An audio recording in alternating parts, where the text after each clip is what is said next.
live stream here. So make sure everything's kind of going here. Oh, Nero wants to join the party. Hey, buddy.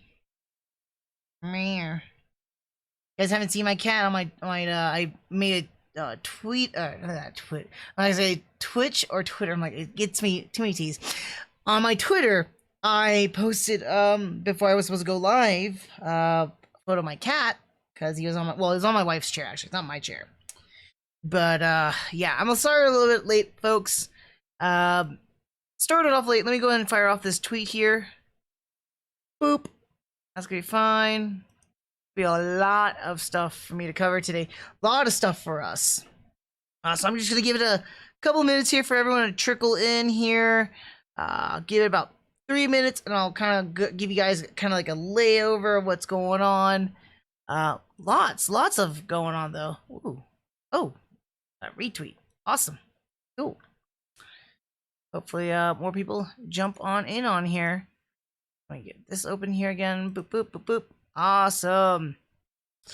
I hope everybody who's watching this on YouTube, you guys have been having a fantastic week so far. It's been very busy for me. It's going to be very busy for me in the coming up week, so it's going to be kind of interesting. Sorry about that. Ooh, kind of got winded there. Yeah, going to be doing quite a bit this week, and not going to be able to pull off a stream for next Saturday. And that's why we're going to get quite a bit actually today. Surprised I was doing this late too, but I was doing a lot of prep work beforehand. Both real life and then also in for the stream here, you know, pulling up stuff.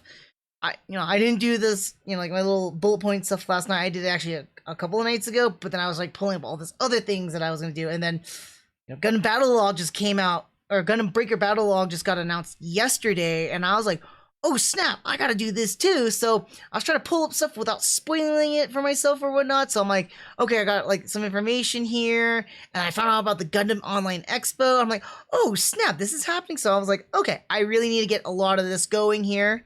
So yeah, it took me a little bit of time for prep work here. Give me 1 second here. I'm not gonna pull this up. I have a couple of my streaming stuff going right now so I can see things, but that way I can catch you guys, because sometimes I can't catch it off my little indicator right there. But yes, so for those who are watching right now, I want to let you know that just a couple of things before I jump into the live stream itself. So of course, just like I'm normally doing things, so far I'm going to be doing a nerdy review. So I'm going to be kind of treating it kind of like a YouTube video almost, so that way, you know, like I might have some loves. I'm going to try and just do this a little bit more streamlined and not so much as rehearsing stuff. So I'll cut a lot of that stuff out. I actually got something kind of new for you guys. I want to show it to you real quick so you guys can be aware about it. But if you guys see this,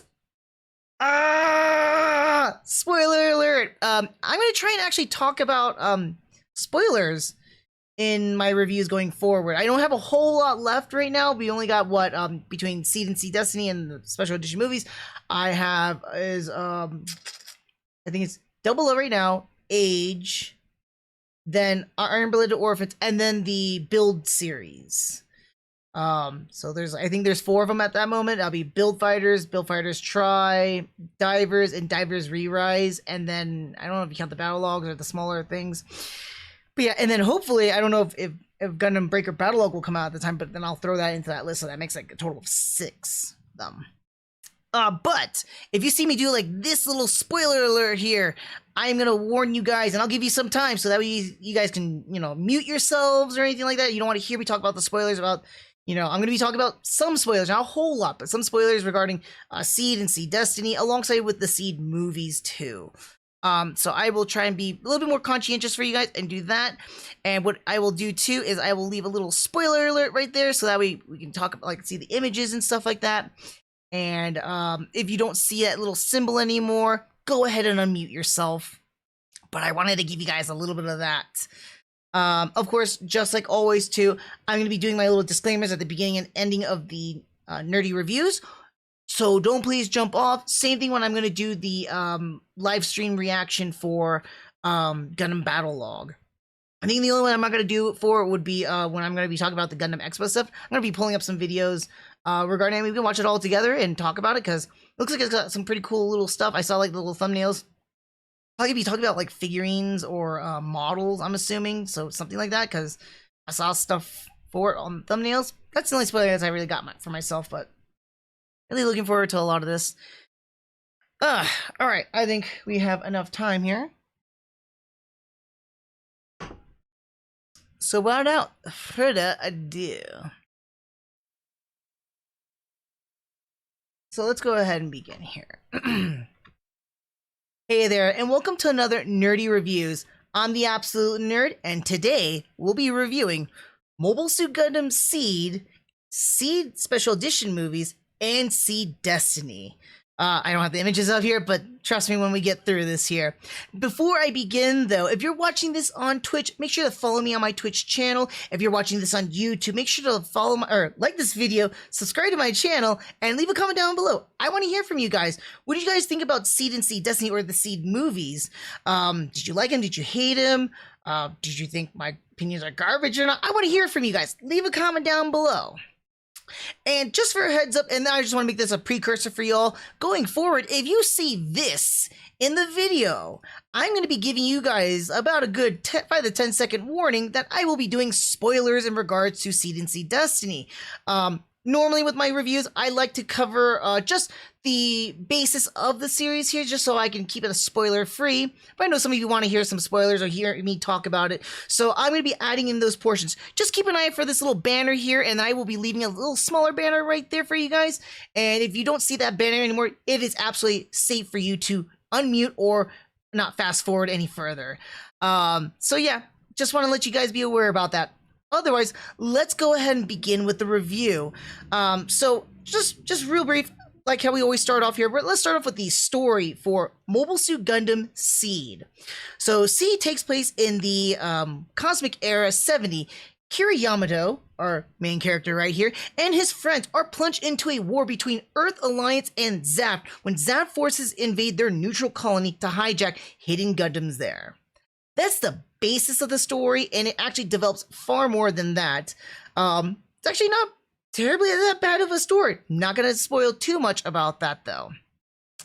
Now, regarding the series itself, this is a 50-episode series that was originally aired and released on October 5th of 2002 in Japan. It was later then aired in the United States in 2004.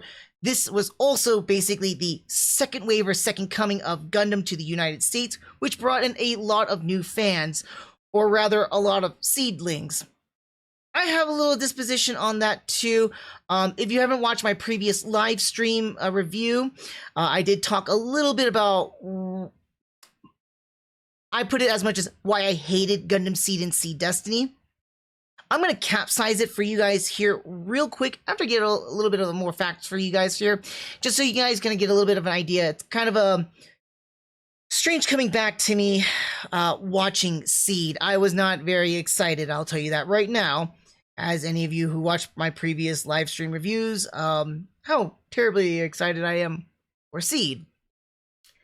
Anyways, though, like I was saying, though, when this was aired back in 2004 on the Toonami block for the United States and in Canada, this brought a second wave of new Gundam fans.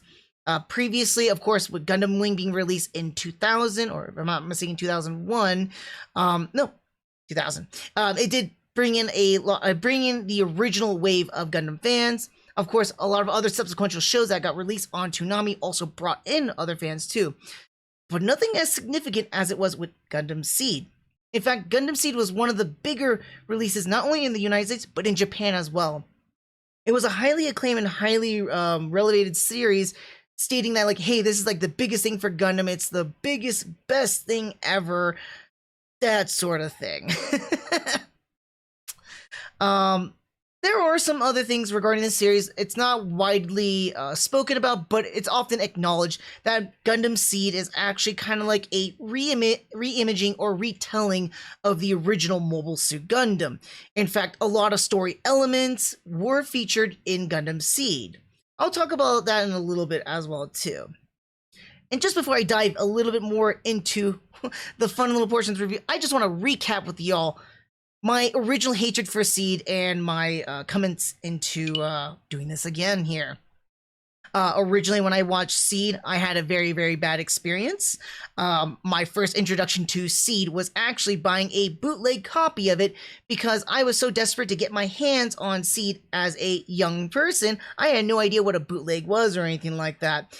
This bootleg had really, really bad fan subs, and I was very, very confused about what I had just watched. Other than watching the very, very cool action of Gundam Seed, which it has a lot of it, I had no idea what was going on in the story, with the bad subbings of telling what's going on and the characters as well. A really good example of something I could remember specifically about it was that Lacus Klein in the series is not called Lacus in this fan sub. Her name was Crisscross.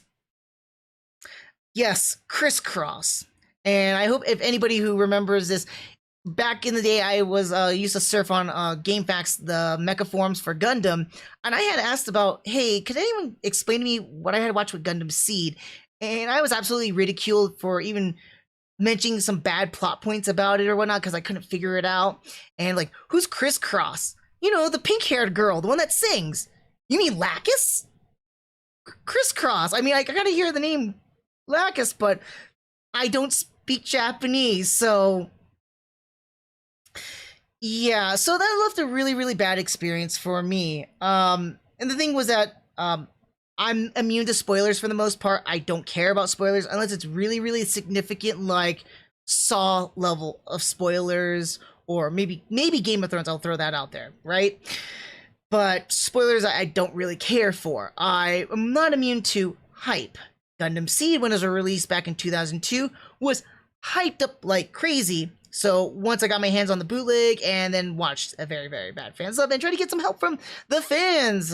Man, the Gundam fan community is not very friendly back in the day. Left a very, very sour taste for me when it came to Seed. I did come back to rewatch Seed again in the box set form. Unfortunately, when I had originally watched it, it was a few years after it had aired on Toonami. A lot of people were talking about like, oh hey, Seed is so great, the voice acting's so fantastic. I had watched it and I wasn't impressed at all. I didn't like it. I think I was still bitter and more biased than anything else. Today, I'm not as biased as anymore, and like a critic, I'm able to disassociate my personal feelings from what I'm actually watching. For the most part. You can tell I'm still a little bit bitter, and I'm just trying to be a good sport about this. So that was my experience with Seed. Wasn't that great? And I'll talk a little bit about Seed Destiny 2. About a few years later, Seed Destiny came out, finally came out to the United States. Again, hype for Seed Destiny. The greatest anime ever, or greatest Gundam anime ever, gets the greatest sequel ever. You gotta watch, you can't wait. So I ended up buying the Seed Destiny. I mean, I'm a huge Gundam fan, so I buy a lot of stuff for Gundam related products. Unfortunately, another thing I don't like, well, I can handle episodic things, back in the day, if you were a Toonami kid like myself back in the 90s, the early 2000s, watching everything episodically every single day, right? And if you're a comic book reader, you're familiar with this too, where you would read a comic book issue about an episode or so forth, taking its time, right? So you go 1 month to next month. Unfortunately, that doesn't bode well for me when it comes to anime. When Gundam Seed Destiny was originally released, it was released volume by volume, almost month by month, or a couple months ahead or so. So I would watch a volume, completely forget what happened there, pick up the next volume, watch that, completely forget what happened afterwards. It was a very terrible experience because it was a very disjointed watch, and I couldn't piece things together, and everything just felt like a really big mess when it came to Seed Destiny. So it's been a little bit over a decade, and I still had a lot of pent-up hatred, and it just seemed to be like something that just kind of like, like postered onto the wall. It's nothing really there, but as soon as I look back to it, I'm like, oh, I remember how much I hate this series. So there and be trying to keep everything short. It's funny, I say long story short, and I'm still long-winded. Granted, it's not as long-winded as my other live stream. But that was my experiences with Seed and Seed Destiny, and I generally, for a long time, for over a decade, had vehemently hated Seed and Seed Destiny. I hated a lot of the fans of Seed, or Seedlings. I hated them to death, and I hated this series to death. Okay, maybe that's a hyperbole, an exaggeration of it, but I really hated it. Fast forward to, a few months ago, I keep hinting to I might watch Gundam Seed because I'm doing the whole Gundam franchise. A lot of family and friends were just encouraging me, like, hey, you know what? You watched it years ago. They heard my story. They heard the longer version of the story. And like, hey, Brisson, you really didn't really get a good experience watching it. Just give it a second chance. It's been more than a decade. You got your analytical abilities and skills and stuff like that. Watch it now. Give it a shot. And some of my friends who are fans of Seed were trying to urge me and nudge me to do it. As much as I bash Seed and Seed Destiny like crazy, a lot of them never really turned me down, because a lot of the points that I hated Seed and Seed Destiny for, I wasn't far off. Which, it's kind of funny, I'm not terribly far off as of today, but I think I might have exaggerated a little bit in the past.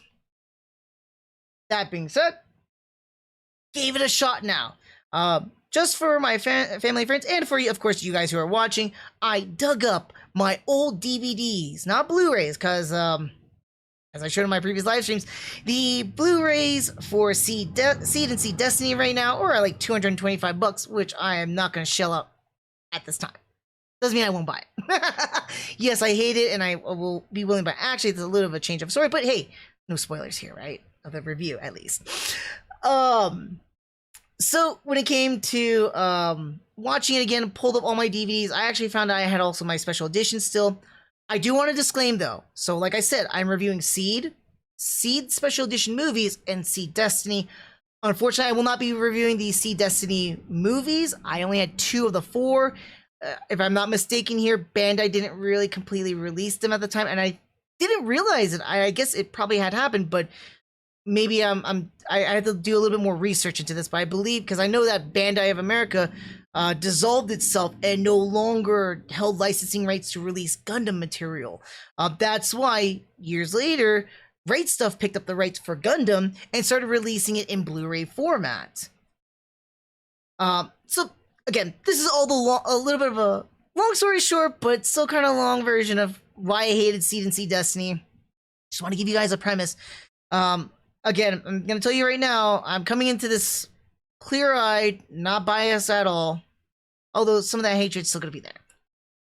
Hey, I'm only human, right? Anyways, so let's just get all that out of the way.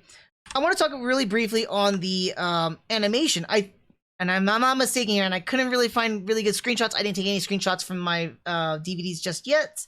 That's to be done later on. I believe this is actually a screenshot from the HD version because it looks a lot more cleaner and rezzed up. To give you an idea, though, if you do a little bit of a search, you'll see what I'm saying, because the HD version, you'll see it has a little bit more of a cleaner view. The original one that was released in 2002 has a little bit more of a grainier, a little bit more washed out colors. Here with the HD version, though, it's a little bit more sharper with the lines and a little bit more contrasty with the coloring. But the animation of Seed is actually not that bad. I really liked a lot of the animation. It was the first Gundam series outside of the original, not original, but back in 1999. If you remember my review for Turn A Gundam, it was the last hand-drawn Gundam series before Seed came out. When Seed came out, it started utilizing like digital composition and digital animation. So we kind of get a lot of like what looks. I'm not 100% certain this. Correct me if I'm wrong, folks. But it does still utilize some animation that we're familiar to. Again, also utilizing digital animation. More of the digital animation is more noticeable, though, when we get to the ships, like the Archangel or anything like that. Most of those are kind of like 3D-esque images. But funny enough, because not too long before that, 3D stuff such as MS Igloo had came out, and it looked like a hot melty mess. The animation in Seed actually... Oh, the 3D animation Seed is actually not bad at all. The Archangel scenes are actually kind of cool and neat. I have no complaints about it, even though it looks a little bit more displaced. Oddly enough, it works. Because unlike when I had watched, like, Gundam Gundam Origin or anything like that, where a lot of the CGI animation that's placed on top of the 2D animation, or what would be the digital cell or whatnot, looked really, really awkward and weird. With Seed though, a lot of the shots with the Archangel are kept within like on land, sea, or air. Nothing really too much with the animation itself. Although sometimes it does do it, it's not frequent enough, so it's not really noticeable. The only thing I really did not like about Seed's animation, not necessarily the animation itself, but the character designs. I wouldn't say I hate, but I don't like the character designs. The best I have right now here is Athrun and Kira. If you look at their faces, they're very different from a lot of the faces that we see in any other Gundam series previously. A lot of Gundam series before, so let's just say 1999 and below, or 1979 all the way to 1999, had a very familiar artistic style, like character design style, right? Even though each series is done in a different animation style itself, the character designs are relatively similar or almost the same. Come to see Seed though, that completely changes. So what we have is a lot of like effeminate features, a lot of like what I want to call like 2000s or 2000s anime look. Not a huge fan of this style. It's almost clanted, not clanted, like yeah, it's kind of clanted or like clamp-esque animation. Again, not a huge fan of that one. It's got these like weird little like curvatures to the face, the weird little points. It's okay.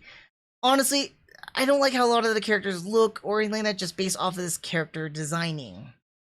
Now, outside of character designing though, the mech designing, which I will talk a little bit more when we get to the mech section here, is actually fantastic. Give me 1 second, I hear someone at the door.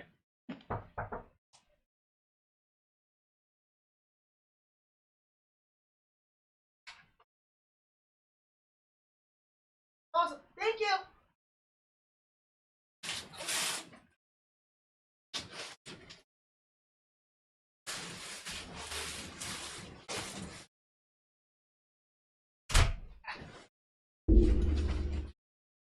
Sorry about this, folks.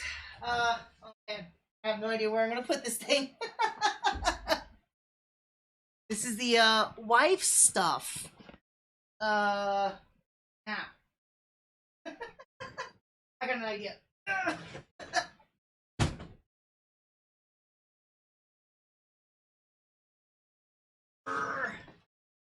don't know if you can see me in the background here. Give me 1 moment, I'll be right back.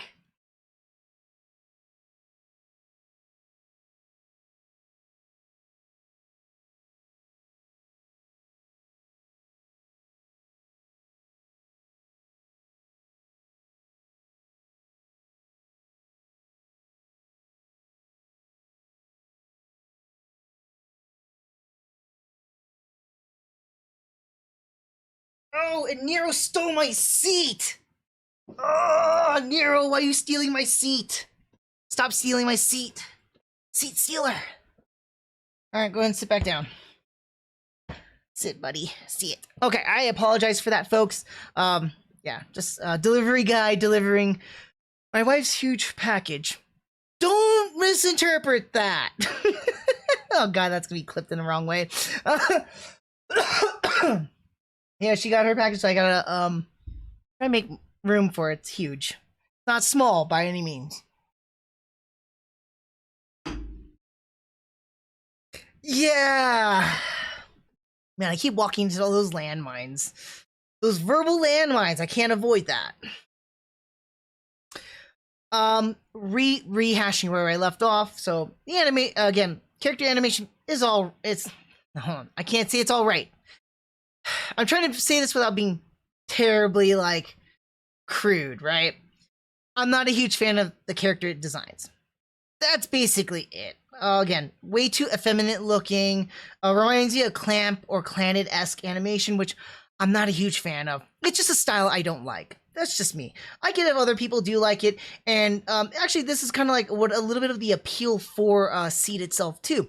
Back in the 2000s, not a whole lot of animations like this, but a lot of animation kind of tend to go into this manner or form. there's other aspects of Gundam Seed that a lot of modern fans of that time frame really liked regarding Gundam Seed, and that's what got them attracted to Gundam Seed. What made Gundam Seed actually pretty large itself. But that's pretty much all I have to say about the animation itself. Music. I wish I could have like some of the music playing in the background, but then I'm gonna get slammed with something because as much as I hated Gundam Seed back in the day, I really love a lot of Seed's music. From the openings to the endings, the inner music, fantastic. A lot of J-poppy-esque music, even super melodramatic music. And I'm going to talk about that too, because that melodramatic music is a double-edged sword for this series. But I cannot say without a doubt, like, the music that Seed uses, fantastic. Between character dialogues, the action sequences, everything. Music flows so well and so beautifully, and dare I say it, it's one of my top tier like anime musics. It's like right up there with Gundam Wing. I think Gundam Wing slightly edges it out just because there's a lot more music that I liked from Gundam Wing as an overall, but Seed is like right up there. There's no other Gundam series that I could think where I'm like, I'm that enamored with the music. A lot of the music too in Seed really gets you into the to the atmosphere of what you're watching. Seed kind of tackles different atmospheres, so it's really hard to pinpoint it down. But they utilize a lot of the music to really set that atmospheric tone, and it goes from like super crazy action, like very exciting music, to very somber, melodramatic type music that really pulls at you at times. So I think, not that I think, it's just the music. Great job, great utilization of the music in Seed. I do also want to say, and it's a little bit of a joke too, but I think Seed, and I'll even say about Seed Destiny 2, probably has the most Gundam openings ever. I can't think of any other Gundam series. I think the only ones that I might come across it might be, and when I come across watching it, at least again, I think the closest ones would be like Gundam 00 or Iron Blooded Orphan, because up until this point, you know, from 1979 to 1999, Gundam series might have like maybe 2 openings, 2 endings, right? Seed and Seed Destiny have 4 openings and endings themselves. So I was a little bit impressed about that. I might miscalculate that again with Seed Destiny. Actually, I think Seed had 3. Seed Destiny had 3. I know for a fact Seed has 4 openings and endings though. I can't remember about Seed Destiny necessarily, but I was still impressed by like how many openings and closings this series had. And I was like, wow, it constantly kept changing. But there you have it with the music. Dubbing is another thing that I want to talk about this series. A lot of people keep praising Seed for the dubbing, or at least Seedlings kept praising it about the dubbing. Here's what I have to say about the dubbing itself. It's all right. Honestly, it's all right. Back then, I wasn't so keen on noticing voices because I'm getting familiar with a lot of the voices, right? But Seed actually utilized a lot of familiar like voice actors that we've heard from previous Gundam series. So it was nice to hear voices like Brad Swaley, Scott McNeil, Brian Drummond, those voices. There are some of them, and I'll talk in just a little bit, but most of the voices, familiar voices from other Gundam series, come back either in smaller roles or in like side roles for the most part too in Gundam Seed. There are, and this is where it's like most of the voice acting is all right. It's not phenomenal, it's not fantastic, because the ones that we're familiar with, they're not the main characters, so we don't get to hear them often enough.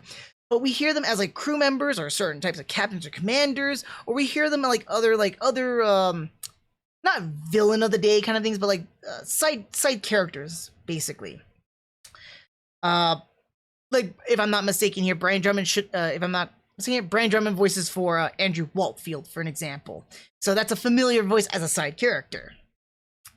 However, there are other character voices that I just did not care for.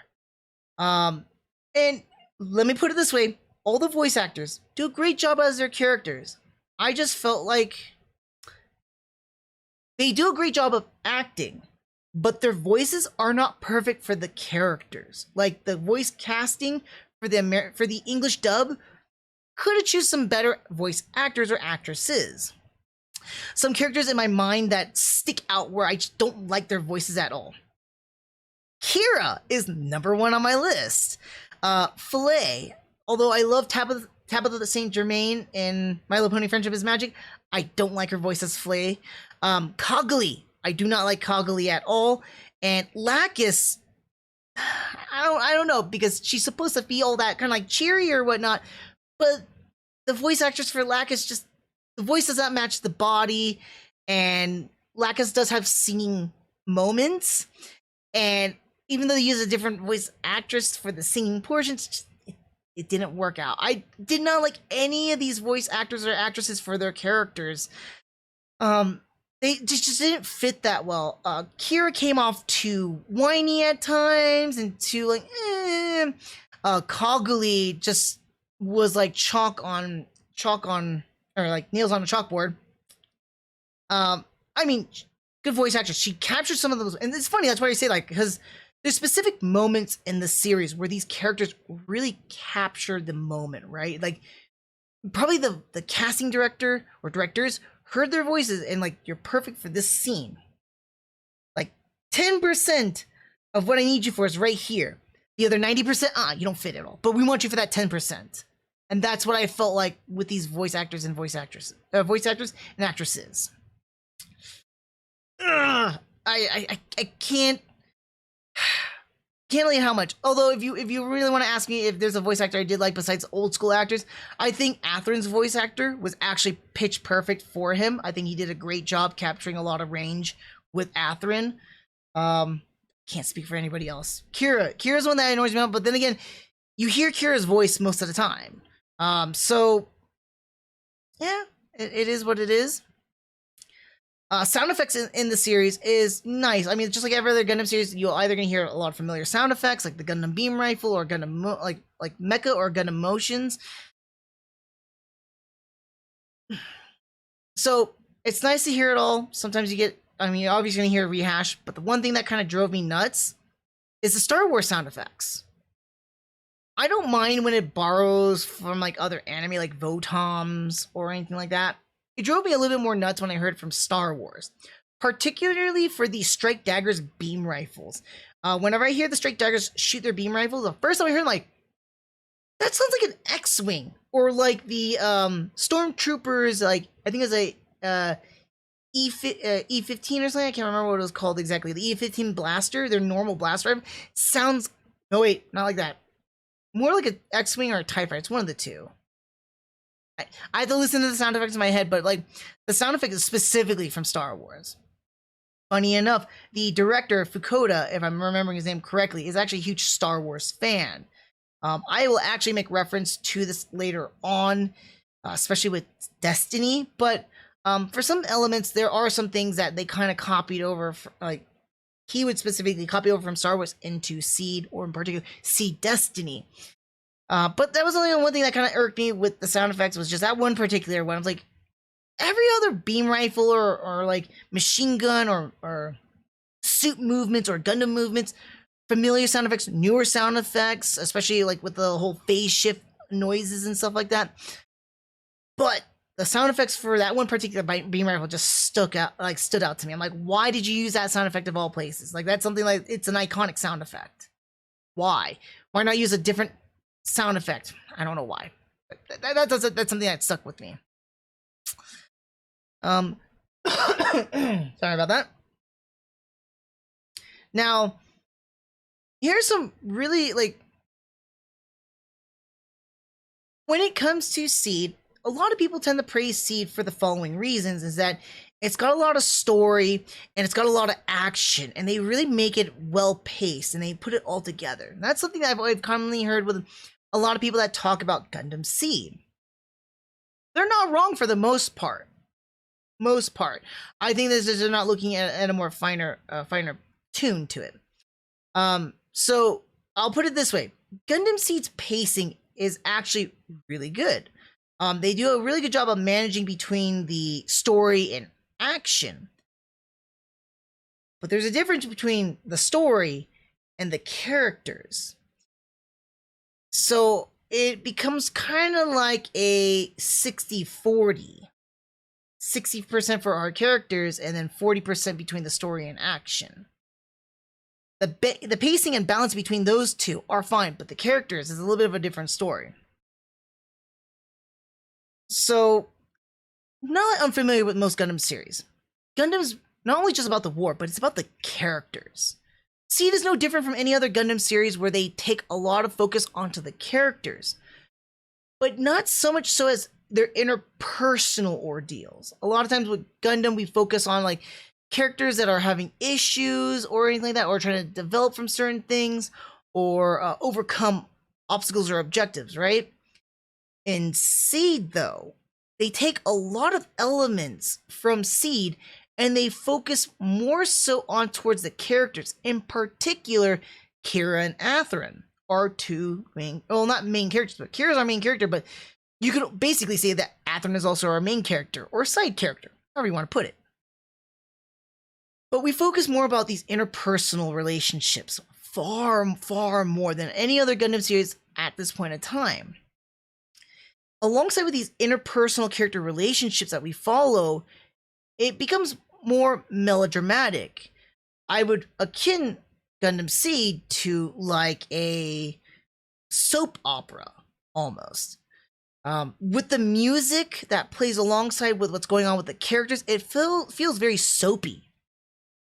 Feels very, very overtly like melodramatic, with the drama that's in place about like certain characters' feelings or what's going on or their relationship with each other, those sort of things. It's a double-edged sword, to be honest. Back in the day, I wasn't a huge fan of the melodrama. I still not a big fan of this type of melodrama. I'm not a soap kind of a person. But this kind of drama, this kind of interpersonal relationships that these characters have is more akin to a lot of the anime that you would see back in the 2000s than you would see in Gundam normally. And that's what made Gundam Seed very, very successful, is because it did something different than what the normal Gundam franchise has done thus far. It's made it a lot more of an interpersonal relationship with our characters, rather than just being like, here's our characters, here's our objectives, how they relate towards either the core elements of the Gundam franchise or how they relate towards like the story. And yes, we have a little bit of their little side stuff, but not so much so. Seed focuses a whole lot more onto that. And I mean, don't get me wrong, there are some things that are nice, and let me just do this. So I'm giving you guys a fair little warning here. So some things I actually really liked when it came to interpersonal relationships, or like the interpersonal like talkings.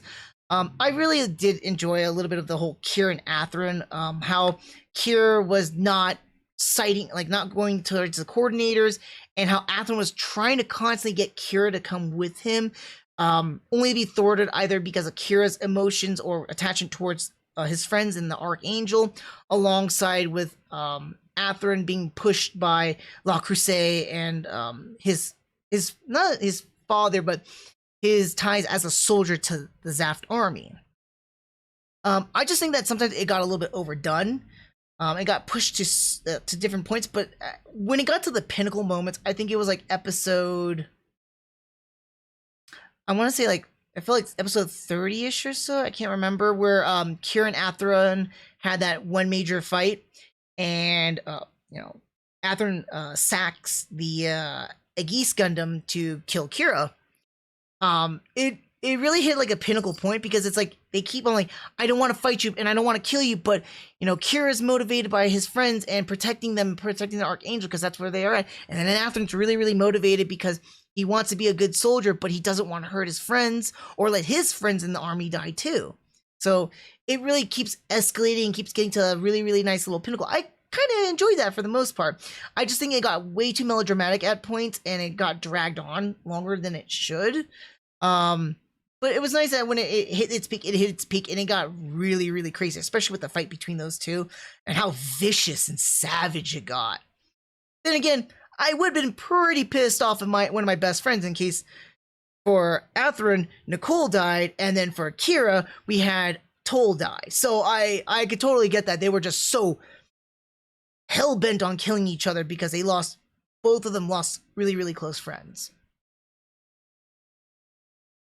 The other thing I like too, character-wise, I really do enjoy post Toll's death, the whole Mirelia and Dierka. I really wanted them to become an actual relationship because, like, I kind of like that little, like, development. That's where, like, we kind of get these nice little developments with these characters, right? We also get not a whole lot, and I wish we got a lot more with Muru and Mu. I wanted to see more between those two, but we never really get that, and that's a problem with that I had with the series too, was that we get a lot of these subplots, but some of these subplots are not fully developed, and we're just led to, like, okay, we can assume that these characters are going to do this, or we're going to assume these characters get together, and because of this. I'm like, no, I want to see it develop. I want to see how I'm the kind of person, I'm the kind of viewer that really likes to watch our characters do stuff and how it develops, not just assume things happen, or because this character is like this, they're gonna end up doing that. No. I want to see it happen. I enjoy that. So it's kind of sad that we didn't get to see a whole lot between Muru and Mu, and same thing with Dierka and Mirelia. Unfortunately, they don't really end up with each other, but I wanted to see more too. Like, why didn't they end up with each other? I'll talk more with Seed Destiny one because they don't really explore that at all, other than a quick little exposition drop, and that's it. Alright guys, that's all I had for spoilers regarding, like, the story and stuff like that. I do have a little bit more spoiler that'll be coming up, so just a heads up. But like I was talking about too, when it came to the melodrama of Seed, there's... Back then, when I watched it on the second viewing, I really did not like it. I akin a lot of the drama that they have, or this interpersonal drama, much akin to, like, high school almost. And it's like high schoolers in war. And I'm like, it makes sense because of the age of these characters, but at the same time, I didn't care. It's not the same thing like when you're watching other Gundam series, because yes, other Gundam series deal with like high school as kids, like 15, 16-year-olds fighting in a war. Of course, we're going to have their level of drama. But I think with Seed, it plays so much more towards the melodrama, and that's why it made, again, that successful with other anime series at that time frame, because it's playing with the audience itself. Where the Gundam franchise, for the longest time, had not tried to go with the audience, it tries to do what its own thing was. So Seed kind of broke that away and did that. Again, much more melodramatic, much more dramatic with the characters' interpersonal relationships than any other Gundam series thus far. I do want to talk about a spoiler here, so... Oh, wait, sorry. Spoiler here. Big spoilers here. You're going to want to fast forward this quite a bit, okay? I'll leave this here. And give our viewers some time here to jump out. So one of the big spoilers with interpersonal relationships, too, that I want to talk about with this whole melodrama. In the first third of Seed, we get the whole ideology behind, how do I put this? The whole concept between the coordinators and naturals. I'm going to talk a little bit more about this after this, but I really want to touch on this part here before I jump in, because it's more with our characters. And it's the relationship between Kira and Flay. Oops. Let me get to our Flay here. So there's a particular scene in Gundam Seed that's very, very controversial at the time of its original release in Japan. You see, Kira gets into a relationship with Flay, and they bump uglies. They get to do the wild tango. They get to have fun. Unlike most characters in the Gundam franchise, they get the boogie. But not saying that other characters in the Gundam franchise does not get to have fun or anything like that. A lot of times it's implied. Again, this is what I'm mistaken here. More with the Japanese culture trying to be more of implying it, but not showing it or enacting it, right? Gundam Seed is another time where it breaks, again, a little bit of the tradition. And this is the first time we actually see in Gundam that one of our main characters, or a character, or characters in Gundam, actually has a sexual relationship. Now, what we get in Seed is kind of like, okay, Kira's getting out from bed, and then we see Flay laying in bed. We're going to get some extra scenes, and I'll talk a little bit more about that when I talk about the special edition movies. But back then, this was a little bit controversial because this was released during prime time, not prime time, but like a prime time for Japanese viewership, and a lot of kids were watching it, so a lot of censors were concerned or worried. Oops, I apologize for that.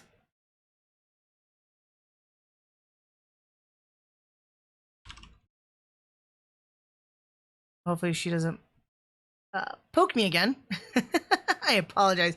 My wife messaged me on Facebook. But this aired on Japanese prime time, so this became a huge issue regarding like censorship. Honestly, the scenes were very, very tame, such as what I'm showing you right now. I can get away with it. This is very, very tame because all we see is that basically a nude, but we don't actually see her nude. She's covered in the sheets where she's at, flailing in the bed, and then Kira leaving, implying that they had sex. That's pretty much it. It was a very big deal for Japanese censors. So, yeah, I thought it was a big deal when I remember watching this as a Gundam series. I was just surprised because, you know, I'm still a young kid. Oh, like, not young kid, I was a young teen. I was like, wait a second. Did they actually bump the uglies? Did they actually do the wild tango? That they did. Kira got lucky. And yeah, that was basically it. I was a little bit surprised about that in a Gundam series. We're not going to see anything like this, I don't think, ever again necessarily. We get kind of like, again, more implied things with other characters in other Gundam series. We even get some implications in the past, but we're not going to see anything as of right now that I can remember like this. So Seed broke a very fine barrier for Gundam. I wouldn't say a tradition, but a fine barrier in Gundam, for better or for worse. Honestly, I thought it was an interesting, risque one, especially for something as tame as Gundam. Oops.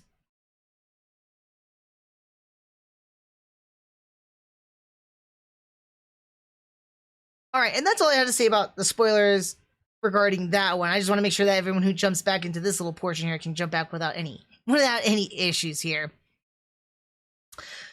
Another thing I really didn't like about Gundam Seed, from a story standpoint or from a character standpoint. Oh, excuse me, I'm sorry about that. The attack of the food.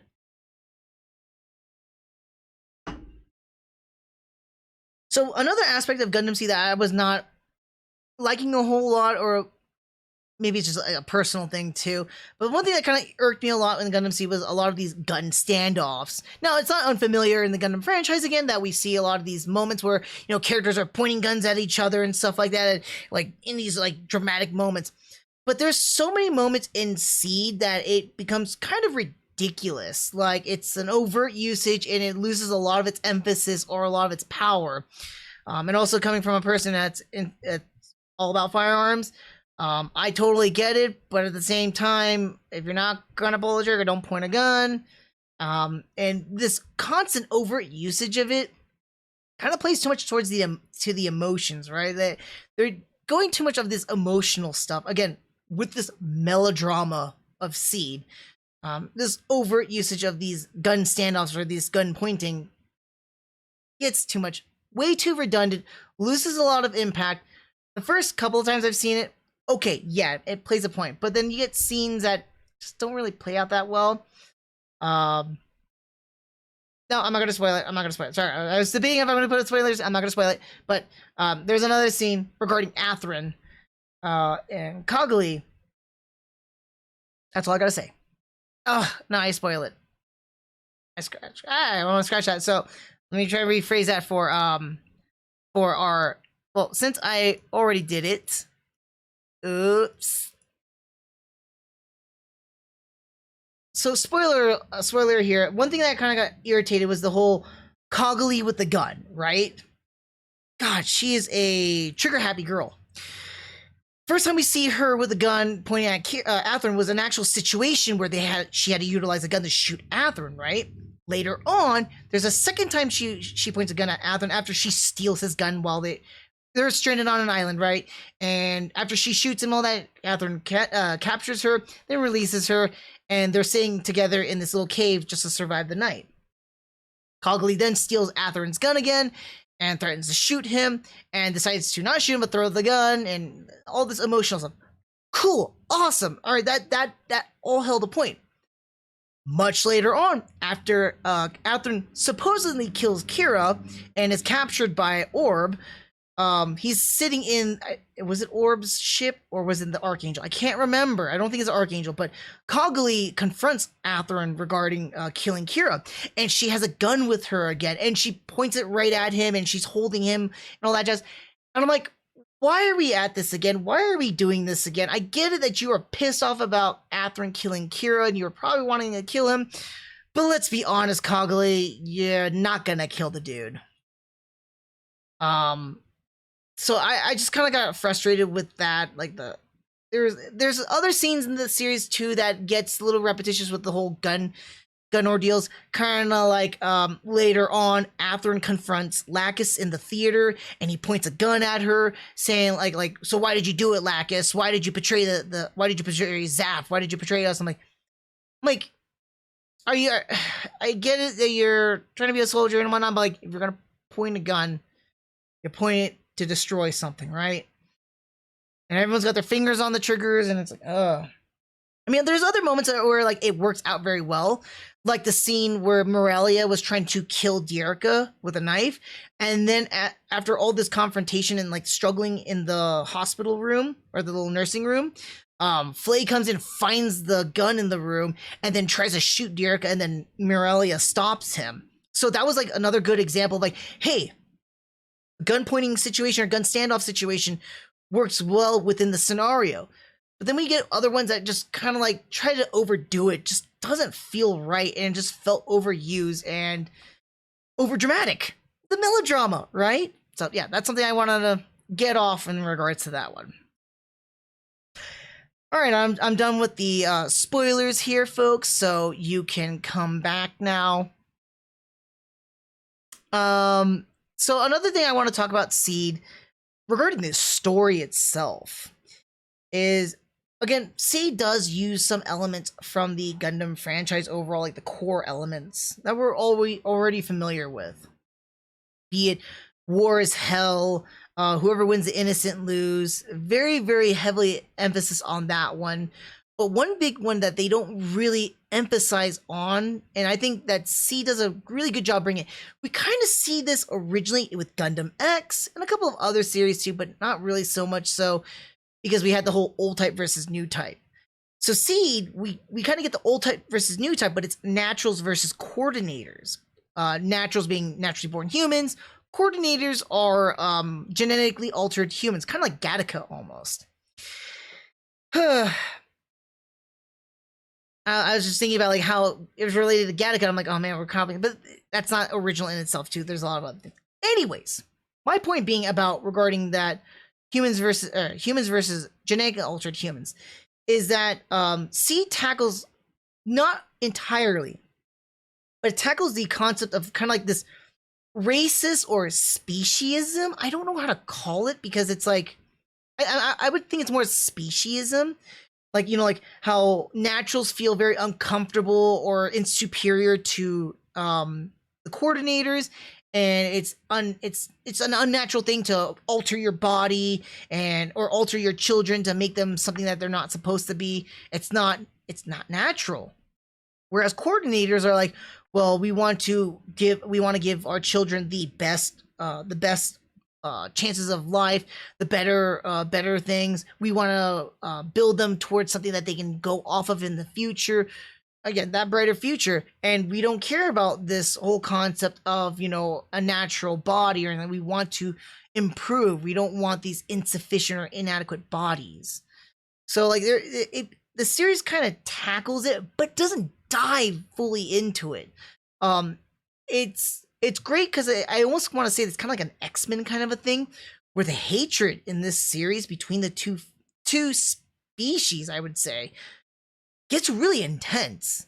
It's kind of impressive, like story-wise. Like I'm like, wow, I haven't seen anything like this in Gundam. The closest one I would get to is in Gundam X, where we would have like, you know, like the whole ordeal about old types trying to kill off new types or utilizing them like weapons, and their hatred for new types because they want to believe that they are the superior being. And it's like the exact same thing with the naturals and coordinators, but they take that and dial it to an 11. They take it to a whole new level. And utilizing the war, they really emphasize on the few elements that they use from the core Gundam franchise. They emphasize it a whole lot. Unfortunately, this is where I say, like, they don't play with it more. They don't really dive into it because, again, the series is not like how other series where it's focusing on the story and the events that occur and really paying attention to, like, the overall thematic themes. The theme of Seed is the melodrama of our characters, and everything else in the story and whatnot is down here. So I felt it was a great shame that Seed didn't really play to a lot of these elements and go a whole lot more into it. There are some clip episodes that really kind of talk about it, but I feel like those are really throwaway and they're not really diving into it with our characters and with the situations of the stories. I think we could have done a whole lot more with it, but again, Seed doesn't do enough with what they present to us. But it's great that they were introducing to something new. We do kind of see this again later on, but not by a whole lot. Here is another point where I'm going to talk about some other spoilers regarding that issue. Oh, where I want to talk about the whole... give me a second here. I'm trying to remember. I want to talk about like the whole racist aspect of it or specious aspect of it all too. Oh my gosh. I was going to talk about it and my brain derped. I apologize. So, you know what? Spoiler alert over, folks. I apologize. I thought I was going to have something about that, but I don't. I actually don't have anything to talk about at the moment here regarding that part. Ooh, excuse me. So I'm kind of like just doing like here and there. One last thing I do want to talk about that kind of irked me about Seed. Now I talked about how they did a good pacing between the action and the story. There's some hiccups with the story. I already talked about clip shows, right? So if I'm not mistaken, there was a recap episode and then 2 clip episodes, and they were back to back. There were 3 total for Gundam Seed. Really not necessary, not required at all, since we get a nice little prologue in every single episode, like the little stinger to tell us what happened last episode, or building us up like historical wise, like what had happened in this before the series or anything like that. But these episodes were a waste. Along with that too, we get a lot of flashbacks. There's gonna be a joke. Well, there was a joke or ongoing joke with Fukuda, the director who does both Seed and Seed Destiny. How Tomino has Kill 'em all Tomino, Fukuda has Flashback 'em all Fukuda. Because Fukuda constantly uses flashbacks. It's as if he doesn't trust us to remember what had happened with our characters. He constantly uses flashbacks to tell the story, rather than letting the characters talk about how they feel and then utilizing that within the next scene or emphasizing that more with like the characters' interactions. We don't get any of that. What we do is we constantly get these flashbacks, which eat up more screen time, which eat up more time throughout the episodes, which eats up more time throughout the entire series. I swear, if we recycled all the time that we saw flashbacks, maybe use a few flashbacks for poignant moments, but not frequent. It's not just that there's a frequency of flashbacks, but it's the same type of flashbacks we see from previous episodes. It's so abundant. It's ridiculous. Now, I would complain about stock footage when it came to action sequences in the past. It didn't occur to me that the stock footage complaint really is with these flashbacks. It really kills and hinders this series because, again, if we recycled all those flashbacks, took out those 3 clip/recap episodes, we would have more time to talk about what's going on with our characters, maybe add in a little more character interactions, relationships, develop more on our subplots, develop further more on this whole speciesism between coordinators and coordinators and naturals, right? And even more so, build up an actual ending for the finale. And I'll talk about the finale in just a little bit too. But if we spent all that time doing all that, we could have fixed it for something that could be better. So the whole usage of these flashbacks and flashback them all Fukuoka really drove this series down for me. Now, as for the final episode itself, it was okay. Honestly, everything went along with the storyline and went very well with it. I just didn't feel like it was a fantastic story. The problem with I had with the ending is that we don't get a true epilogue or what had happened, everything that built up towards this really wasn't sufficient enough for an ending, and it felt very abrupt. And that's a quick version I could say about it without spoilers. But, hey folks, I'm going to talk about the final episode spoilers, so you might want to tune me out for the next few minutes again if you don't want spoilers. So for the final episode here, and I already elated a little bit about that, but I want to talk a lot more about it. Kind of like what I already said about how there's too many flashbacks, clip episodes, and recap episodes that could have been put towards building up to it. The last few episodes kind of ramped up kind of quickly, but not too fast, right? It was going at the same momentum that Seed has constantly been doing so far with the characters, the story, and the action. Did a very good job of getting up to that point. Problem with it, though, is that the final episode didn't have enough time on its own to really develop. Once Patrick Zala had been killed off and all the other crazy stuff had happened with Genesis, we really didn't have much of an ending. I guess they were trying to do kind of like a Gundam-esque ending where, like, oh, Amuro gets found by White Base, so Kira gets found by Atheron and his sister Kagali. But we've developed so much so with our characters, at least with the original Gundam. Everything was told within the story, right? Everything was told in the story. So we know the events that were going to happen. We know what's going to happen in a sense. We know how things are going to end off. And everything built up to a crescendo with that once the war finally reached a peace treaty in 0080 January 1st, everything felt nicely ended. The final episode of Escape ended very well, even though we didn't get an epilogue. The closest thing we got an epilogue was, oh, you know, Zeon and the Federation signed a peace treaty, signifying the end of the 1-year war. We don't even get that in Seed. So what happens, like, at the ending of Seed here, after, you know, Genesis is destroyed and all that jazz, we don't even get an idea of what happens between Zaft and the Alliance. We don't get an idea if, you know, there was a true peace treaty that was signed or did the war actually end. All we got was an ending with our characters. Now, I can see from an argument standpoint that, yes, because our series has focused so much on our characters, that it makes sense that it ends right there and it's great. Here's why I argue back with those people who would say, like, oh, it had a good ending for our characters. What about an epilogue? I want to know what happens to our characters afterwards. Does Atheron go back to Zaft? Does Kira end up happily with Lacus? Unlike everybody else, Kira doesn't express the same relationship that he had with Lacus like he did with Flay or anybody else. Like, well, he didn't have any other relationship, but he doesn't reciprocate in some manner or form. So we're kind of like left off like Lacus, where we don't know where things kind of stand off with how the series ends for our characters. Yay, Kira got found. Yay, Kira is not dead. But guess what? We don't know what's going to happen afterwards. What's going to happen to the crew of Archangel? They fled away from the Alliance. So they're branded traitors. Are they all going to get executed? We don't know what had happened. In fact, we don't find out any of this until we get into Destiny, which is awful. We should have some kind of conclusion, not only for the story itself, but for our characters, if you're going to argue so much so or focus so much on our characters. We don't get that in the ending of Seed. So it's really frustrating. Additionally to that one, again, with the story, we don't even know what happens. I wanted to know if Zaft and the Alliance signed a treaty or something like that. They ended things off. No. We don't find out anything until Destiny, which doesn't give us a whole lot. And I was kind of sad about that, because the series, all the way up to that point, was a pretty good watch. I wanted to see what happens. I wanted to see the payoff, right? We had the journey. We're at the ending now. We need the payoff at the ending.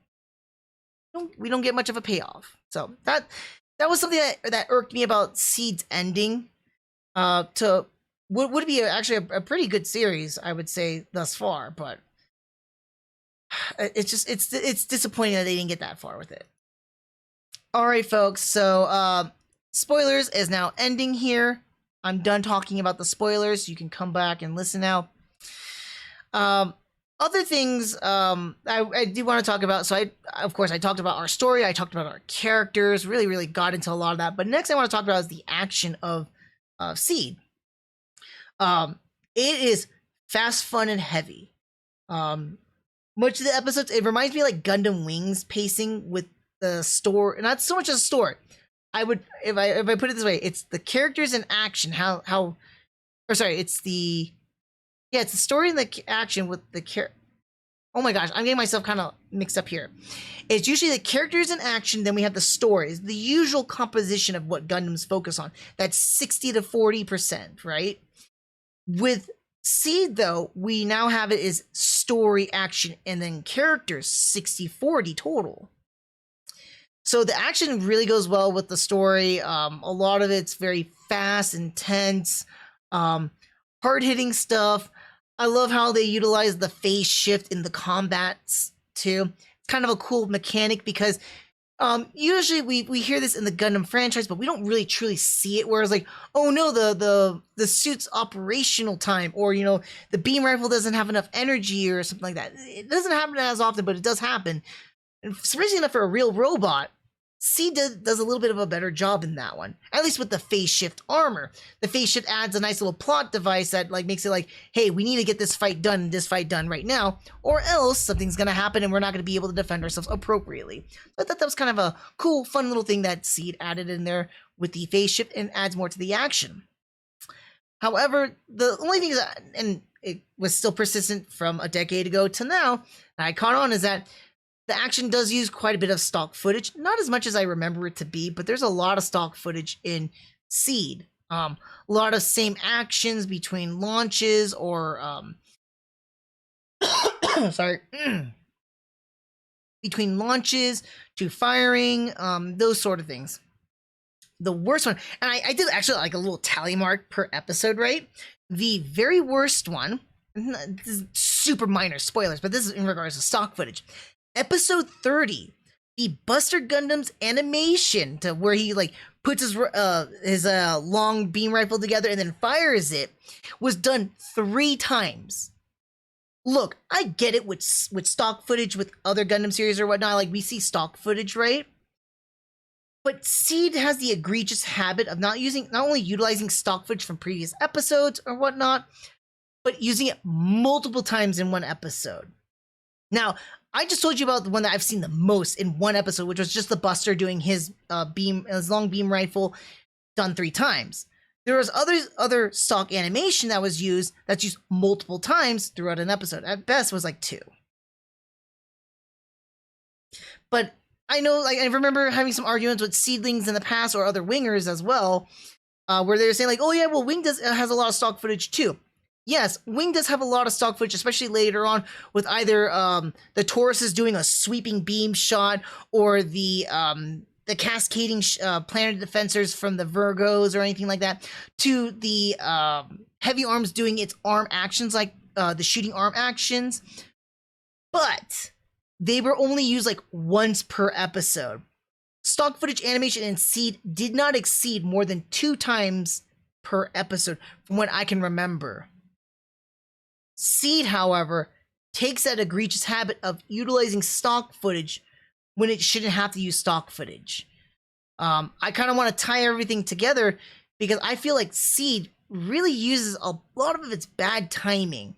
Like, a lot of the time that it uses for the flashbacks, the recap episodes, the stock footage could have been used to tell more story, more different action sequences, and focusing more on a lot of the story elements that they brought into Gundam Seed. I think it's some poor direction right there, and I wish that they actually focused more on these aspects.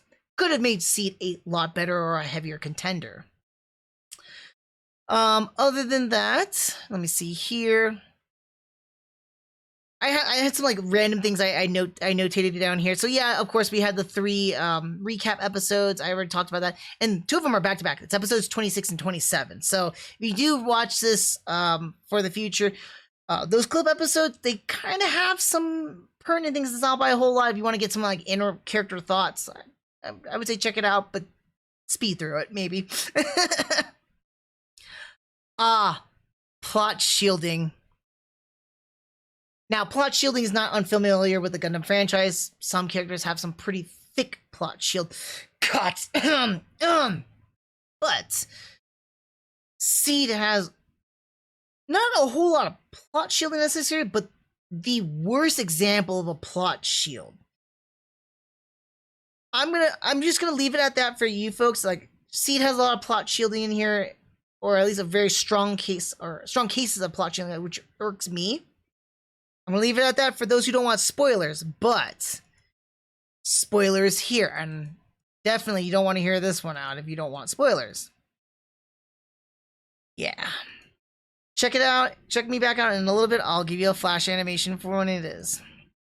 Okay, so let's go ahead and begin with that spoiler, right? If you're a fan of Seed or have watched Seed before, you know exactly what I am talking about. I am talking about Jesus Christ Kira Yamato here.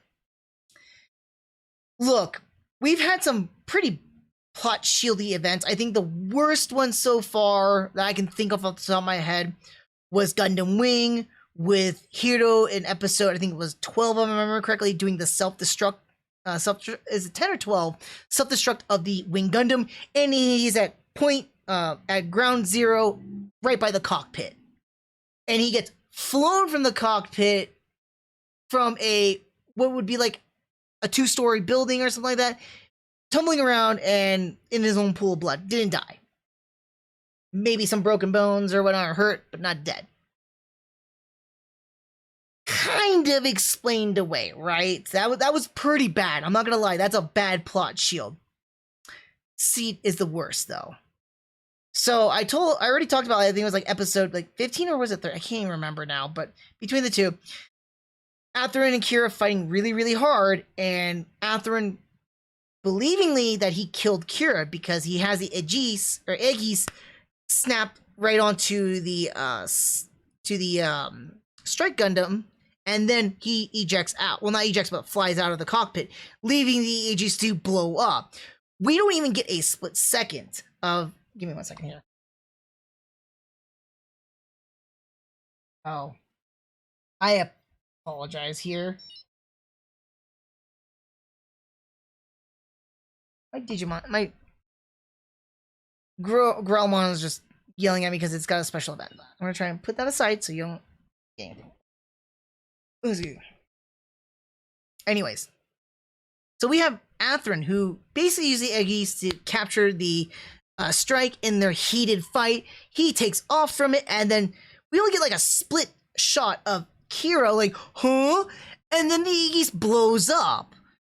There is no way, unless there's like, between those split seconds, that we would have like something that like somehow Kira got out. Instead, what we get next is that, of course, we come to the scene where like, oh yeah, everyone's collecting the pieces of the 2 Gundams that are destroyed on the beach, and then Atherin gets captured by Orb and all that jazz like that. And then an episode or 2 later, it's explained that, Priest Malthus, I think it's Malthus' name, I can't remember, found you and then brought you over to the plant. What?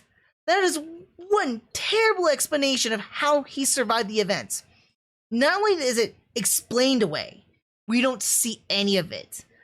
How in the ever-living hell did Kira survive an explosion point blank with his cockpit sliced open and exposed? Did he survive that? That is the worst case of plot shielding I've ever seen in Gundam. Ever. I mean, we've had some pretty bad plot shields, like, oh yeah, this character won't die or whatnot because of this or whatnot. But Kira, I never understood it for the longest time, but now I finally understood it more so, like why he was nicknamed Jesus Christ Kira Yamato. I'll get to another spoiler regarding plot shield bullshit when we talk about I'm gonna just call him Lazarus Atherin and Mei Rin. I'll get to that when I get to see Destiny. Alright folks, for those of you who are don't want spoilers, I am now done with the spoilers portion here on regarding the plot shielding. One more fun thing I want to talk about when it came to Seed that I actually liked. Now, because I had watched this in Japanese originally, I did get to hear the voice acting for the Japanese, which sounds not bad. I mean, it's fantastic in its own respects. Has a lot more emotion and captivates that than the English voice actors do, but I think the English voice actors do a good job on their own too. Saying some of the voice actors and actresses not fitting their role 100%. However, during the action sequences, and that's something I want to talk a little bit more about the action too, is that I really enjoyed from Seed was the battleship commands. We kind of get that with some of the other Gundam series, more so with the older ones, like in the original Gundam and Zeta Gundam. We kind of lose that out as we go forward in any other Gundam series going forward, but I really miss that, like, you know, like, prepare the mega particle beam cannon, fire, turn 60 degrees, now, dodge, those kind of things. I love those, like, battleship commands, or like Bright yelling it out, or something of that nature. Those are kind of fun and exciting, and then watching the ships, like, we don't get to see too much in the past. C does a lot of good justice in that aspect, because we get a lot of what I would call is the ship battles, right? We don't get, like, necessarily ship battles until we get further on. But with the Archangel, because we get, like, a lot of these cool weapon callouts. Nataro and Muru, when they call out the weapons around, so cool. I liked it both in English and Japanese. I like Japanese more, so I'll get to that one. But I do enjoy it, like, when they're calling Hell Darts, like, launch the Hell Darts, get the Longerin, Longerin readied up, fire. The Tannhausers, fire. Like, I'm mixing that up with Destiny too. But I'm like, I really enjoy a lot of those battleship commands, like, turn starboard, like 2 degrees, like, dodge. Like, it's so fun. I enjoy that, the emphasis, the action, and not only that, we get the call outs, but we also get the follow-up action sequences with it too. So we actually see the Archangel do a lot more. We see the Archangel, like, barrel roll, dodge, move out of the way, fire, using different types of weapons. Even though sometimes we do get a lot of stock footage out of it, I enjoyed it though. Tomahawks, it's so fun and cool. But nothing's as cool as when the Japanese voice actresses for Muru or Nataro call it out. The English ones do a good job, right? It makes it exciting. But man, the Japanese voice actresses, they turn it up to an 11.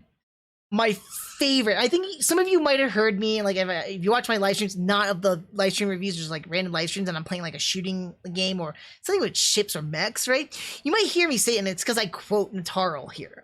Specifically, she says this. So one of them is the Valiance, which is a side beam, a long beam rifle, or not beam rifle, side beam cannon for the Archangel. I'm pretty sure it's not the ones that are on the top, because it was called the Longerins, I think. So we got the Valiance on the side. And my favorite is when they say Valiance fire. So Nataro in English will go, like, you know, get the Valiance ready, Valiance fire, and it's exciting, right? But the Japanese voice actress for Nataro, she puts a little spin to it, and it sounds so cool. So the Valiants are called Valiantos. So guys, and in Japanese, te is fire, right? So Valiantos te. But the way that Nataro's voice actress says it, she goes, Variantos ute! And I just, like, oh my god, every single time she says it with this huge emphasis. Like, so, Variantos ute! And I was like, oh, dang, that's so cool. I really enjoy that. I don't know why. It's a pure joy from hearing Nataro calling out those commands. So, this is something I enjoyed from Seed. Yeah. That's pretty much it regarding that portion right there. I do want to talk about my favorite suits from Seed here. So, I know some people don't consider it, but I want to be a little bit more considerate for folks out there that do consider it. So, for those of you who are not interested or don't want too much of a spoilers, go ahead and skip pretty far into this. I will be talking about the suits right now, or my favorite, one of my segments here is my favorite suit from the series. So those of you who are willing to stick around here, so if you're not familiar with this, there's a lot of suits, like, so every series that's get introduced into the Gundam franchise, so are a lot of suits are introduced. We either get new suits, redesigns, new battleships, those sort of things. Seed is no different to that because we get a lot of new suits. I'm actually really liking a lot of the suit designs that they brought into this series here. We even get some familiar, kind of like Xeon-esque designs, which I'm all for, like, kind of like, not like saying it's a direct copy, but kind of like an homage, right, to it. And I think Seed does a nice job with it. And I want to just start off with some honorable mentions, right? So my first honorable mention is the first suits that we see in the series, which is a Jin. And you can see exactly what I'm talking about. Like, I like the Jin's design itself because it reminds me a lot like a Zaku. It's got a lot of these like little functions and features that something about the Seed. And now the Seed designer is Kunio Okawara. Forgive me for missing it. If you're not familiar with this designer, he is the same designer that has done plenty of other Gundam designs or the original Gundam stuff too. He's a very big Gundam designer for the Gundam franchise. And I love his mech designs. I think a lot of his work is very key and signature, and it's what drives me to like a lot of the suit designs themselves too. So again, going back to like this, like I love how it's like kind of like, if you think about it, it's like a Zaku but redesigned, and I liked it a lot. It's pretty cool. It gets at least an honorable mention. I want to keep it short, but I really like the Jin's design. Another one too that's kind of like Zaku-esque, or you can almost say like Goof almost. It's a CQ. A CQ? I cannot pronounce it correctly. This guy kind of looks, it's basically if you take a knight's armor and you put it on a Zaku and then kind of make it a little bit more spiffy. And that's what you get with this guy right here. Kind of a cool, this is Raul Lacroix's suit. Kind of hard to say his name. It's kind of Frenchish, I think. If I'm not mistaken here. But this is a neat suit. I like some of its armaments and stuff like that. It's another honorable mention.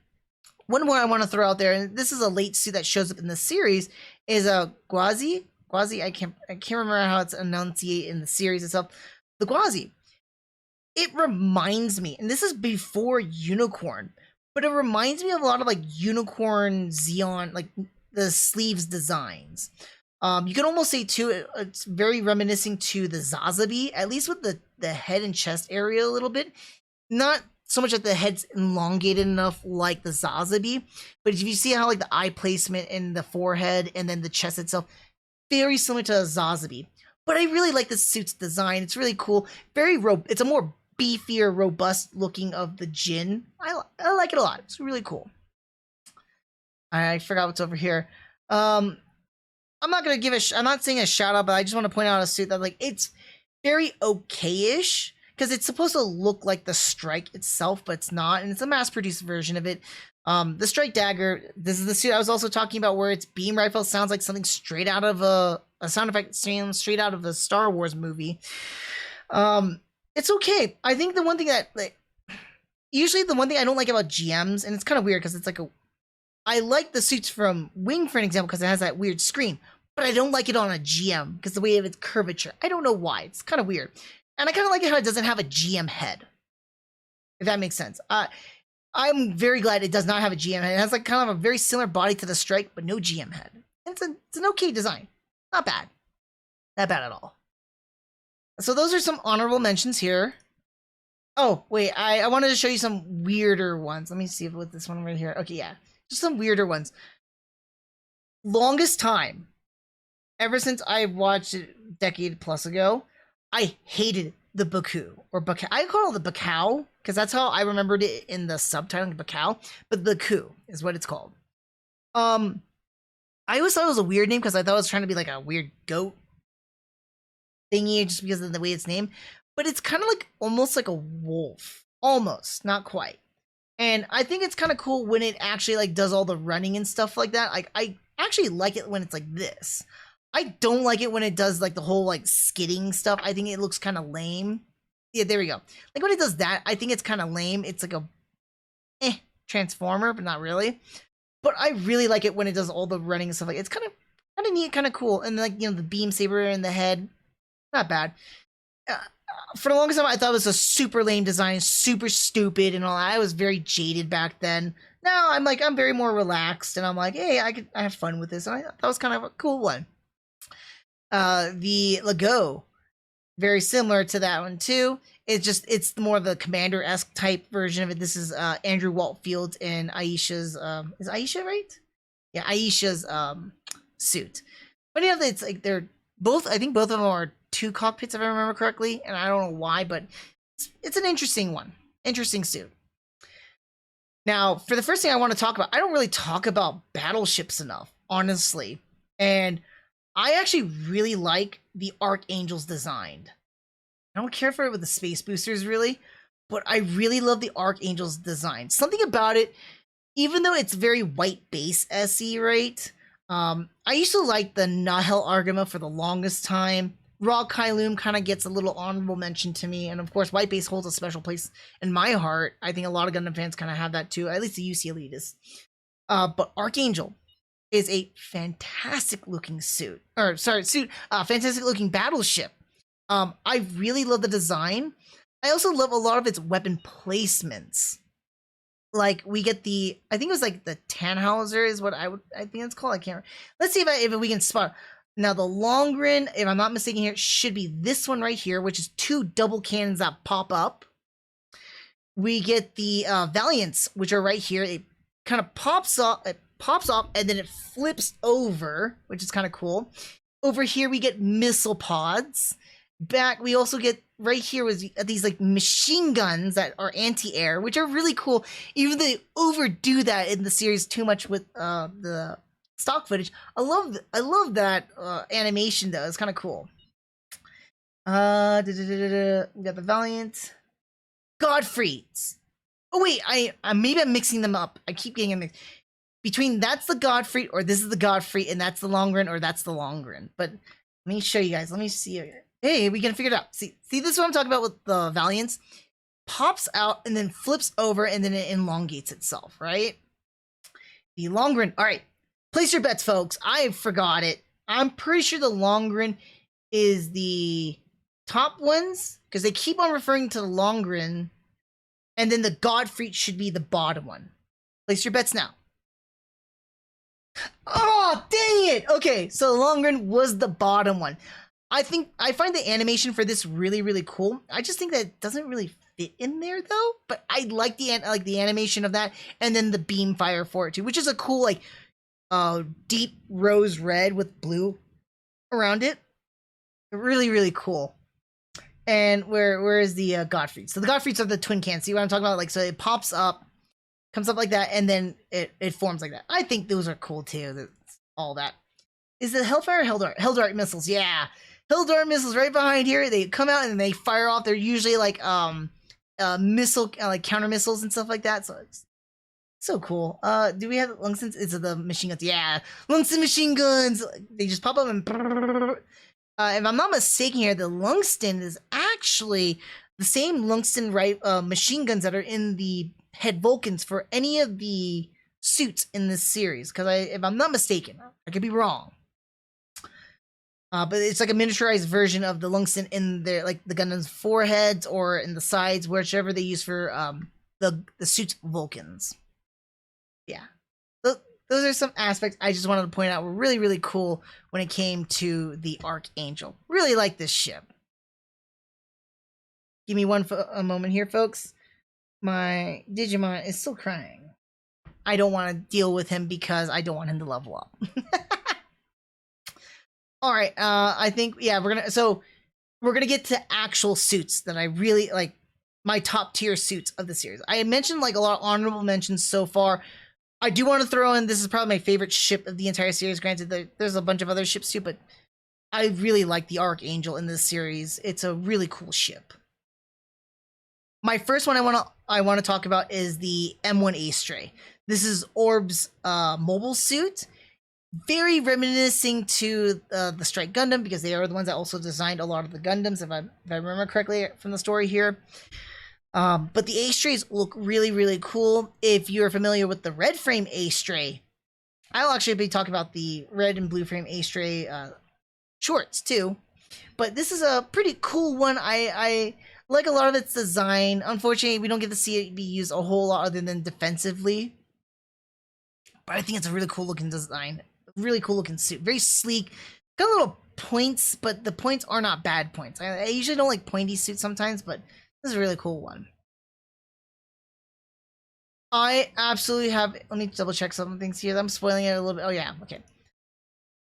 I have a hidden love for Seed suits. For the longest time, anyone who's known me, I don't talk, whenever I hear or talk about Seed, it's always bad.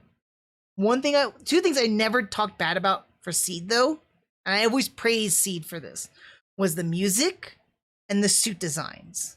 I never trashed about the suit designs, but never openly talk about how much I love some of the suit designs from Seed.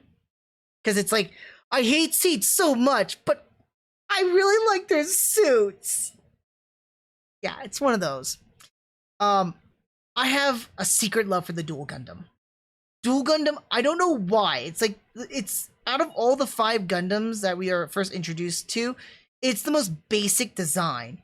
It reminds me a lot of the original Gundam with, like, it's just basic shield, beam rifle, has like a rocket-propelled grenade underneath it. I think it's a grenade, right? I could be wrong. Yeah, it's a grenade launcher. It's a rocket-propelled grenade launcher.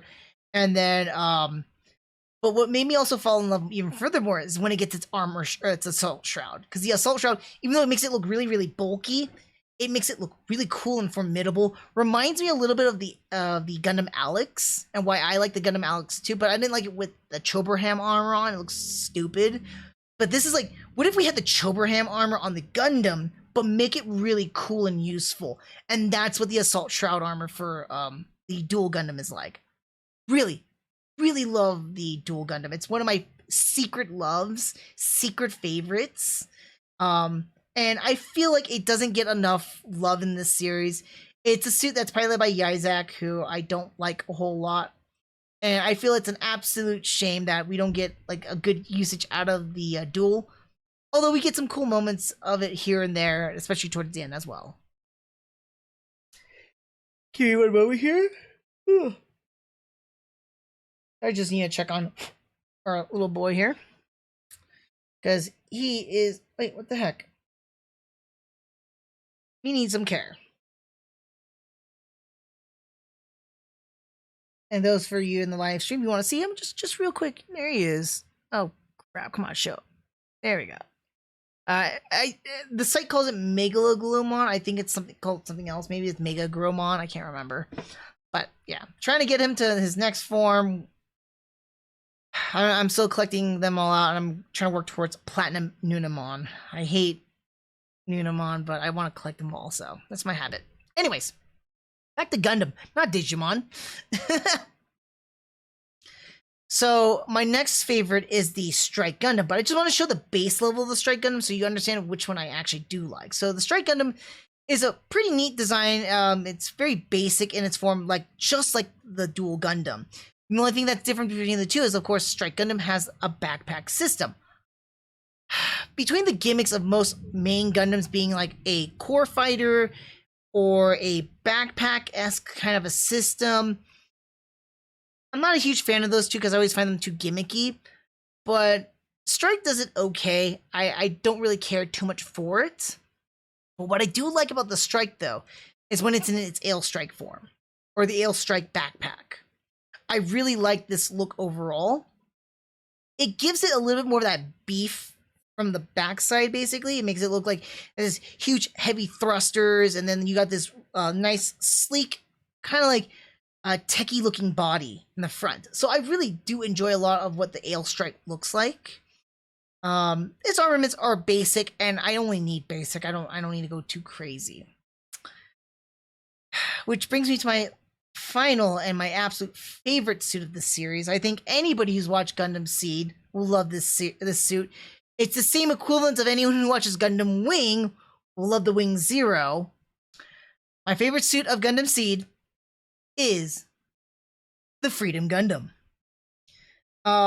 Something about it just screams kind of America, too. Because it's got guns, guns, guns. Sorry about that, folks.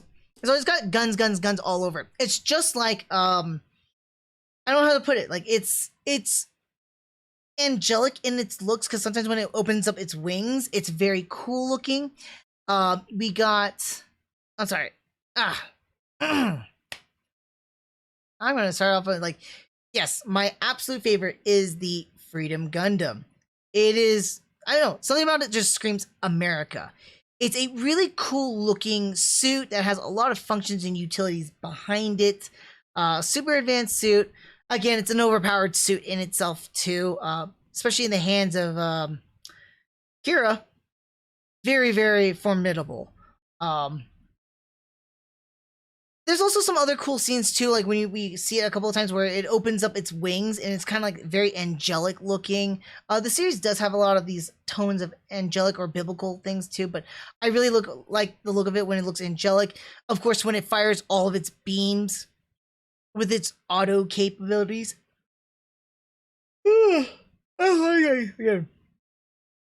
Again, with its auto capabilities and auto aiming. Sorry. Really love a lot of its auto aiming capabilities and how it fires off with all of its beams. It's really cool. The cheater's suit, it's the lazy man suit. It's Kira's suit. I don't know how else to put it, but you can look at it like it's a cheese suit, but at the same time, it's a cool suit. Also, again, like I said, it screams America. What screams America is just it has so many guns on it. The cool thing about it too, it's like concealed too. All the guns on it, it's pretty much you can't see them, with the exception of like a couple of them, I guess. But honestly, unless you know what it looks like, it's all style, and then it's guns out. I like it. It's cool.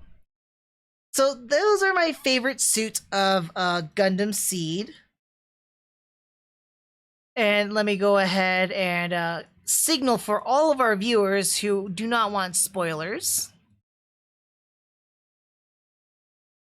Okay.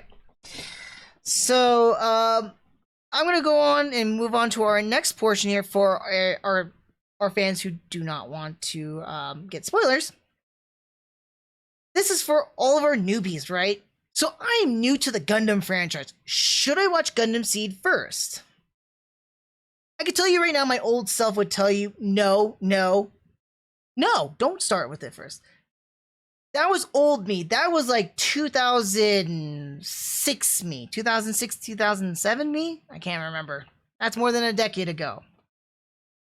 Here's me now, looking at this unbiased, unjaded. You heard my review so far.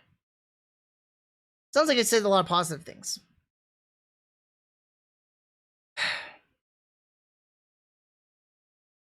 Can't believe I'm saying this too. If you are new to the Gundam series or franchise and you want to start off with the Gundam series and you're saying, I heard Gundam Seed is a really good series to start off with. Should I start off with that one? Kristen, what do you think? Can't believe it. After a decade, I'm going to say this.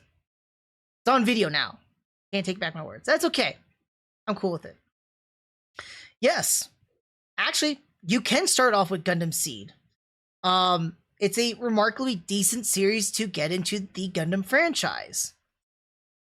It contains a decent amount of the core elements of the Gundam franchise. While not focusing heavily on it, it does utilize it though, and it's very understandable why it's very entertaining, because it has a lot of good action that mixes in with the story, and we're focused more so on our characters.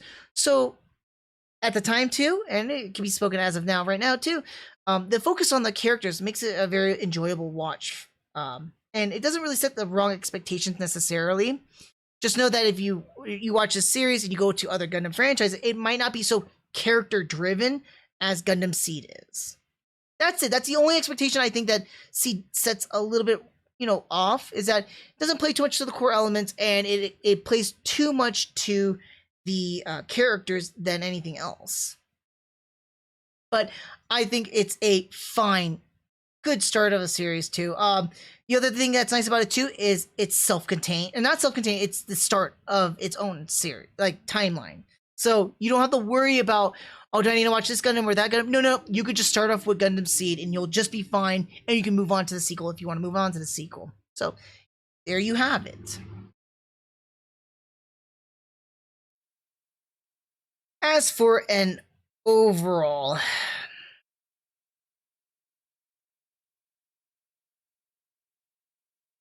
Actually, let me go back here.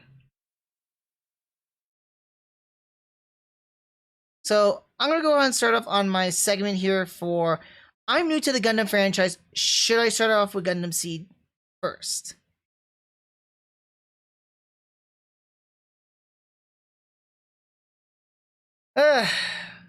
Yes, you could start off with Gundam Seed first. My old decades-long bias and jadedness aside, yes, start off with Gundam Seed first. I do recommend it. Reasons for this is the following: is that this is a start off of its own timeline, so you don't have to worry about other series or anything. It starts its own timeline, and you can focus on from that point.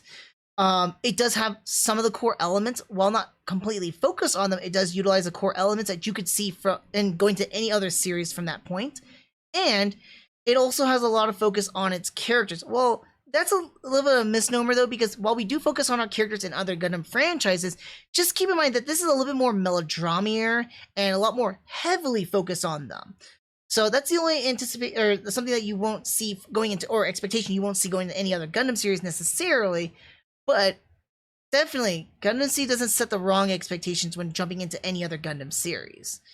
In fact, again, outside of all that jaded biasness, you can start off with this as your first foray into the Gundam franchise. It's got my seal of approval. All right.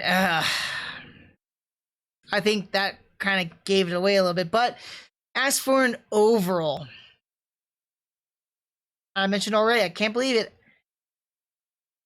Since probably like 2006 last time, or 2007 is the last time I watched this series,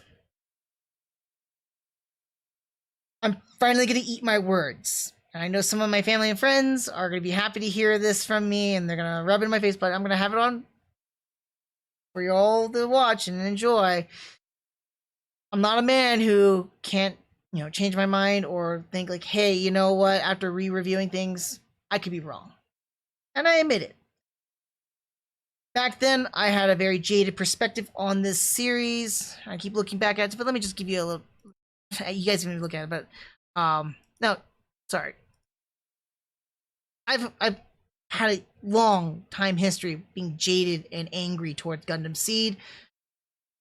Various factors into that too, and while most of it is just personal and it has nothing to do with the series itself, I'm glad to say that I can come back to this series and rewatch it, being clear of mind and clear of biasness too. That said, on record, I eat my own words here, folks. Gundam Seed, or Mobile Suit Gundam Seed, is a relatively decent Gundam series. It's a decent entry into the franchise itself too. I can understand why this series was popular back in 2002 and 2004 for seedlings in the United States. Although the series has a lot of, how do I put this? It does hold up the elements of the core Gundam or the core elements of the Gundam franchise, right? War is hell. Innocent, whoever wins the innocent shall lose, and develops a little bit more to it. Adds something to it too, as I mentioned earlier. But the appeal of this series is because it deals more so with the interpersonal relationships with our characters, more focus on our characters, and it felt more like a mainstream anime, which a lot of people can get behind, and I totally get that. That's what drives it for the most part. And while it can appeal towards the modern viewer with a lot of its melodrama and interpersonal stories with our characters, it's a bit too much for the Gundam series, in my opinion, but it's still tolerable. It's still enjoyable to watch to some extent, at least for me. Definitely, though, the story and the action of Seed really holds up and really draws you in there, too. So if you're not too crazy for the melodrama, definitely the story and the action really pulls through and keeps you grounded to the series. Overall, I had a good time watching Seed, revisiting it after all these years. I can't believe I'm saying this and praising the series. Not entirely, but to some extent, I am praising the series for its merits, its actual own merits. Although I would have loved to see a little bit more other changes that better the series.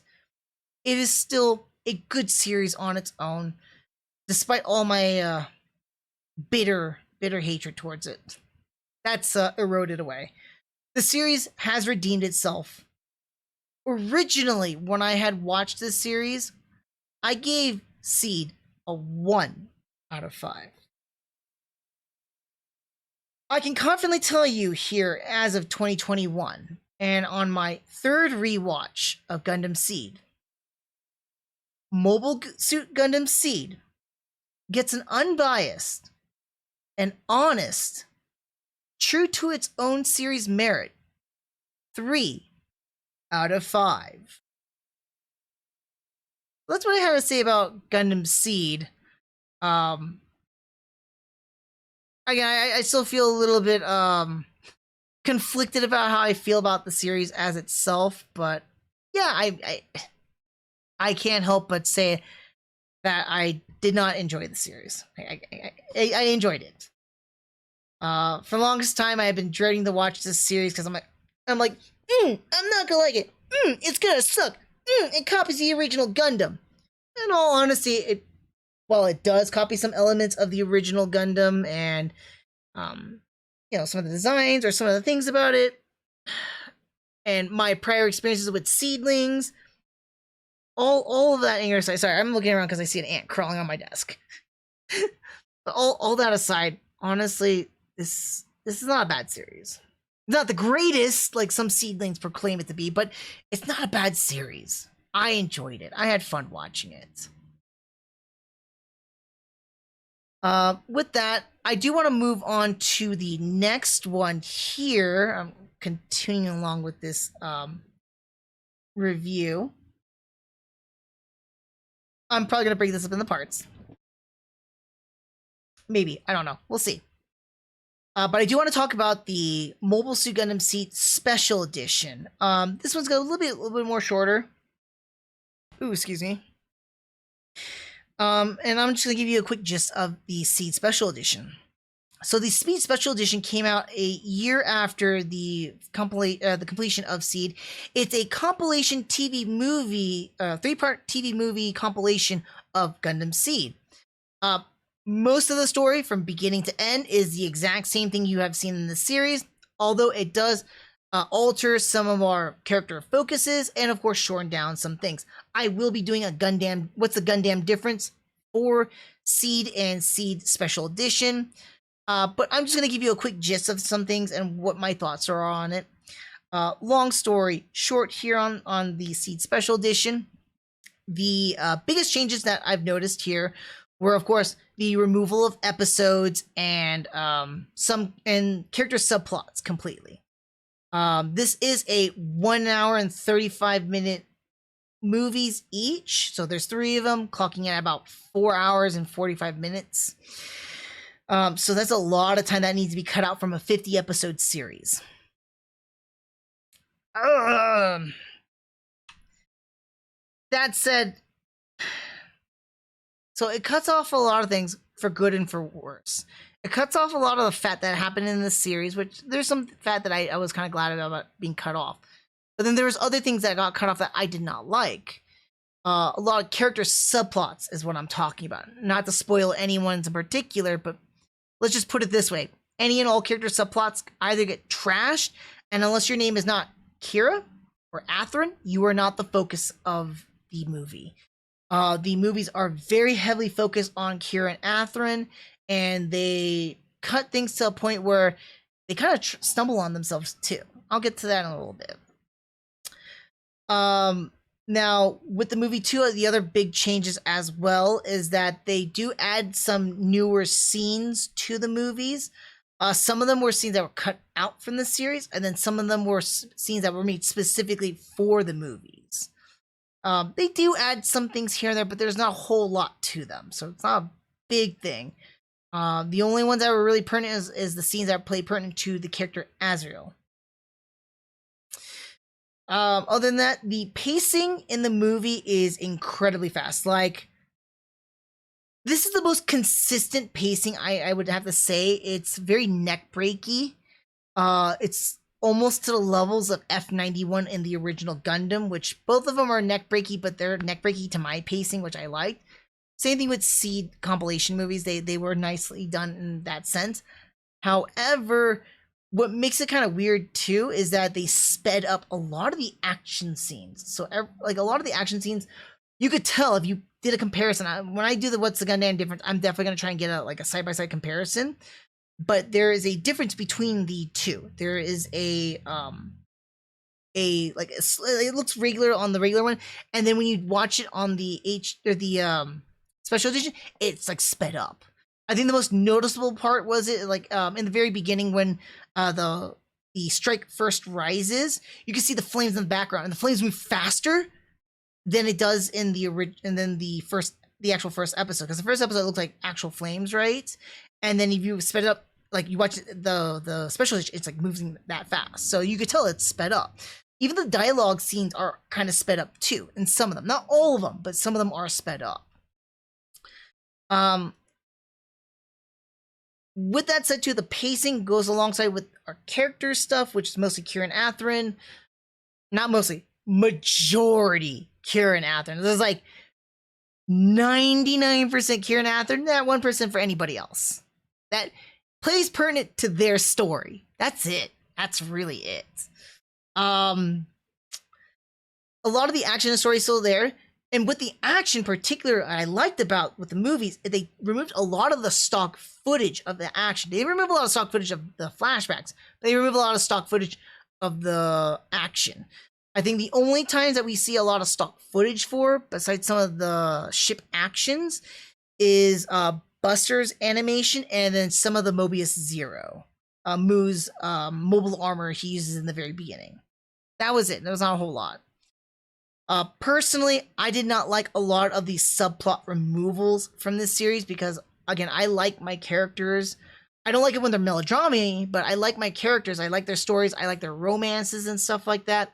So I miss a lot of the subplots that we had for our characters. Additionally, some of the subplots that they removed were actually critical to the development or what caused the events for Kieran Athrun, which is very strange because some of the flashbacks that we see or like the way that they tell the movie sometimes is like the scenes that had happened over here were told in a flashback later on, which we never had seen before, which didn't make any sense. But then sometimes when they were using flashbacks, it's stuff that was completely omitted, like when they visited this particular colony and stuff like that. So I think it's kind of weird that they would utilize this flashback storytelling to fix some of the plot holes that they didn't explain how they got to these reactions, like why Athrun feels so strong about this, or they omit certain things that make no sense, like why Kira's doing this. I'm like, why? If you watch the series, it makes sense. If you watch the movies only, you've never seen the series, it makes no sense at all. So that being said, just jumping right into it, if you were new to the Gundam franchise, that being said, if you're new to the Gundam franchise, if I'm new to the Gundam franchise, should I start off with Gundam Seed Special Edition movies? I'm going to say no. Technically you could, but in all honesty, I find that the series is far superior than the movies because a lot of the subplots that they removed are kind of relevant towards Kieran Athrun, and that the way that they're trying to tell the story is kind of very janky. Yes, we still have some core elements and stories from Gundam itself or the Gundam franchise, but it's done in such a hastily way, and it's like kind of cut and chop. It doesn't really work out. It doesn't set the right expectation watching anything else in the Gundam franchise itself. While other compilation movies such as like the original Mobile Suit Gundam or F91 does a much better job of telling a story, I think Seed, you're better off watching the series than you are to watch the movies.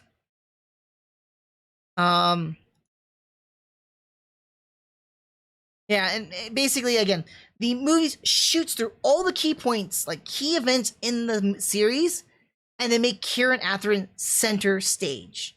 Everybody else, forget them. They're not there. If they weren't part of the ship or whatnot, they wouldn't be there to begin with. because it's all Kieran Atherton. The Kieran Atherton show is what the movie is.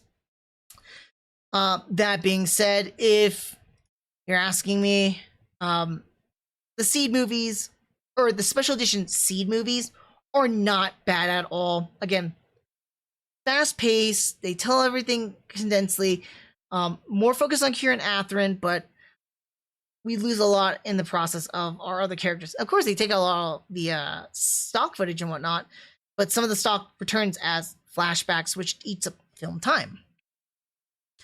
Overall, it's all right. Again, I would just pick the Seed series over this. That said, Mobile Suit Gundam Seed Special Edition gets a low 3 out of 5. And that's what I gotta say about the special edition. I know it's really, really short. You want an even shorter one? I'll give you guys a little bit of a bonus since you guys are stuck around here this long.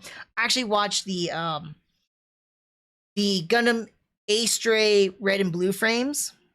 Really quick on those. They're like short 5-minute OVA, or they're 5-minute OVA shorts that were displayed or used as promotional for a lot of Japanese model shops. They focus on 2 different characters. One is Logili, which is a salvage or junk salvager, and then we focus on a mercenary by the name of Guy and his crew. Both of them, well, with Guy's story, it's just after an auction, he's being chased after getting an exclusive part or something like that. And then Guy, he and his crew are hunting down a specific mobile suit to capture. That's pretty much it. They're 5 minutes each, very, very short. I'm not even going to bother giving it a review necessarily, but they're easily accessible videos that you can find right now. I actually watch them on Gundam Info on YouTube, so that's where you can find it. They're not bad. They're okay. Pretty cool suits. That's about it. I'm just gonna leave it like that. Again, there's not much for me to talk about when it comes to the red and blue frame ones. Oh boy. Now let's get to. Oh, let me just go close that one out.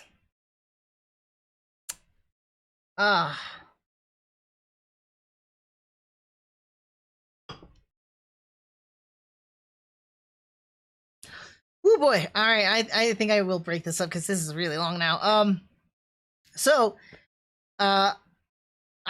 If you're already seeing this on YouTube, you probably already told I've broken this up into 2 parts. If you haven't watched the first part, which was Seed, check that out. I kind of go over why I didn't like Seed Destiny or anything like that. I'm not going to recap that unless I've got some story time in here. But I do want to talk about Gundam Seed Destiny. Oh boy. So let me go ahead and start off with the story here, and just in case too, before I do that, let's just get this out of the way too. If you haven't already, if you're watching this on Twitch, make sure to follow me on my Twitch. If you're watching this on YouTube, like the video, subscribe to my channel, leave a comment down below. I want to hear from you guys. What did you think about Seed Destiny? Did you like my opinion about it? Did you not like my opinion about it? Do you hate or love this series? What do you think about Shin? Huh? Oh, sorry if I fixed that up. What do you think about Shin?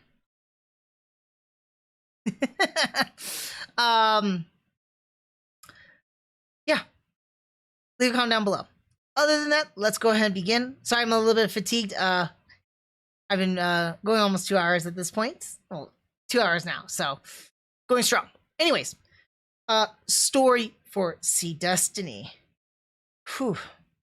It is the year Cosmic Era 73. 2 years after the events of the... Ooh, excuse me. Oh my gosh. I kind of ran out of steam and I'm just like... Ooh. Ooh. Alright. Wakey, wakey. Eggs and bakey. Alright. Here we go again. Alright. So the story for Seed Destiny. In the year Cosmic Era 73, 2 years after the events of Gundam Seed, an attack on Earth from a rogue group of coordinators sparks new tensions and a war renewed. That's the gist of it. Notice I don't really talk about characters, and I will talk about that in a little bit, but the story does kind of change a little bit from here. It's an evolving beast, but not a pleasant one. So for those who do not know, this is the sequel series to Gundam Seed. And it was originally aired in Japan back on October 9th of 2004. Like the original Seed, Destiny borrows a lot of story elements that can be seen from the original Gundam, or in this case, or betterly known, the sequel, Zeta Gundam. I'm going to dive a little bit into that one too. It's going to be quite a bit to unpackage from this series here. I don't really have a lot more trivia beyond that one, but I want to talk about the animation. I don't think I have anything really regarding the animation. Oh my gosh, did I not have anything else for our Seed Destiny one? I thought I did.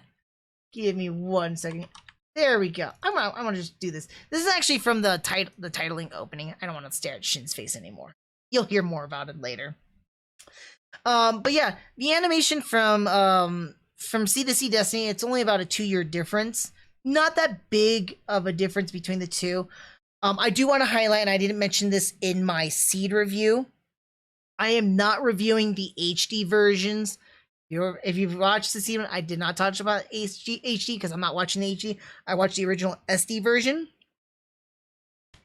Excuse me. Same thing for Seed Destiny. I am only watching this in the original SD version. I do not have access to the HD remasters.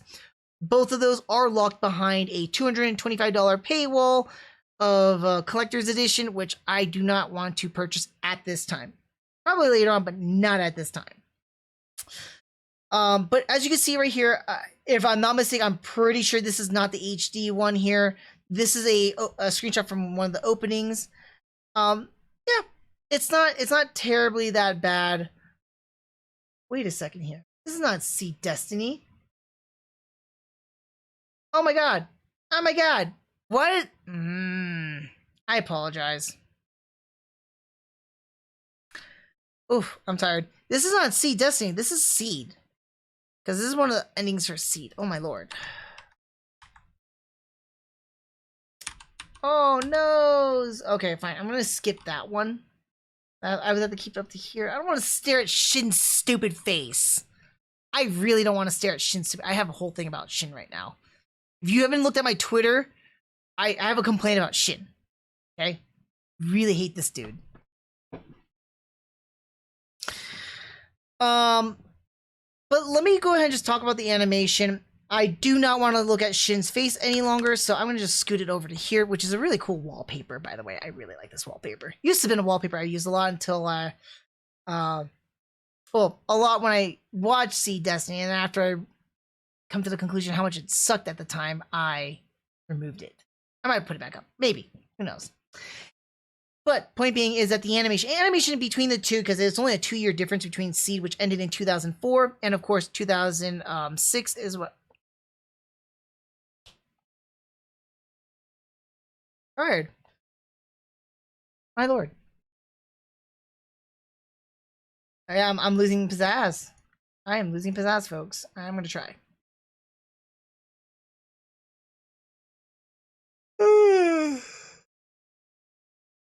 Anyways, I'm gonna do this again.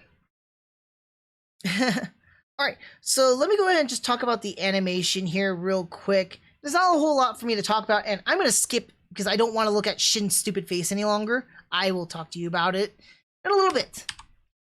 But I'm going to leave it on this really cool wallpaper that I used to use back in the day while I was watching Destiny, and I had removed it afterwards because I hated Destiny so much back in the day. But the animation between the two series, between Seed and Seed Destiny, is not by a whole lot. I do want to let you know I am not reviewing the HD versions for it, just to clarify, because, and I didn't clarify this in my Seed review, the Seed HD and the Seed Destiny HD are locked behind collector's editions, which are $225 right now. I'm not paying for that right now, and I was trying to get through what I can have, which was from my own collection, which is based on DVDs. So they're all SD. However, back to my point, Seed originally ended in 2004, and Seed Destiny started in 2004. So you're going to see what I'm saying? Like, there's not much of a whole animation difference between the two. It's a little bit better with Seed Destiny, especially with the CGI ships of the Minerva It's a little bit better than the Archangel. Not by a whole lot, though. The music for Seed Destiny is all right. Unfortunately, unlike Seed, where Seed had a lot of really cool music, I really loved a lot of the music in Seed. It's like one of my top tier favorite Gundam musics of all time, right with Wing. Destiny is a letdown. Destiny doesn't have a whole lot of music that's great. While it does have a lot of opening and ending songs, a lot of them are not that great. Like the first two are probably like the first couple were good, and then the rest not so great. The music used throughout the series internally, though, between like dialogue and action scenes and the story, it's okay. It doesn't really captivate or really capture the moment, in my opinion. It's forgettable for the most part. As for dubbing, I think the dubbing is alright for the most part. I think they did a good job comparatively to where Seed, where even though Seed uses a lot of familiar voice actors, we get a lot of still familiar voice actors for Seed Destiny. But I mean, there's not much of a complaint. I think it's just because we don't have Kira or the others as much as the main characters as much. I say as much. If you've seen my Seed review, you'll know that I wasn't a huge fan of Kira's voice, Kagali's voice, Flay's voice, or Lacus's voice. So I was a huge fan of their voices. Not necessarily that the voice actors and actresses are not good. I just didn't care about the way they portray the character. They just didn't fit the character that well. But they can act well. So they weren't perfect for that character. But I think the casting for this time around for Destiny was actually good. For the new cast members that we get introduced to, I had no issues with it. I feel like everybody fit their role perfectly. If anything else, I really do like Durandal's voice, because, I mean, it's Wu Fei Chang's voice, but in a lot more calmer tone. I liked it a lot. And Luminaria wasn't bad either. Talia is also a good voice actress, too. I like her voice actress. Other than that, let's just dive into the nitty-gritty with Destiny. It's not great. Not great. So story and the pacing is big problems here. So for the most part, if you listen to my Seed review, I keep referring to the Seed review, but I try to bring it back full circle this, right? But Destiny is kind of like the same thing with Seed, where 60% of it is the characters and 40% total between the story and the action. I separate story and characters because they're not the same thing. Story is like what's going on in the world and everything around our characters, while our characters are the stories themselves. We're getting focused on our characters. It's a little bit more melodramatic. Not as melodramatic as Seed was, but it does get there. That said, I want to kind of like touch upon like some of these points here. One of the ones I want to talk about is rehashing stories. This is a big problem I had with Destiny. For the first part of Destiny, it seemed all right. Like it was trying to go on its own direction, trying to take its own place. More than, not even quite midway through and onward, it starts not borrowing, but rehashing the same stories. It starts rehashing stories from like Zeta Gundam. It rehashed stories from its own original, the original thing that's based off of Seed. It gets to a point where it was like, why am I watching Destiny? Because it's telling the exact same story. If you don't already know, like I mentioned in the story, it's trying to rehash the war between new coordinators and naturals. And my God, why are we rehashing this? Why are we revisiting something like I get it. It's like same thing with like Zeon versus Federation, but the way they go about it. Oh, sorry, I have a little buddy crawling on me. Come on, little missy. See, I got somebody crawling on me. Go ahead and take her outside.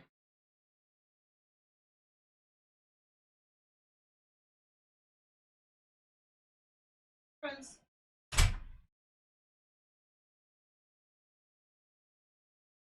No, I don't like killing, so yeah. If I could save a life, I'll save a life. I don't like killing things. Even if it's an ant. She didn't mean no harm to me. She's just trying to find her way, find some food for her family. I wouldn't want to be killed if I was trying to do that for my family. Anyway, that's just my little thing for critters and animals and the such. Don't get me wrong though. Anyways, oh, I am very, very tired. I'm like worn out right now. Oh.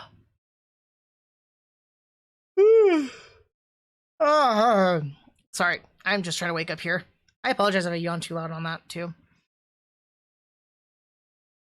So yes, Destiny rehashes a lot of these elements from Seed. So we're retreading those grounds and like trying to start up a war. Yes, this Destiny does bring in some newer aspects to this story, and I'll touch on those later. But for the most part, Seed really just Seed Destiny rehashes those moments from Seed. So it's like we get to the war, okay, then kind of spoiler moments, but like not really. But we are like rehashing the war. We're going back to fight Orb and all that stuff like that, and then we're going back up to the plants and fight and like it follows the same like little plot point where like this is what we just watched in Seed. Why are we rewatching this again? And it feels very much like lazy writing to me. Also, I would almost say the same thing with mech designs, but I do like some of the redesigns. I will go over that when I get to the mech segment here itself. Oof, excuse me, I apologize. But in all honesty, when it comes to the story of Seed Destiny, it really, really rehashes things. And for those of you who don't want to hear this part, I'm going to actually delve a little bit more into it. I kind of gave anybody who didn't want spoilers an idea about it. So if you don't want to hear this next part here, I'm going to talk a little bit more in depth about what I'm talking about rehashing stuff. Kind of give you a little bit of an idea though. Okay.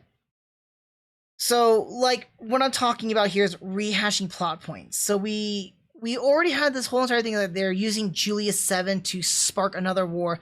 Yeah, I get it. They're doing the whole Logos thing, and they're trying to blame Logos later on and all that jazz, or Logos is causing this. Not Logos specifically, but like Logos is using this event to stir up another war. So we're rehashing and rekindling the hatred. And like I said from the first Seed, I really like that kind of like storyline. I want them to develop more on it, but they don't. They bring it up and they drop that point over just so they can renew the war and they start more conflict, start more fighting. Okay, then later on we get to Orb not once, but twice in the series. And we have these kind of conflicts very similar to what we had in Orb to begin with. It's kind of like a 1-2 part from what Seed had, because Orb was basically, no, we're not going to be doing stuff with the Alliance or whatnot, and then the Alliance is pressuring them into, hey, well, you guys are not playing ball with us, so we're just going to crush you. Something similar with Durandal wanting to destroy Orb, but that's because he feels Orb is a threat to his attempt for a power grab. So not only does it once, but we go at it a second time. And I just find that it's like, why are we trying to go back to Orb? Why are we not visiting other things or creating a different storyline? Additionally, with that too, we go into space, and when we fight against the planets or whatnot, we get introduced to the whole Destiny plan. You know what? Let me. I'm going to talk about all the spoiler stuff here I can, so I don't have to spoil it for anybody else. So, when I talk about like also back and forth, I'll mention this about rehashing characters. I really hate how we are rehashing during this point time frame. We're rehashing why Kira and Athrun are fighting. Oh, should they not fight each other or not? Like, we already explored this last show. Why are we exploring it again? Why is Athrun so confused when he figured it out by the end of Seed? Kira is a cardboard box, okay, for the most part. He's a cardboard box of himself from the first series, and he is who he is. But Athrun particularly is just confused constantly.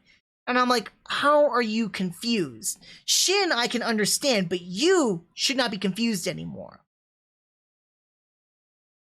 And then we get to what else did I have here? Like kind of that rehash that kind of frustrates me too.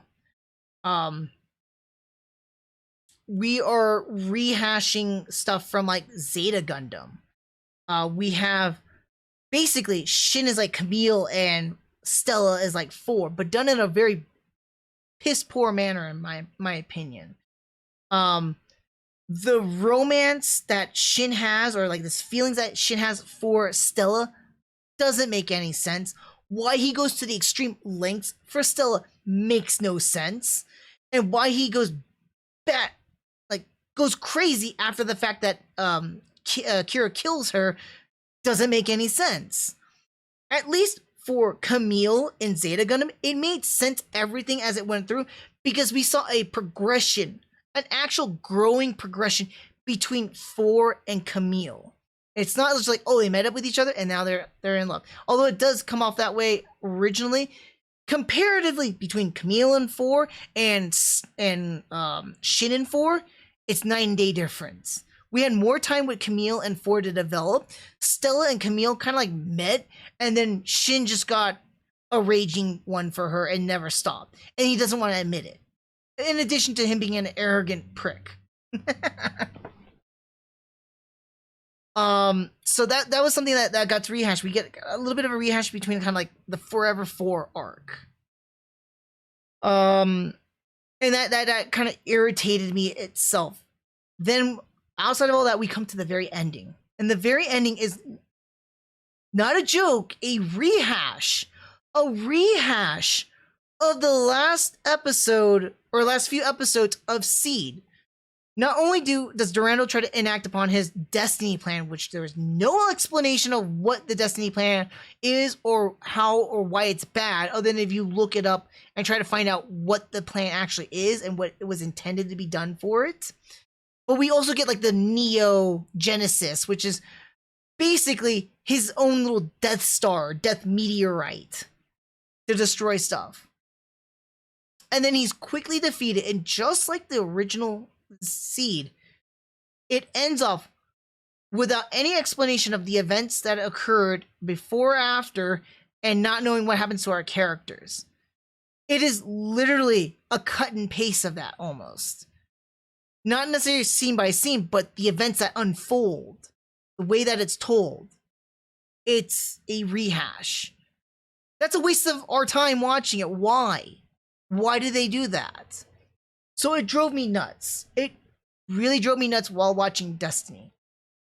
And it's a crying shame because Destiny starts off like it had its own feet, right? And then it goes like, oh, no, I can't walk or run on my own. Let me go ahead and chop off Seed's legs and I'll borrow a little bit of Zeta just so I can run to the finish line. And that's what it did.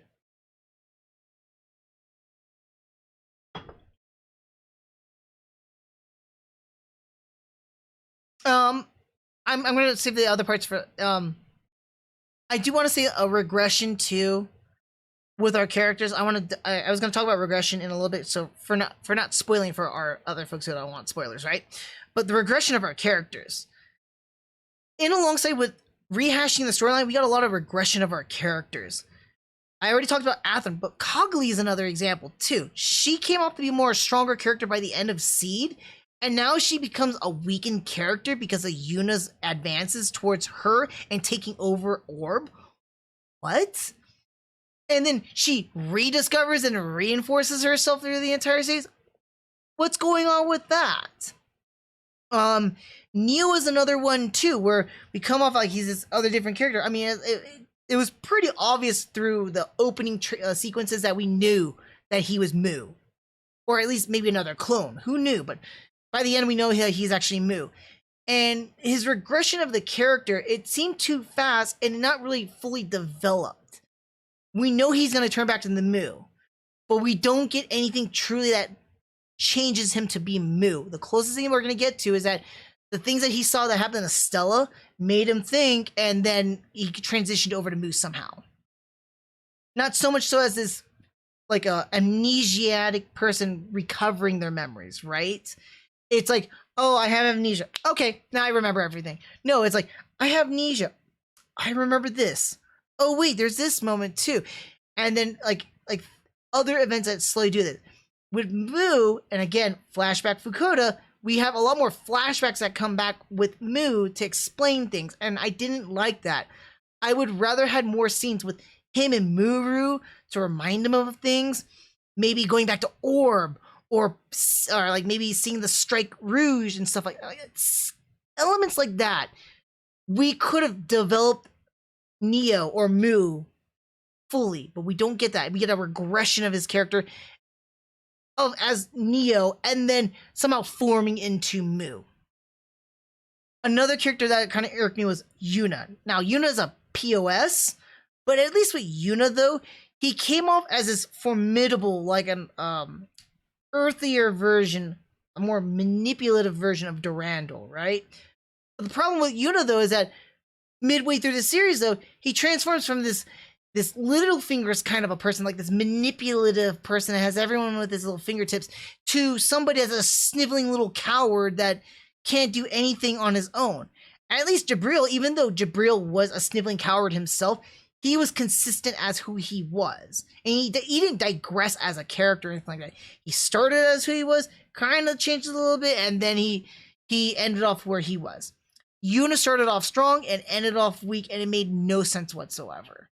I think the only argument people can have for Yuna's character regression would be like, oh, well, you know, he was losing control and all his pieces were falling apart or what. I'm like, yeah, but he still would have some level of resolve as a character, you know, some level or some semblance of like a point that he can reach. Instead, from a strong character, he went to a sniveling coward, which was a mere opposite of what he is.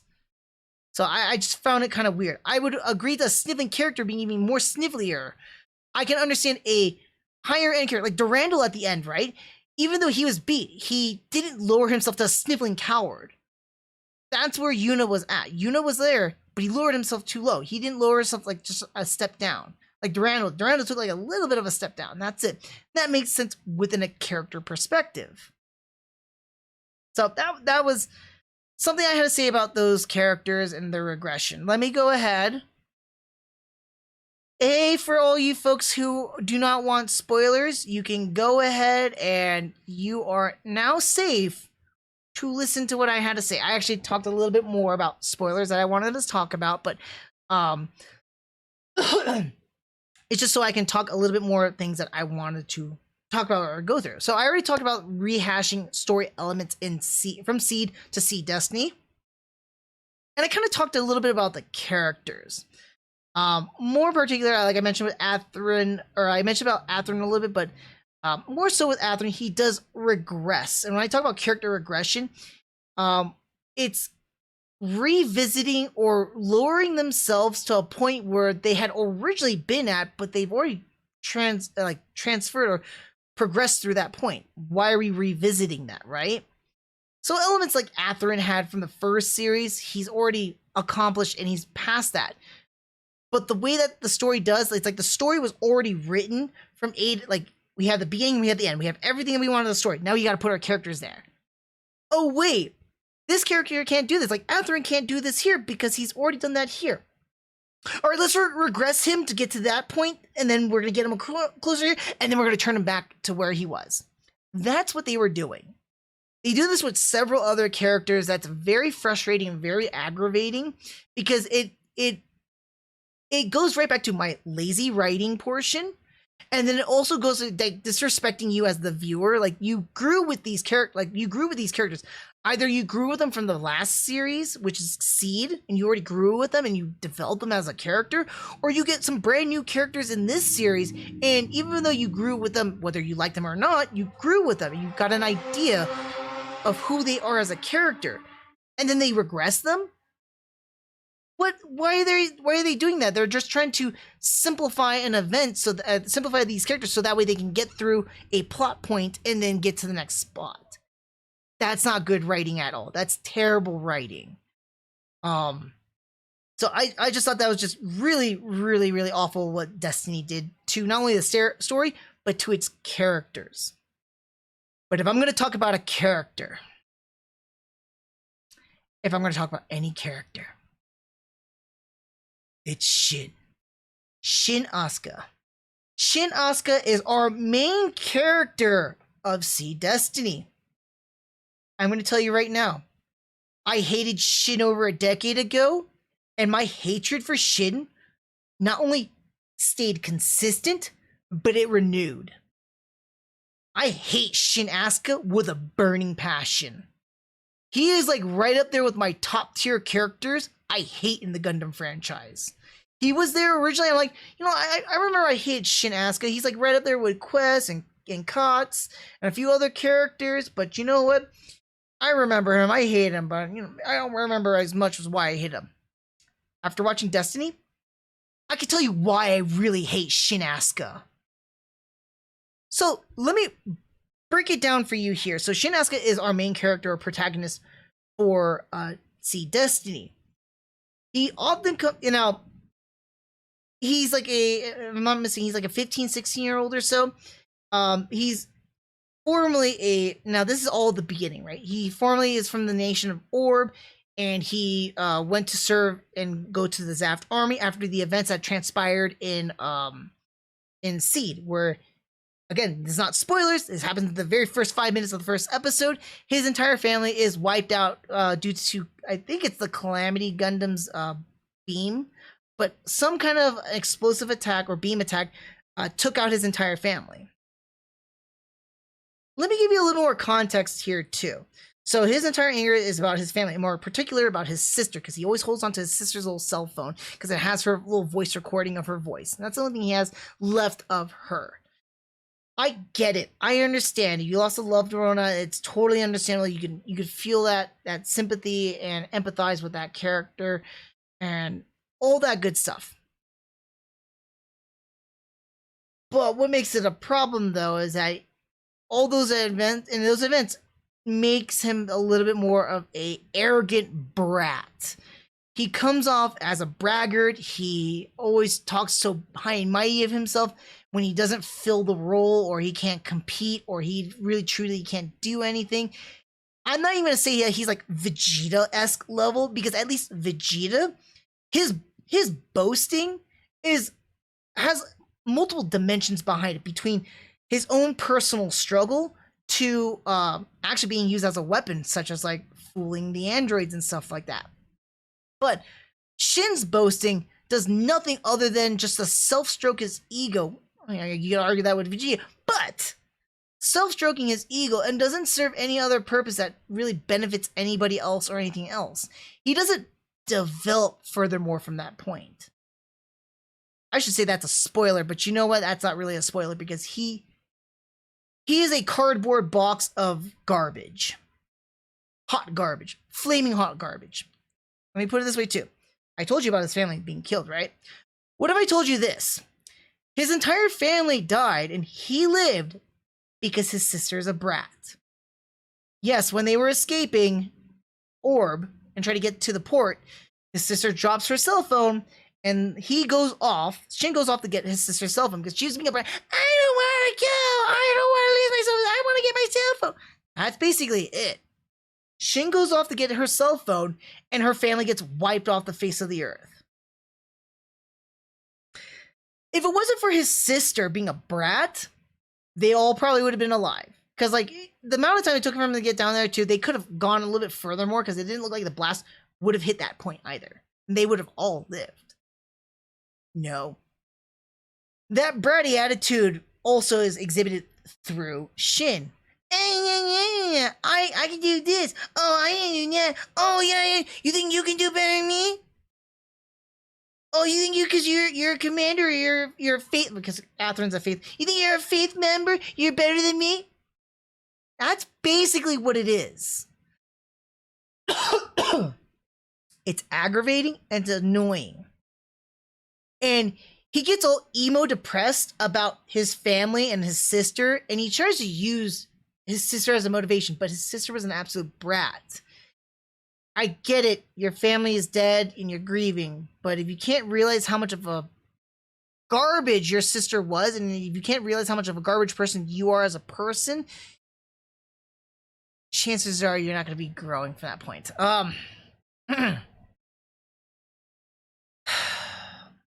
I digress. I'm just trying to digress here also. Here.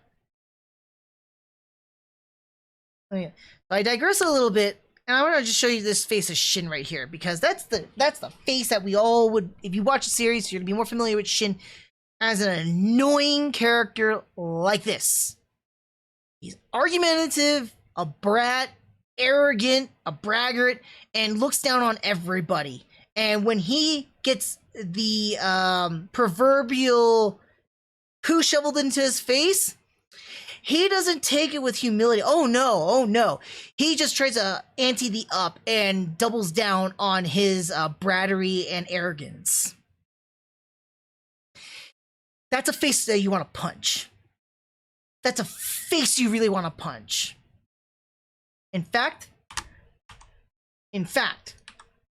ugh, so glad he does get his face punched in. I'm not gonna say who or where or when.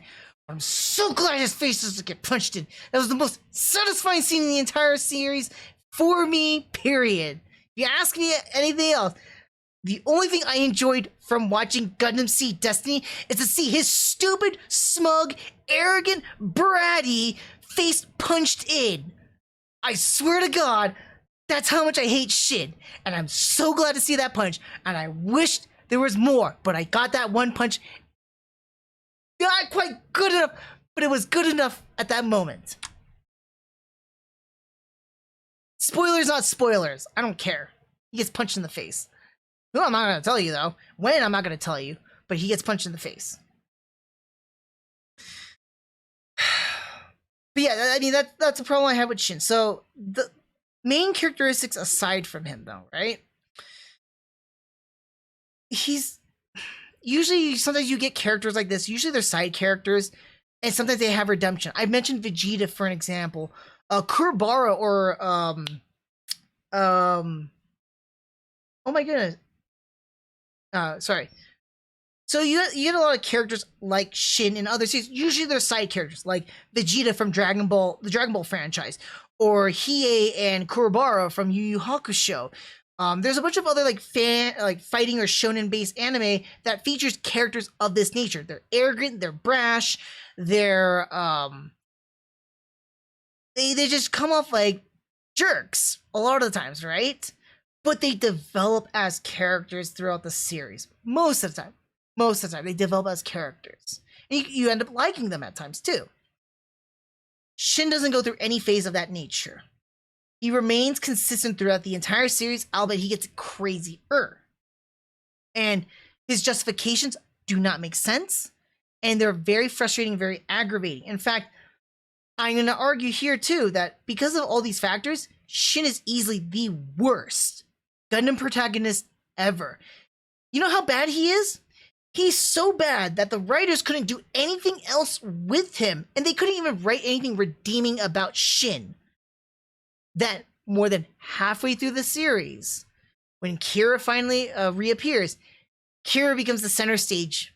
A cardboard box becomes a center stage to a flaming cardboard box. Right.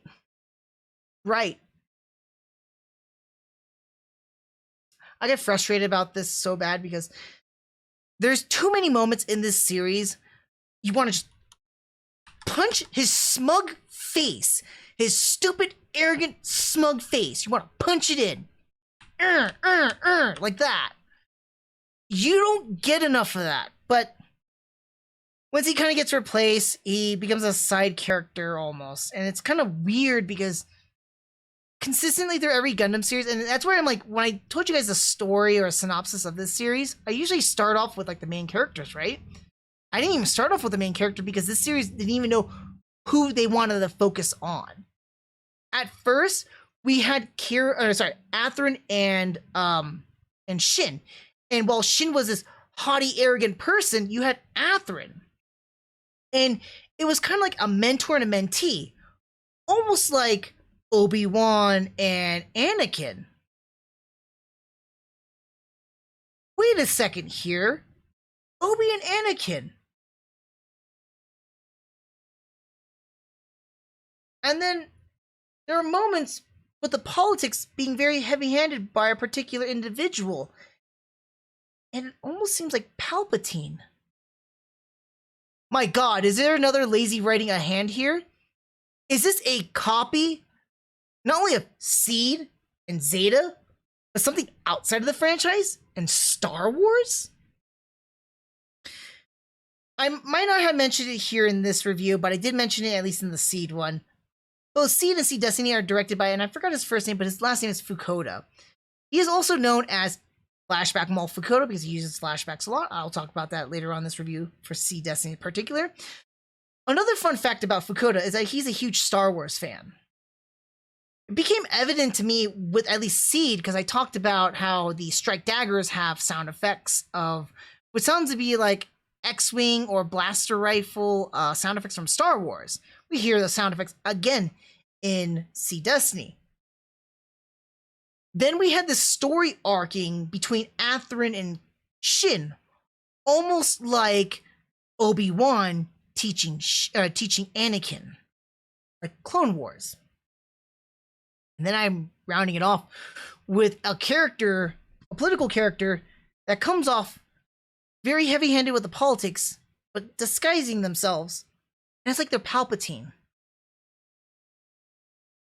Yep, so in addition to shimming a terrible character, Gundam Seed Destiny rips off of Star Wars. Particularly the prequels. Yeah. I'm going to do a little bit of spoilers here because I don't want to... Oopsies. I don't want to do too much for you guys in that regard, so you don't want spoilers. I want you guys to turn away from it. So here's your chance. I see a little ant walking around my desk here. All right, so I want to dive a little bit more with that Star Wars talk I was telling you guys about. So as I was telling you about Shin being like Anakin, I was hinting at a character being like Palpatine. Well, in fact, the character I'm hinting at Palpatine, if you watched the series before, since you're watching the spoilers, or you don't care in general, the character I am referring to is Durandal. Durandal's masterminding a lot and manipulating a lot of the scenes with his little puppet strings, like Palpatine did in the Clone War, the prequel movies.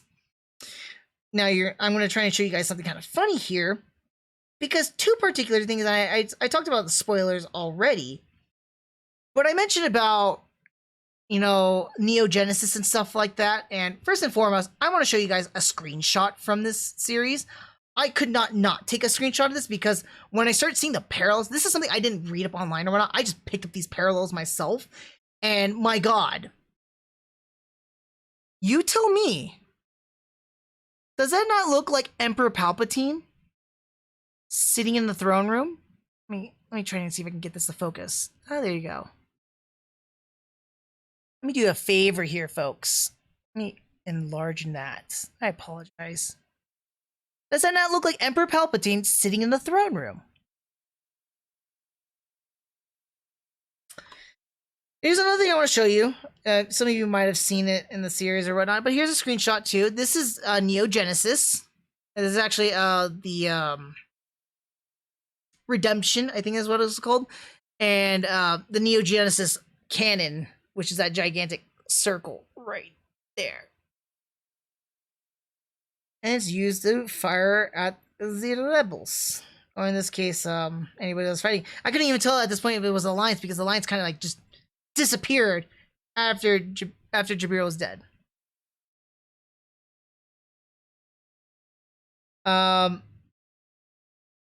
people didn't realize I didn't have a little signature for spoilers, so hopefully no one got confused about that. But I think it's just kind of funny that, again, with the lazy writing, and in particular with Shin himself, he was written to be like Anakin, but at least Anakin in Star Wars has some level of a redemption as Vader. Oh, he goes from Vader to Anakin again. Shin does not get any of that in the series. Not in particular. He does get a redemption though in Final Plus, and I'm going to talk about Final Plus in a little bit for the non-spoiler portion. But since we're here in spoiler land right now, Shin does get redemption in the Final Plus because we do get those the alternate ending, which gives us an epilogue. And the epilogue does focus on our four main characters, Kira, Athrun, Shin, and then We throw in, oh yeah, and Lacus too. But we also get Mayrin and Luna right there too. While Shin was being a pain throughout the entire series, and it seems like by the end of the fight, he kind of realizes the errors of his way. Kind of realizes it. The series doesn't really indicate this, but in the final plus, it kind of indicates that he has a regret, right? And hearing that orb was not destroyed, he was glad about that. So I was like, a little bit there. When we get to the orb site, the grave site, and Kira and everybody, all of them meet Shin. Oh, Kira meets Shin for the first time, and Shin finds out who Kira is, and he's like apologetic about what had happened. That shows a little bit of redemption. It shows that Shin could change as a character, but if you had only watched the series and not get a chance to watch the final plus, you would have never get any inclination that Shin changed as a character. And even if it was like a small change, it's kind of like, and I'm going to be fair here, kind of like a small change, like the equivalent of Darth Vader turning to Anakin at the end of Episode 6, The Return of the Jedi, when he's laying there in Luke's arms and he's telling him that, like, your sister was right, you know? And as he passes away, or like by the time that Luke took off the helmet, I would say actually it goes further back when Vader had tossed Palpatine into the well, or that gravity well, or whatever it was. He turned back into Anakin. So that just for those moments that he did change back. So we got some small moments like in Star Wars, right? And you could say the same thing with Shin here. We had some small moments with Shin where he did change a little bit. Unfortunately, we don't see him develop any further from that. And he still stayed as he was, as far as we can tell. I still just do not like Shin at all. His excuses for being a absolute arrogant brat is like, my family's dead, and that's why I'm like this. I get it. You know what? Tons of other people in your timeline have lost family, have lost loved ones, have lost friends. But that doesn't justify them 100% the way that you behaved. And in addition to that, everybody else has seen the change. He did not. So it was very frustrating to watch him as a character. Another thing I want to talk about spoiler-wise too was, and I talked about this earlier, comparing him to Camille. So like there's the Shin to Camille and Luna is Fa. And I just want to talk about this a little bit real quickly too, regarding the characters, because I didn't get to touch about it before because I was saving it for this portion here. Is that they try to, again, copy another aspect of Zeta, and they try to copy Luna as Fa for Shin's for Camille's Shin. And the thing about that though is that with Fa and Camille, we had far more time with those two to develop, like definitely far more time than, you know, of course, Ford and Camille, but we see more time with them to develop as characters and as a couple too. They had their fights, they had their instances, they had everything. With Luna, with Shin and Luna, no development whatsoever. There's no inclination about like why Luna has any affection for Shin, other than like what is it that you like about Shin or anything like that. Fa has some familiarity with Camille, and then they see each other kind of like that not quite family aspect or whatnot, but like they have that closeness, and they explain that in the series too, and they get into a little bit more of a fight too.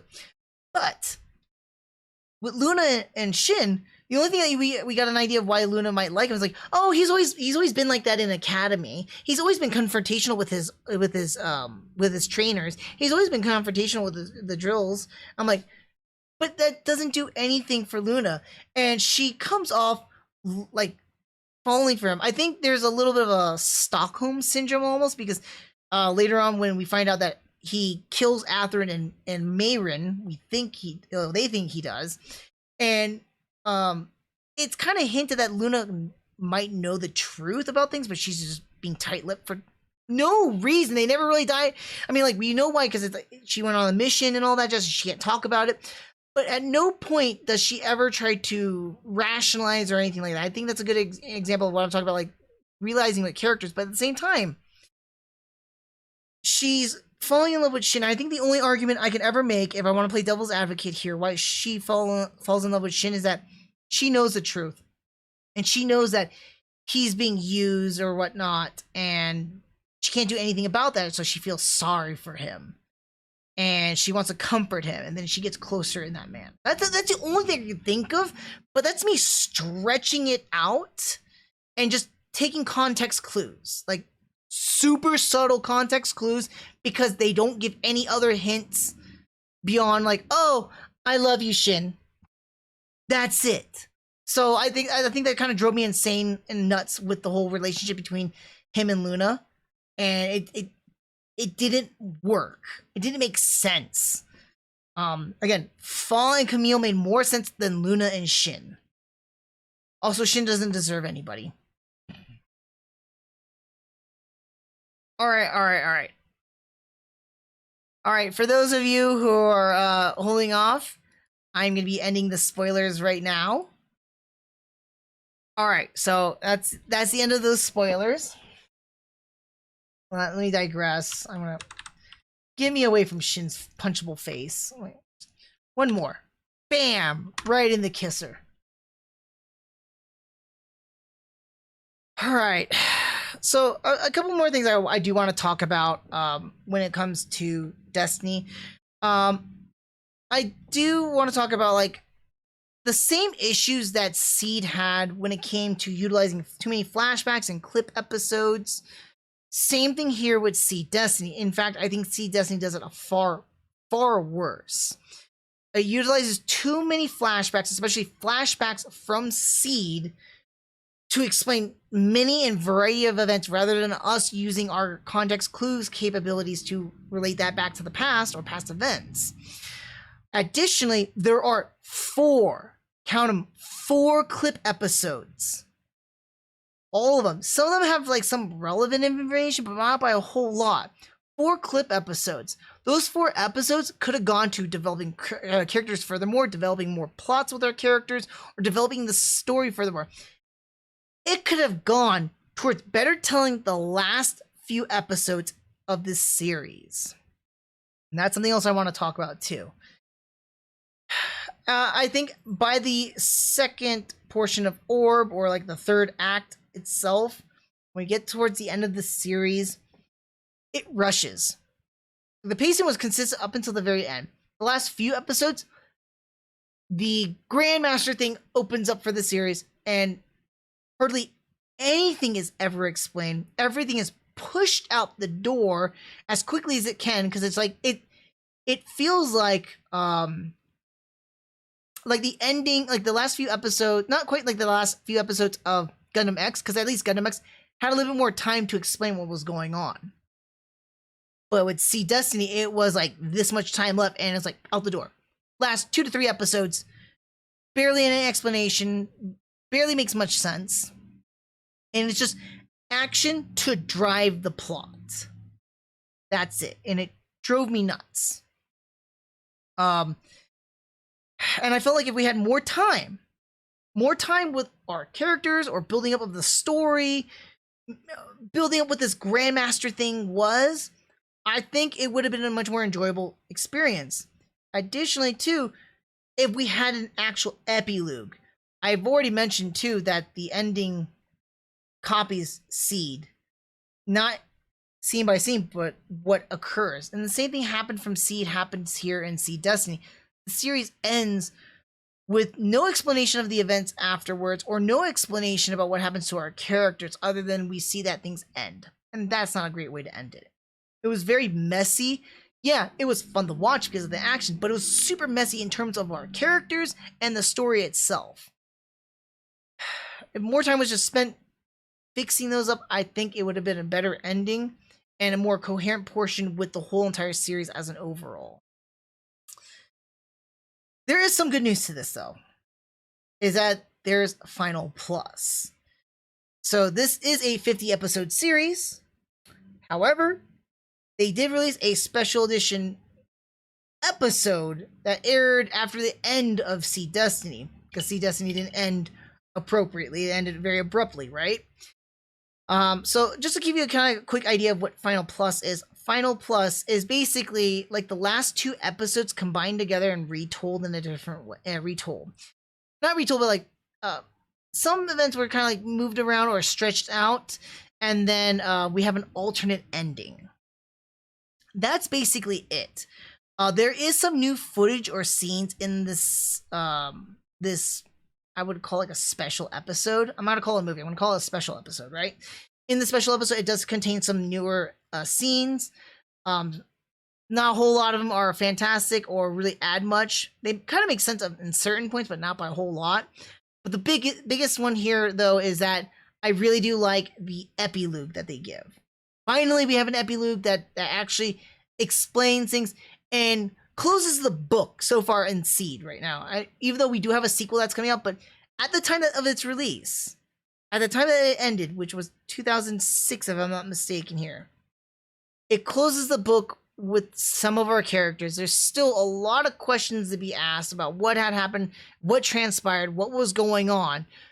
But at least we got a semblance of, hey, we closed the main story with this one point here, and then for a good amount of our main characters or whatnot, we close it off with them here. That's pretty much it. Honestly, I would almost say you could watch watch all episodes except for the last 2, maybe portions of the 48th episode, and then skip the last episode and just watch Final Plus if you have that on hand. Of course, if you watch the HD remastered, you don't have to worry about this. I don't know how that ends off, to be honest with you, but I have a funny feeling it's going to be incorporating the Final Plus ending. Some last points I want to talk about, too, regarding the story itself. Now, I'm a huge fan of Metal Gear, and I think this is like pre-Metal Gear, like definitely before Guns of the Patriots, the 4th game. But I like some of the story elements. This is where I say, like, Destiny did introduce something new, but it doesn't really tackle it. And in the same nature that Seed brought this over, it didn't fully tackle it. It did a much more bigger sin than Seed, at least, in my opinion, than Seed. Seed introduced the whole racist or speciesism between naturals and coordinators. Destiny brought in the whole idea of, like, well, it's not just, at the what seems to be a base level of naturals versus coordinators, but at the root level, it's war profiteers who are poking at each of these sides to fight each other just so they can generate more profits. I like that they brought that up and they dived a little bit into it, because again, it reminds me of a Metal Gear Solid 4 Guns of the Patriots story, basically, with proxy wars and things like that, and war profiteering. But what I didn't like was that they didn't really develop on that. We get some ideas about like characters and organizations involved in this profiteering and stuff like that, and the ongoing story between our main characters and factions and stuff like that. But we don't dive more into that story beyond that.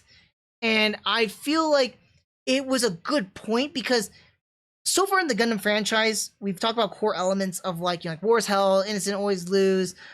We bring in that like kind of like this racist or speciesism. We also bring in some like environmental issues and stuff like that. But we haven't brought in something about those that provocate war. I think the closest thing we got to provocations of war was like in Gundam Wing with Dorothy's character, or to an extent Trace Kushernada too. But we never really got to that extent of like, we have provocateurs. In that sense, it was provocateurs for the sake of provoking a war because of the art of war, the beauty of war. Irony, right? But that's what Wing was trying to do. Destiny brings the concept of like what Metal Gear Solid did, which was bringing in the idea about war profiteers, people who are profiting off of the suffering and misery of others because of what war produces from that, or what war produces, which is that sorrow and misery. Destiny doesn't dive any further than hey, we got war profiteers that are causing these issues, and that's the deeper root issue here. Not coordinators and naturals, but war profiteers. And I feel like that was a missed opportunity, a really big missed opportunity, bigger than what Seed did with the whole naturals versus coordinators. Bigger miss. It was a disappointment. I felt like Destiny could have done a whole lot better. Wasted opportunity. Maybe they could do something in Eclipse when that comes out. I don't know, but wasted opportunity so far. Other than that, last few things I want to talk about is the action in Seed or Seed Destiny. Seed Destiny's action is really good. I enjoy a lot of the action in Seed Destiny. A lot of it's fun. This one does have a lot more stock footage than Seed did, but at least it was still really enjoyable. I don't care like Forced Impulse. We've seen the same animation or stock footage of it putting on the backpacks or whatnot. I think it was kind of fun going in and out and slicing, dicing, or blasting through suits. I had fun watching it, but I don't know how else to put it. It's like Seed Destiny is like a trashy action movie, right? I would almost say it's like Michael Bay Transformers, like Bayformers. You know, it's like that level of entertainment. There's a lot of fighting. The story doesn't make a whole lot of sense, and the characters either, or they're garbage characters or whatnot. But the only thing that's going to drive you is the action, and that's what Seed Destiny really has going for it. Other than that, a lot of the characters are a mess. The story is a mess. They had a lot of opportunity, and they wasted the opportunities on rehashing stories from other series or movies, regressing their characters, and then definitely flashbacks and clip episodes. What a waste. What a waste. Destiny. All the opportunity in the world. You had a sequel to build off of, and lazy writing is where it landed you. Right. Alright. Well, that's what I want to talk about Seed the show necessarily. I do want to talk about my favorite suits.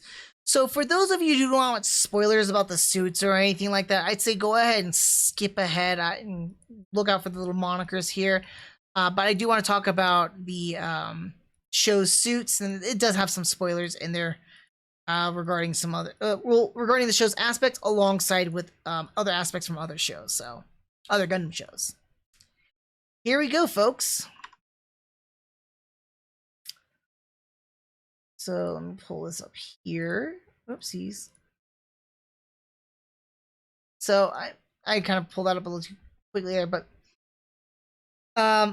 for those of you who are not in the know or not too familiar, so this is one of my segments here is that I talk about my favorite suits of the series.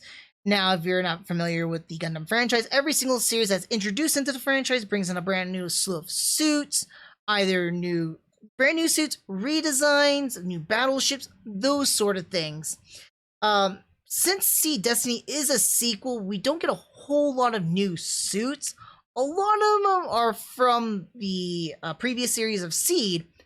However, Seed Destiny also does an egregious action, which was not only rehashing plot points and stories from Gundam, Zeta Gundam, and the and Seed, or even borrowing elements from Star Wars. When I mentioned about Gundam, I didn't mean story for Gundam, but from the original Gundam at least, we have suit designs. A lot of the suit designs in this series is borrowed suit designs. Some of them are new, some of them are not, but I want to show you what I'm talking about. So the ones I'm going to talk about right now, they're going to be all honorable mentions because I don't really have a whole lot of suits I like. Let me double check here. Give me 1 second here, because I could swear I had my, oh, it's right here. Okay, so I do have them. But let me go ahead and just pull this over to you guys. I apologize for a little bit of the mess here. There we go.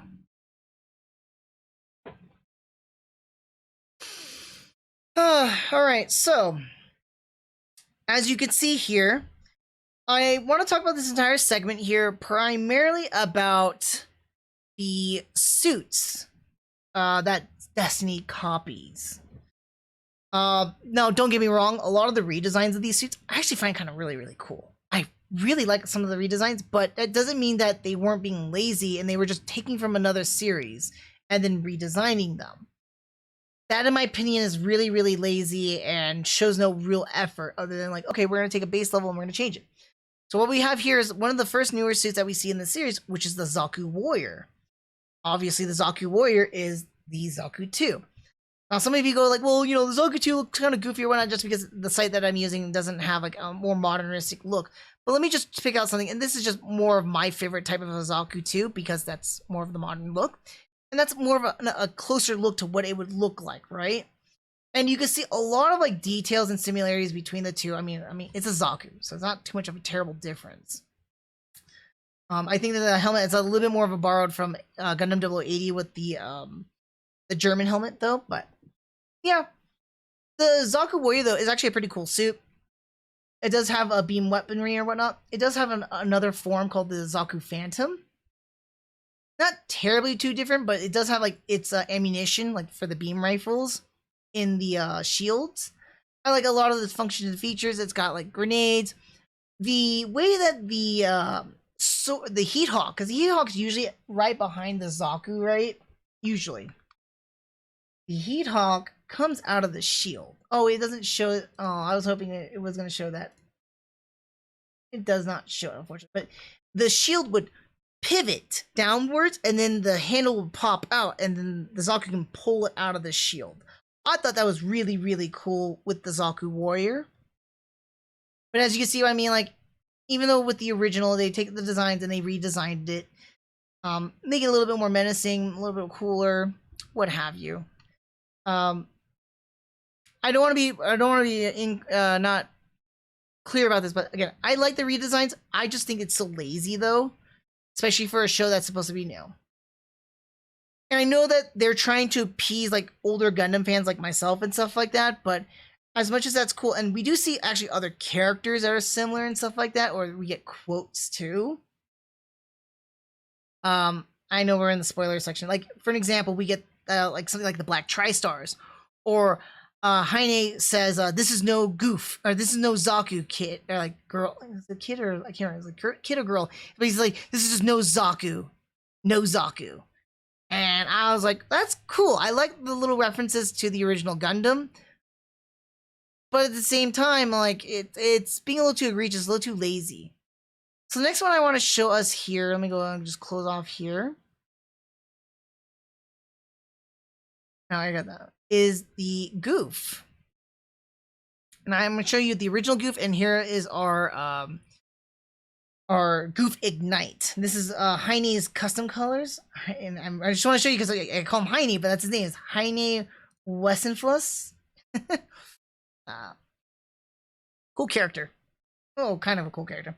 But the Goof was kind of cool. It does have its beam machine guns, akin to the finger machine guns. Only difference, it's more like a mounted one, and that's where I kind of want to show the Goof Custom, because it's very much more akin to the Goof Custom than anything else. I think that's why maybe they want to call it Ignite. I don't know. It does have like, you know, the heat cable and stuff like that.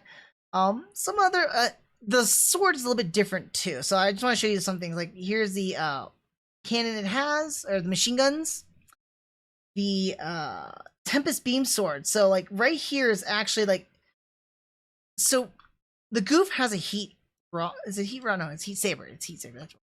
Heat saber right here, and it heats up, and that's how it functions. The Goof sword though extends upward, and it's a physical device. In addition to which you can't really see right here, doesn't show it, but there's a beam that would come. It would turn on, and a beam would light be on that end, so it can be a physical weapon alongside with a beam weapon. So that's something that's cool and unique to the Goof Ignite. Kind of a cool design. We see it quite a bit later on in the series, but you see what I'm saying? Like they're rehashing it. If you look at the two, though, they're very much the same thing. Some minor differences in the details, but that's about it. And if I want to compare it to the original, you can see what I'm saying. Moving along here with other copies, we got the second to last suit that they copy from the original, and that is going to be the Dom. Now, I have an image of a Dom here, but it looks, I mean, Rick Dom and Dom are the same. They just, one's for space and one's not. You can see what I'm saying, like they're, again, taking a familiar design, giving it some more details, some more functions and features behind it.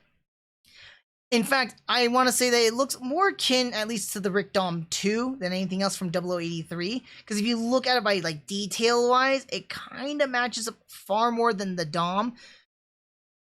But of course, the Dom is it's an image from the older series and not a more modernized look to the Dom. But yeah, that's pretty cool. It was nice that we get to see the jet stream attack in the series too, so I thought that's cool. Not just once, but multiple times. So that's kind of neat.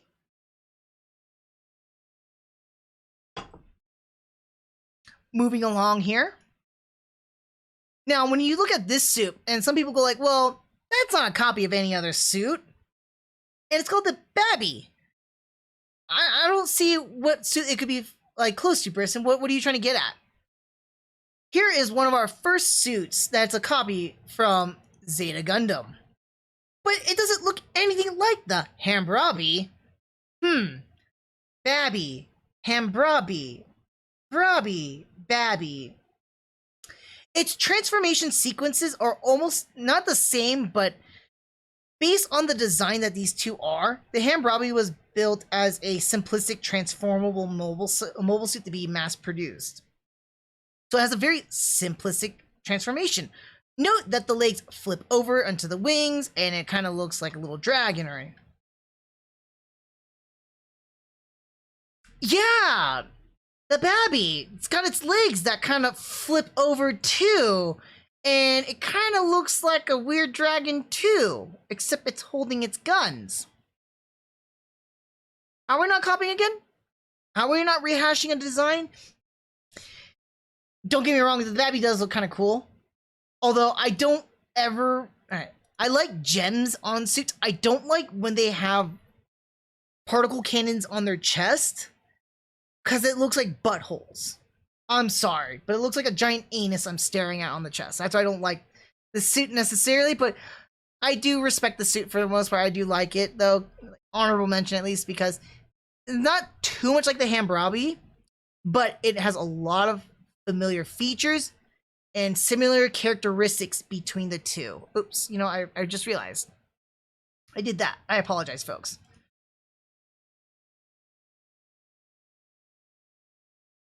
Yeah, I apologize. Let me give you that.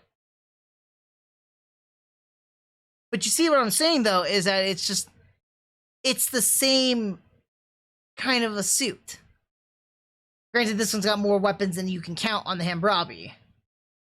Literally, Hambrabi only has like the two the beams on its back. And this thing's got like 1, 2, 3, 4, 5, 6, 7, 8. 8! You can't count it on one hand, obviously, so I just want to throw that out there. So that's our first Zeta copy. I think anyone who's watched the series will know the second Zeta copy, and as soon as I show it, you'll know exactly what I'm talking about. The only issue I have with this is that it doesn't have the little 100 symbol here. But if you know Zeta Gundam, you know it's a copy of the Hayaku Shiki. It's a gold mobile suit, like a gold mobile suit. Oh wait, it's a gold Gundam. I guess they really want to correct Hayaku Shiki from being a mobile suit to being a Gundam. So it's very much a lot of similar characteristics in the appearance of the Hayaku Shiki. I mean, look at the boots, at the coloring schemes, and look at the similar designs. The only thing that's going to be a little bit different, obviously, is the chest capacity. The wing binders, there's 2 backpacks that it has, which not really like that, but you could kind of see it like that. Also, in the series, I don't know why in this picture it doesn't have it, but in this series, it does have the stamp of the Hayaku on here. Not on the right side, I remember seeing it on the left side when Kaguli first sees the suit. It had that. So another suit I want to jump into as well. Oh wait, I jumped too much there. I don't think I have... Oh wait, yeah, that's right. Sorry. Destiny Gundam. And at first glance and first thought, I was like, well, Destiny Gundam doesn't really look like it copies anything other than its armaments. And you take a look at the Zeta Gundam. and you're going to start seeing some similarities. So it's funny when I bring up this one, though, because Destiny Gundam is a hodgepodge of Gundams put together. Long story short, for the Destiny Gundam was originally supposed to be what was known as the, let me see if I can pull it up here. Oh, I can't pull up here. It was originally supposed to be known as, similar to what is the Perfect Strike.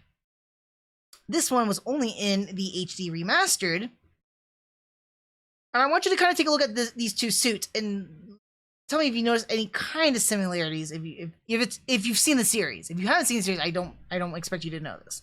If you've seen the series, you know exactly what I'm talking about. So this was only in the HD Remastered. I'm only aware of it because of Gundam Breaker Mobile. But Destiny is basically the Impulse Gundam on crack. It takes all the backpacks from the Impulse Gundam and slaps it into this suit. So it has the large, mega particle beam cannon. I don't remember what it's called exactly. Akin to like the is it Aegis? Angie rifle, similar to that one for the Perfect. Also for the and I'll just pull it out here too for the Blast Impulse. Right here, we have the Silhouette Sword. Or swords right here, but it's the swords right here, just like the sword on the Perfect Strike. And then, of course, we have the Strike's backpack, kind of all meshing in together with this one right here. Now, where I stop right here is I point off to Zeta Gundam, because if you look at the wings and you look at Zeta Gundam, very similar color scheme, like some like inverted colors in a sense, but it's very similar color scheme. It gets really, really more noticeable when Zeta Gundam's in its Wave Rider form, because then you can really see a lot of those colors really show out with the Destiny Gundam. Last thing I want to say, that Destiny Gundam is also a hodgepodge of other Gundams because its hands has like Shining Gundams or Burning or God Gundams, Shining or God Finger. They call this the Pomfulcia right here, and it doesn't really do a good job, but it literally could just do a burning or shining finger onto a suit's head and blow it off.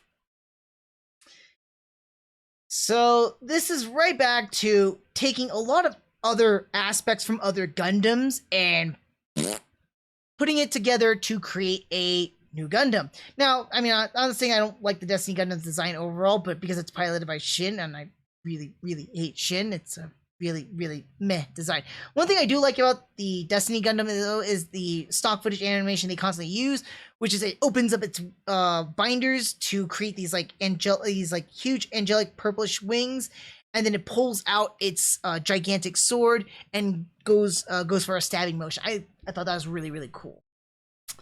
But yeah, you see what I'm saying? Like, where it borrows, again, a lot of elements from other Gundams or other suits, from other series, too.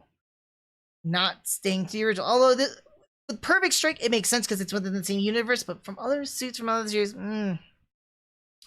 throw my hands up in the air of whether I'm going to, throw a hissy fit or not. Last but not least, we have the Destroy Gundam. And with the Destroy Gundam, we get a twofer. A twofer. What we get out of the Destroy Gundam, first part of it, is we get the Psycho Gundam. We get the Psycho Gundam 1 and 2. Its capabilities with its fingers, because it's got the finger beam rifle, like beam fingers or whatnot, it can shoot. The overall structure and length of it too, it is a hulking Gundam. Gigantic. An example would be like if you look at the Freedom Gundam, it's about the size of the cockpit. That's how big it is. Now, like most other Gundams, most Gundams for the Psycho would about that big to the Psycho. Same thing with the Psycho 2, although it's a little bit bigger. The biggie boy. The twofer I'm talking about, though, it's not exactly twofer between Psycho Gundam 1 and 2. No. That's one of the twofer. The second twofer is regarding its attack mode. Any Gundam fan out there would tell you what it looks like, but anybody are you familiar with that? If not, budding. we have the Big Zam. We go right back to the original. Yes, Big Zam does not have two gigantic cannons on it, but it does have one major cannon, the bipodal tri-foot legs, and all corners of the Destroy's attack mode is very similar to the beam sprays that the Big Zam has. Is it beam spray? I can't remember what it's called. Mega particle beam cannons. There's 28 of them. 28 of them. How much does this guy have? I'm actually kind of curious because this thing is literally a destroyer. Very devastating mobile suit or Gundam. Doesn't seem like it has that many actually. I can't really pinpoint it, but I'm looking at fixed rates. I apologize. Oh. Yeah, because it only has fixed. It doesn't have anything that's optional, but still. I just think it's kind of funny that they did this because they're mimicking a very destructive mobile armor, but also a very destructive Gundam that, again, replicates elements from Zeta Gundam, not only by suit design, but by story design as well. So yeah, that's all I have to say about not the suits overall, but what I wanted to talk about regarding the suits that are copying, or that Destiny copies from other series. Now I have this one up just because it was from my last review, but I do want to talk about the actual suits. I want to make some mentions. First and foremost, I do want to talk about the ugliest suit in the entire series, and that is the Ash. My god, this thing looks like it was straight from ZZ Gundam, and I wouldn't be surprised if they did take it from ZZ Gundam. Ugly suit. Ah, my god, that thing, oh god, it's awful to look at. I do want to make an honorable mention, and I think it's kind of funny because I've seen this suit mentioned multiple times, and some people like swear that that's one of their favorite suits too. And I thought, it's like, okay, watching it in, like, looking at it is different than watching it in action. Watching it in action, it's actually a kind of a cool suit. It's a shame that it was pretty much cannon fodder for the most part. If you are a fan of Destiny suits, you'll know exactly the one I'm talking about, and I'm talking about the Windam. The Windam is actually not bad designed. It looks lame like this, but in action and in motion, it's actually pretty cool. It's got two different variations to it, like a flight type mode and stuff like that. And the rabbit ears of the antennas are not as noticeable due to the lighting and coloring that they're in the background, basically. So it doesn't really look noticeable. But the suits themselves are pretty cool. So super honorable mention. It's not on my top tier, but I want to acknowledge the suit because I don't really like a lot of the alliances of the Federation to me, and I don't like Federation-based suits. But here's something I do like. Besides Gundams, I actually like this one. I can get behind that. My first suit that I really do like from this series is the Murasame. Yeah, I'm trying to say that right. And if you know me, I love my transforming mobile suits. The Murasame's transforming state and then its mobile suit state are pretty cool. Very basic design, upgraded versions of the A-Stray. I like them a lot. They're really neat looking suits. Following up from the Murasame is the Savior Gundam. This list is really hard for me to comprise because a lot of it had a lot of suits I really liked. Now the Savior, I don't like that gigantic camera fin on its head, but its overall body is pretty decent and cool looking, very detailed. I like it. The backpack is also neat, but what I also like is when it transforms. It has a pretty cool transformation sequence. It's quick, but I like it. It's a really neat looking Gundam. I enjoy it for the most part. Again, I cannot deny my transformable mobile suits or Gundams.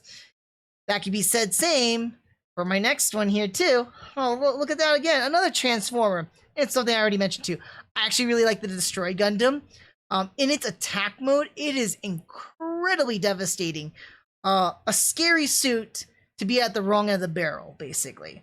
Other than that, it looks like it'd be fun if you went on a destruction mode in a game or something. It looks like it'd be a fun thing to drive. When it transforms, it's kind of like a sitting duck almost. Its arms can do actually quite a bit more, so some level of formidability. That's about it.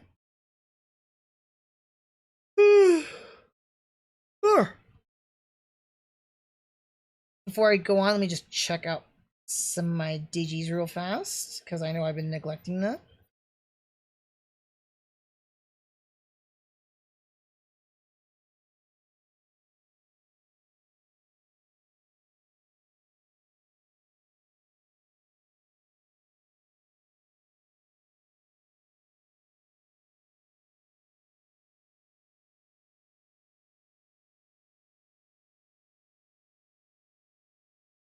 I'm also taking this moment just to take a breather too, because like, oh man, I'm just like, ooh. I've been streaming for about almost 3 hours and 20 minutes now, so it's getting to me a bit fatiguing. It doesn't stop me because I enjoy talking about Gundam. Alright, so continuing on here, my second to last favorite suit. Now, this was like a very hard toss-up for me because my favorite suits function between functionality, like actual practical suits that I would want to pilot if I ever could pilot it, versus like style and look and design, right? So I had to argue and fight against those two. These two particularly are polar opposites, right? One is absolutely by design, one is absolutely by functionality. So I had to decide, and I told myself, like, if I had to pick something, I would want something by functionality, right? So for second place is purely by looks, is the Gia Gundam. I like it a lot because its transformed state is actually pretty cool and neat. It reminds me of Zoids to some extent. But it's also suit form is actually pretty cool and neat as well. I just like the mobility behind this suit and the overall design. Really like it a lot. It's a neat, cool suit. As for my number one, just like Seed, Destiny also has that, you know, one Gundam. If you think about Seed Destiny, you're gonna think about this one Gundam. Not a big surprise, but it's the Strike Freedom.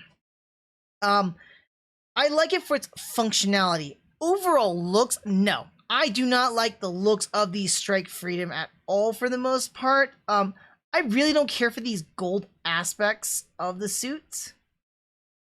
But primarily, and I already mentioned it before with the Babby, I don't like mega particle beam cannons or like these weird beam cannons implanted in the chest of the suit, unless they could cover it up and make it look good. Because it looks like I am staring at a giant butthole on this Gundam. That's what I'm looking at right now. So I would not like to look at a giant butthole. I like to look at a nice suit. And that's why I had the Freedom still up.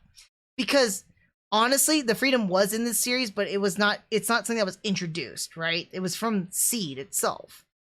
And if you ask me, aesthetically, I really like the Freedom Gundam more than I like the Strike Freedom. Although when the Strike Freedom opens up its wings and whatnot, it looks very cool and very much more angelic than the Freedom Gundam. But I just like the aesthetics of the Freedom Gundam versus Strike Freedom. That's purely me. I get it though. Some people would say like, "Oh, I can ignore that, and I would rather just have the suit's full capabilities." Cool. I like style with my function. That's why I would go with Freedom Gundam. But, of course, having to pick a newer suit for the series, I would pick Strike Freedom. Any given day. Even as practicality, too, I would pick that any given day. But that's what I have to say about the suits of this series.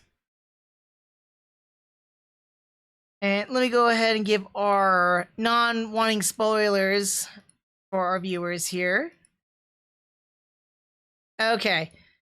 So hopefully our people who don't want spoilers jump back to this portion of the video here. And let me just jump on to my next part about talking about Seed. And that is, I'm new to the Gundam franchise. Should I watch Gundam Seed Destiny first? No. Do not watch Gundam Seed Destiny first. First and foremost, this is a sequel to Seed, so you're going to need to watch Seed before coming into this.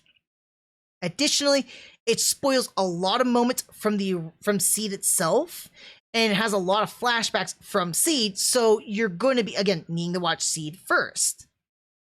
Lastly, while this series does have the core elements utilized from the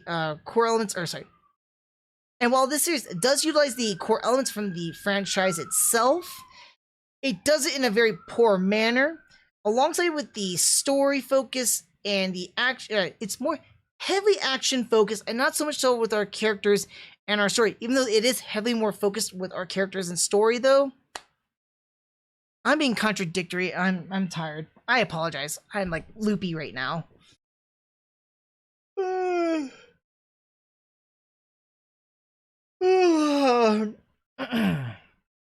Oof. I might want to just take a break, but I still want to talk about my reaction to Battlogue as well. So give me a second here. I'm just trying to recollect myself.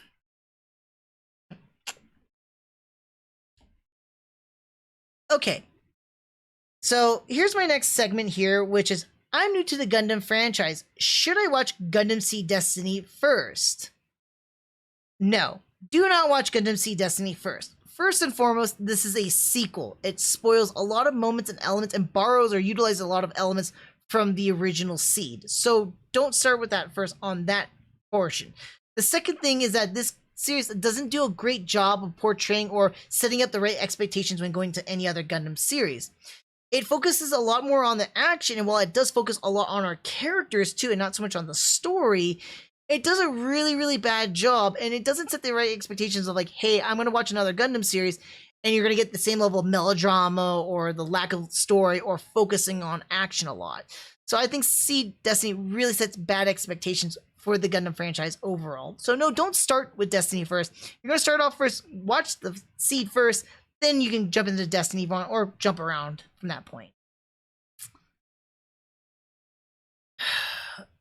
And then as for an overall, Gundam Seed Destiny is a disappointment for the most part.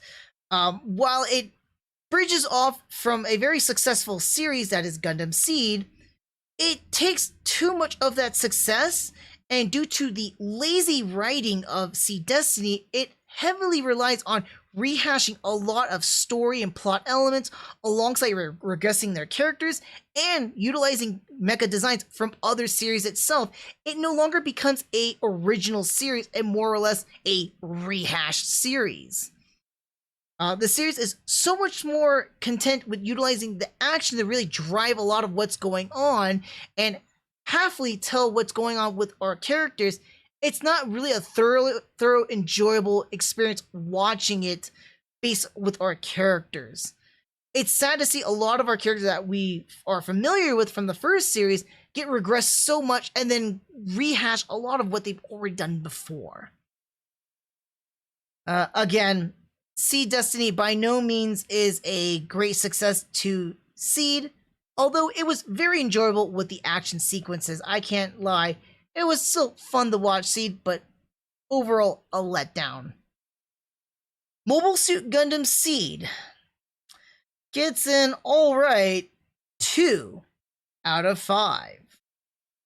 Now I do have to say that at least this is a little bit more, again, another unbiased scoring here. Because when I had originally watched Seed Destiny, and if you have heard my story before, I saw this in bits and pieces. I couldn't put this together. It was a convoluted mess to me, and it didn't make sense. And that made sense because the story wasn't a huge focus, and the focus on our characters didn't make much sense, and it was all over the place. And the only thing that held the series together was the action. When I had originally watched, I gave it a 1 out of 5. I did not want to watch the series. If it was not Seed, I would bash Destiny the most. Destiny was the one I highly kept on bashing on. I constantly referred to it like stock footage, the show. Hated Destiny constantly. I keep looking over here. Let me put that back up for you guys. I just did not like it at first. Coming back to it a decade later, and then just rewatching the show and reanalyzing it for what it was, I see a lot of the faults in it. It's still a fun show, actually. That's why I gave it a 2. I mean, someone asked me to watch, I wouldn't be terribly excited. I wouldn't really want to watch it off the bat, but I'm like, if someone really wants to watch, I'm like, sure, I can watch it with you, because a lot of the action really does carry this series, but man, the lackluster story and the regressing characters stuff really is aggravating. It doesn't sound like it when I explain it, but if you watch it, you'll see what I'm talking about. Especially if you had watched Seed beforehand too, it's very aggravating to see characters that have already gone through the same arc revisit that again. It's as if they never learned their lesson or anything like that. So that's all I have to say about Gundam Seed Destiny and Seed itself too. I'm sad though, as of this time of this review. So like I said, I got the review Seed Destiny, and the red and blue frame, OVA shorts, and of course the Gundam Seed special editions. I did not, in fact, be able to review the Seed Destiny movies because I only had 2 of the 4. And I did not do anything regarding the HD remasters because I do not have access to them, nor do I plan to get them anytime soon. The biggest regret, though, is that I was trying to watch Stargazer to add on towards these reviews. Unfortunately, I could not get my hands on it. I tried to find what I could find on YouTube or other sources, and I just could not get my hands on it. So that's okay. Maybe in the future I'll come back in a review with Stargazer when I do pick up the Seed Destiny Collector's Box set. When I pick it up, that's gonna take time. Other than that, I do want to thank you guys for watching. If you haven't already, if you're watching this on Twitch, follow me on my Twitch channel. If you're watching this on YouTube, like this video, subscribe to my channel, leave a comment down below. I want to hear from you guys. What did you think about Gundam Seed Destiny? Do you agree with me? Do you think my opinion sucks? Did you like it? Did you hate it? Or what else do you think about Seed Destiny over? I want to hear from you guys. So leave a comment down below. As always, I do want to thank you for watching, and until the next nerdy review, I will see you next time. Take care. Alright, and that is not exactly it for the show here. I might want to just take a smidge bit of a break, because what I have for us here is the Gundam Battlogue reaction. I have not watched this yet, so I want to get a little bit of a reaction for this one here. Let me enlarge my video here. So give me one moment here. I am going to go take a quick little break here, and then I'm going to continue alongside here. So bear with me for a moment here, folks. If you are watching this as the recording, you might want to fast forward at this point here. I do apologize, but I am tired. Let me just get some energy back into me. Let me just regain a little bit of myself, and we can keep going.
All right, my little kitty, get your butt down. Sit down. Sit down. There we go. Quit. Quit. Sit down. All right, let me go ahead and ooh, it's a little bit tired, but I want to get this show on the road, and that way continue from there. All right. Oh, snap! I grabbed this thing. I apologize. Oh, and my my flames on there. Perfect. All right, we are now golden. All right, so we're gonna go ahead and start up with the next part over here.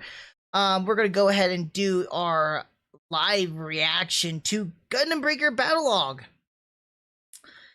So let me just go ahead and do my opening portion here, kind of like I do for my YouTube videos here. So, hey there, and welcome to a nerdy reaction here. I am the Absolute Nerd. Today, I'm going to be doing a live reaction on Gundam Break Battlogue.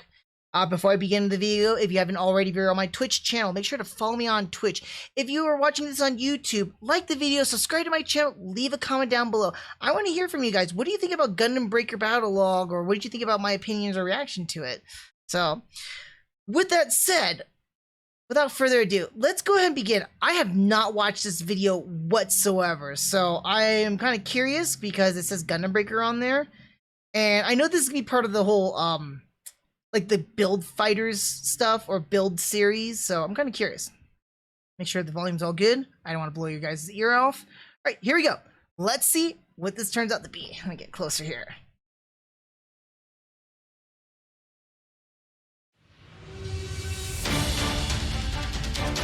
Okay. So basically, like, just like any build fighter so far, looks pretty much the same, but kind of cool. Here's what that Gundam is. It looks like another star build or something like that. Okay. Oh, it's like kind of like American Gundam. Always gotta have the pretty announcers, right? Wait. Whoa, wait. Hey, is that? That's Sana? Wait. I want to pause this so bad, but I can't. Okay, hold on. So, masked character. Okay, so Gunpla. That looks like Arceus. Arius? I can't remember his name. I wonder if this is like the mobile game. Like the Gunpla Battle, Gunpla Warfare game. Because three of those characters look the same. I saw Sana for an example. That's bothering me right now. It's really bothering me. Cool suit designs. I'm not actually thinking that she's Yuri because she's using it now a fight. That looks like Sana. That looks legit like Sana. And that's Torma? That's a pretty EA suit. I don't know why he's wearing a hardcore mask. Dude, that looks like the main character. Okay, I'm convinced. Gundam Breaker. Okay, are we done? Are we done? Okay, well, what's going on now? Okay, so new short film of all 6 episodes. Okay. No, it's a prequel. No way. Okay, so that's the end of the video. Okay, legit. Okay, wait. So let me look at some of these. Let me look this back. So. Okay, so Story Mission 16 serves as a prequel to Gundam Break Battlogue. No way. So, for those you don't know, and I've mentioned this in my live streams and some of my videos, but I do play. It wasn't called Gundam Breaker Mobile. Let me just show you. So I do play this. This was known as 2 years ago, at least. It just changed recently on the 2nd anniversary. It was known as Gundam Battle Gunpla Warfare. I played it since it launched. And it's had its own story. So it's like, it kind of had its own little story with its characters. So that's why I'm like, why do some of these characters, like, I looked over here, like, where are we here? Yeah, because, like, I saw this pink-haired girl, I'm like, she looks like Sana. And, like, I didn't really notice that until, like, I saw them closer. I'm like, okay, that's gotta be, like, or, like, yeah, Torma, and then your main character. So like that's why I was like a little bit surprised. Like holy crap, this is so cool. So this is gonna be Titan. Hold on a second. Yeah. Honey. Yeah. Oh. Yeah. Okay. Look at my big watermelon. Oh. Oh, yeah, mosquito. I was trying to shoot out a mosquito.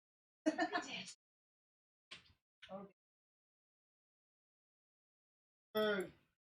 Hold on, folks. Give me one moment here, folks. That's yours. Boxes? I don't know. Only one?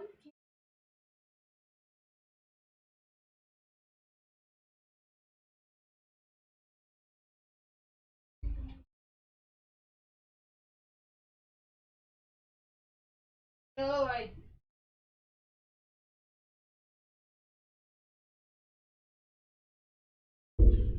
Yeah, I only saw the FedEx guy just drop off this one.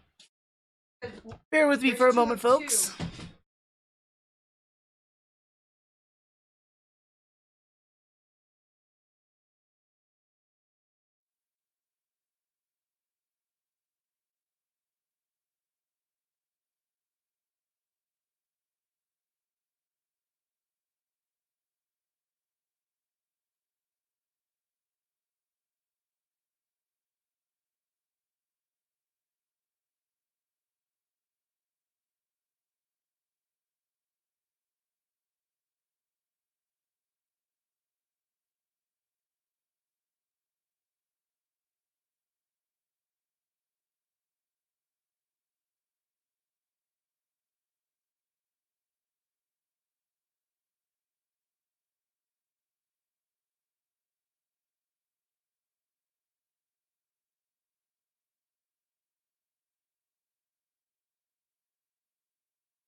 There we go. Come on, Nero, off my seat. Come on, Nero, you're not allowed to be on my seat. Want to see a dancing kitty? Oh, meow. Anyway, so, yeah, so I just pulled up my game. Funny enough, because I haven't actually logged in today yet, and I'm not out of energy or anything like that, but yeah. So, let's see. Gundam Break Battlogue, new short film of all 6 episodes. Start streaming on Gundam Info. Cool, because that's the site, or the YouTube channel. Looking through that. That's pretty chill and awesome. Oh. Did you need anything else, hon? Okay. And the wife just returned right now, so yeah, I'm like, oh man, I've been streaming for a long time. I'm kind of curious. Wait! I wonder if that's the girl from... I wouldn't be surprised, because I just finished... Well, I finished the last chapter. I don't even know which chapter I'm on right now. So, oh, he's sniffing the meat? Yeah. Oh, lordy.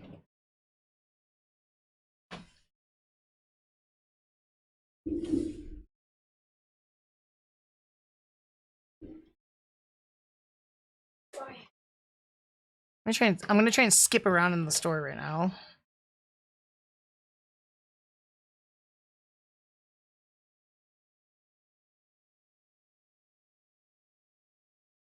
My ribs.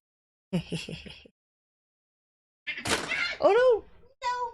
You don't go for Stoof.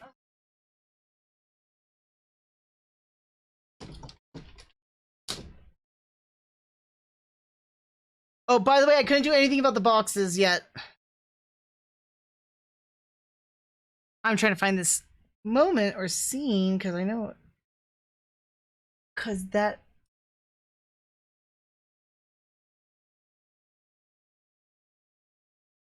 I think this is her. Oh, snap, it is! I'm surprised I didn't recognize her because I've already played the story mode, so here's a little bit of a hint of who she is. Let me max out the screen for you guys. Misa is her name. I did not realize she's I think she might be the main character of this story then. It's only 6 episodes though. That's the one thing that's crazy. So like it says play the prequel Gundam Breaker Battlogue, or play the prequel to the game, and then story mission chapter 16 serves as a prequel to this. Well, if I ever wanted to, I could reread the chapters because it's all readable basically. It's our chapter form, but I don't really remember it being that big. And the funny thing is that I find it funny that we see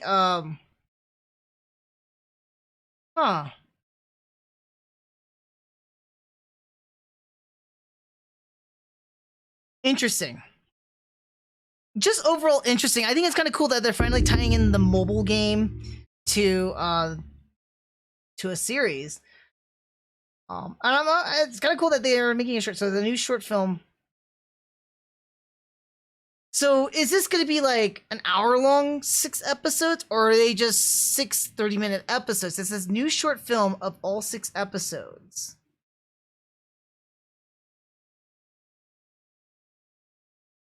A little bit confusing. So I'm confused now. Like, are we having a short film, or is it gonna be 6 episodes? It's cool that they're tying this to Gundam Breaker Mobile. I've been playing this for 2 years, so I've been following the story. Although I only know this character as main character, or my character's name, which is Sentinel. So, to me, it's kind of strange.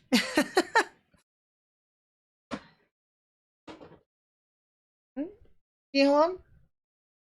Okay.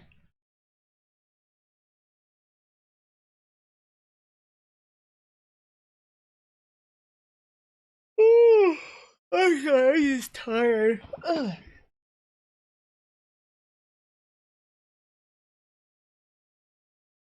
But yeah, that's really cool. Let me take a look.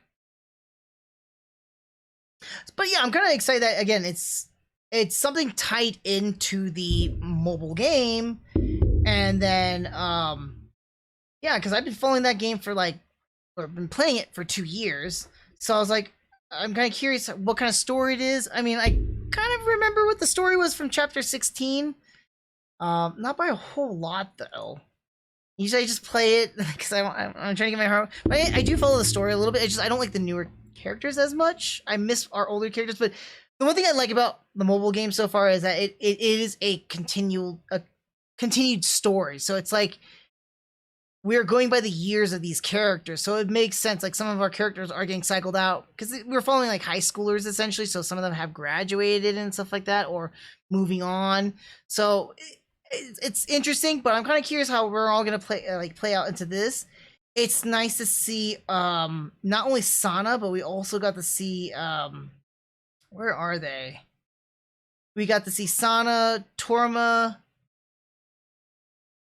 Sana, Torma, and then our main character right here, or MC. MVP は俺が Oh well, it's too fast. Yeah, the main character basically.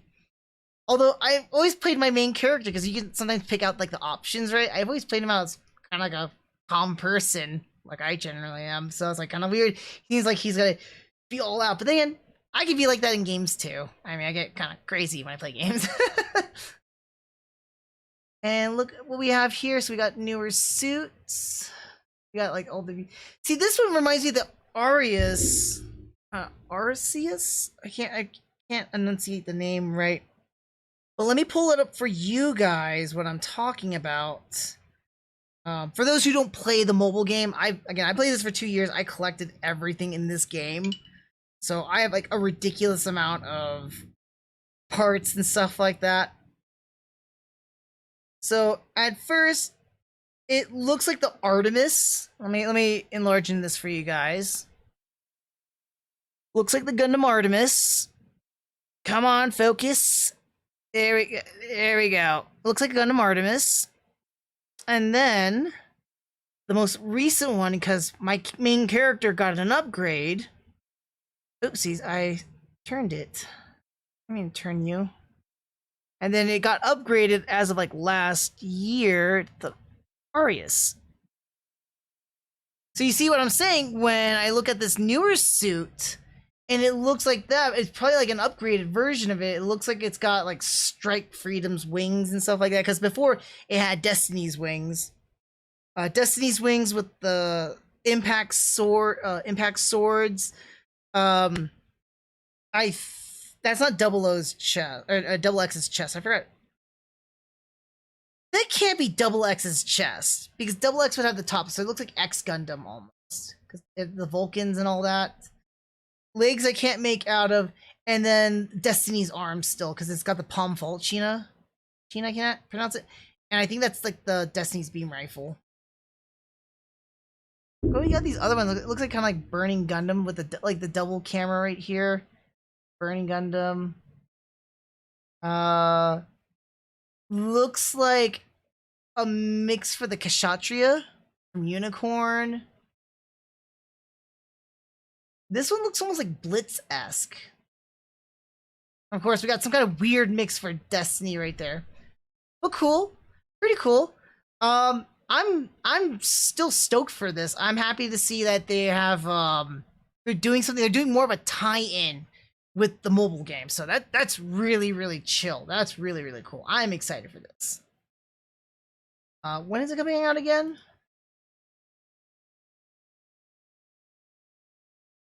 I think it's October. Yeah, just October 2021. Okay, cool. I'll hopefully by the time I get to October, predicting where I'm getting with my Gundam reviews right now, I actually should be getting into the build series stuff. So, you know, this entire year has been a lead up of, you know, like ironic or serendipitous moments. When I was starting my reviews, I got up to the mid UC era time frame with just Unicorn and stuff like that. By the time I ended the narrative Gundam, I got a chance to watch Gundam Hathaway. And I was like, okay, that's awesome. And then when I watched G Gundam, the 2021 Japanese Olympics took place, or the Olympics took place in Japanese, or the 2021 Olympics took place in Japan. There we go. And I was watching G Gundam, which is, of course, a Gundam series about fighters representing their respective countries. Oh man, so I just find like these little moments are gonna be ironic, and here's the third ironic or serendipitous moment is that by October's time frame I should be caught up, like finish all Gundam, or starting to watch the Build Fighter stuff, and lo and behold, Build Fighter series, which is Gundam Build Fighters Try, Build Fighters or Dive, and then Redive. So this will be kind of cool. But that's all I gotta say for the reaction here. I'm stoked for it. I'm excited, and I love seeing these like cross promotional, interconnected kind of things, such as now we're connecting between a series with the mobile game. So awesome stuff. And of course, there's the cool models to go off of too. So that's all I gotta say for my reaction here. Do want to thank you guys for watching. Again, if you haven't already, seeing this on Twitch, follow me on my Twitch channel. If you're watching this on YouTube, like my channel, like my video, subscribe to my channel, leave a comment down below. I want to hear from you guys. What do you think about Gundam Breaker Battlogue? Are you pumped up and excited like I am? Again, I'm super stoked about it being interconnected with the game in a sense, and like the storylines and stuff like that. Are you excited for it, or are you not excited for it? Do you think it's stupid or dumb? Do you think it's awesome and amazing? Are you excited if you're a Gunpla builder? Are you more excited for like the Gunpla being introduced? What do you think overall? I want to hear from you guys. Leave a comment down below. As always, I'm the Absolute Nerd, and I do want to thank you for watching. And until the next nerdy reaction, I will see you guys next time. Take care. Of course, I'm not completely done here, because the one last thing I want to do, and honey, you don't have to. I feel like you're trying to like avoid being on my camera or something like that. Just trying to get. Oh, okay. That's a different story. Last thing I want to do is I kind of want to go over these videos, because apparently the Gundam Online Expo is taking place from August 26th to, I think it was like September something. I cannot remember. But they're kind of like doing some like beginning stuff for it, and it's gonna be taking place in the next couple of days. So I just want to check out some of these videos that they released on Gundam Info. Greetings, everybody. Hope you are enjoying. So let's just start us off here, and go the from here. Gundam Online Expo as much as we are. We're here to talk about Tamashii Nations. Gunpla is great, but I just love figures. So, David, I'm not too tell us familiar with all about Tamashii Gundam Nations, Universe. but I'm aware about like the stuff that they have. Figures that you can find basically anywhere. Like I have a unicorn Gundam from Gundam Universe. Especially when something's so much more expensive, you can get the whole line really cheaply, which is great. Oh, wait, what are they talking about Gundam Universe? So much more expensive, which is again anywhere where toys are sold, which is 6-inch action figures. Tell us all about Gundam Universe. Oh, they are. Gundam Universe is a line of. Oh, you okay? 6-inch action figures that you can find basically anywhere where toys are sold, which is great. They're $25, which is again. Oh amazing. man, I would want to get the Zaku 2 and New Gundam. And we're also doing a comic book for this too. Who wrote that comic book, I don't David? know, some genius who loves Gundam. No, I got a chance to write the book. It was Gundam Wing. It covers episodes 1 through 3. And I got to work on it with Mark Simmons, who is also an old school huge Gundam head. So it was a huge honor. So definitely check it out on GundamUniverse.com. So, but the line is amazing. We have Char Zaku 2 here. We have the Sandrock. Wait, let me hear him back again. It was a huge honor. I got to work on it with Mark Simmons. Gundam Wing. It 1 through 3. Especially when something's so much more expensive, you can get the whole line really cheaply, which is great. I love it. And we're also doing a comic book for this too. Who wrote that comic book, I don't David? know, some genius who loves Gundam. No, I got a chance to write the book. It was Gundam Wing. It covers episodes 1 through 3. And I got to work on it with Mark Simmons, who is also an old school. Yeah, huge Mark Gundam Simmons is head. a name So I'm it was familiar a with. huge I mean, honor. So definitely check if you it guys out have on been watching my GundamUniverse.com. stuff, So, I cover from the line is MHQ, amazing. and a lot of that We have information Char I'm Zaku aware of. 2 Like, here. it's We from have Mark Simmons or Sandrock, something. and of course we have the new Gundam. Oh It's God, a that new Gundam looks super cool. like so I build Gundam models here and there, and I've dabbled here and there. I'm not that fantastic. I'm terrible. A lot of my older models are garbage because I didn't do it properly. And now some of my newer ones, I showed on my live stream before. Like I have a serpent that I've had for like a long time that I took better care of, and then I repainted it. I only have like one Gundam Universe because I got that as a white, like the white elephant, I think that's what we call it, or like, you know, like no, Secret Santa gift, that's what it was. And I got a unicorn Gundam, which is really, really cool. I remember seeing like there was like, I think it showed like it had Wing Gundam and the original Gundam. I wouldn't mind picking those up too, because some of the Gundams I like, but dude, I would totally want to get that new Gundam and Char Zaku, because I love Zaku's. That's not a lie. And New Gundam is one of my top tier favorite Gundams. Great lineup, definitely. Yeah, I was super excited when I went. You go to Target, Walmart, you can pick these up, $25. You can 25 bucks, that's not analyze them, bad you can price. paint them, you can do whatever you want to them. pretty cool. They're great to put on your desk for people who can't build, like this guy here. So, Thank once you. you're finished I'm collecting all right of the there Gundam with you. Universe line, and you wanna step up to something What a was little his bit name bigger. You know, Tamashii David, Nations has I'm you there with covered. David. They have several lines of just amazing Gundam items. David, metal builds, they're so articulate, so pointy, so heavy. Tell me about them. So this actually was the first metal build I ever got. And This actual one here? Not this actual one. Mine's at home safe because, you know, there are people here who would steal it from me. But this one, I got it right out of the box. It feels like it's worth it, which is for me really important, that it feels like, okay. I don't know about some of you guys. I don't know much about metal build. I'm wondering if metal build is like legit like a figurine, but it's made out of like die-cast metal or something like that. Or is it an actual model, kind of like, you know, like Metal Earth? I don't know if you guys have heard of that, where it's like sheet metal and you create, like, depending on what you buy from Metal Earth, you can shape it like be a tank, an airplane, a pony. But I'm curious if this is like metal model or this is a figure, like a die-cast figurine. I wouldn't mind getting Freedom Gundam. All right, so after doing all my Seed stuff, I'm now no longer hating Seed as much. Seed pretty much has the same level of hatred I have. Hatred is a strong word. So it's just the same level of dislike I have for like a lot of like level 2 tier Gundams, or you know, Seed is amongst the 3 stars, so I don't have an issue with it. Seed is lower than Seed, or Seed Destiny is lower than Seed, but it's not that bad. I mean, compared to like G Savior or whatnot, I probably would want to watch Seed a little bit more, because I would rather watch, because it's much more entertaining. If you ask me, like, if I had to watch as many episodes, or like, so I had to watch G Savior as many times as it takes to fill up the 50 episodes of either of those 2 series, I would easily pick either of those 2 series than watching G Savior multiple times, because G Savior is pretty bland and boring. At least Seed and Seed Destiny has the action to back it up and is entertaining. There's where I go. And Secret Love, Freedom is a secret love of mine. This was money well spent.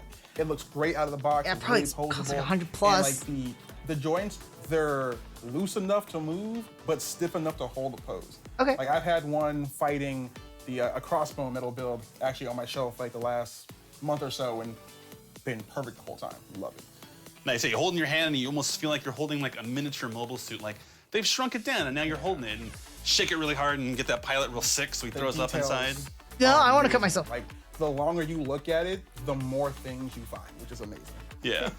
And probably the most popular line with Gundam and Tamashii Nations is going to be the robot spirits. They're a little more articulated, a little more detailed than the Gundam Universe line. Yeah, but robot the line spirits, is just they very kind of run extensive. quite a You know, it's got bit. so many I don't care different for the mobile suits in there. GPO3. You know, as you can see, it comes Stamen with is some not great my effect parts, mainstay sucker for suit that translucent I blade effect, care for, so everything like I that. don't mind it. And then if It you can want go. the best of both worlds, we have the metal robot spirits, which is, you know, a There's step up metal from now? robot spirits. Oh, you dang, know, that thing must a cost step sideways from the metal expensive. build. You know, it is That must be very, very screen accurate. ridiculously You can see this guy high. over here. It just looks so incredible, so detailed.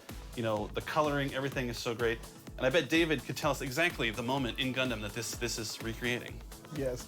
This is Everybody's favorite moment. This is from when Kira unfortunately lost to Shin in Seed Destiny.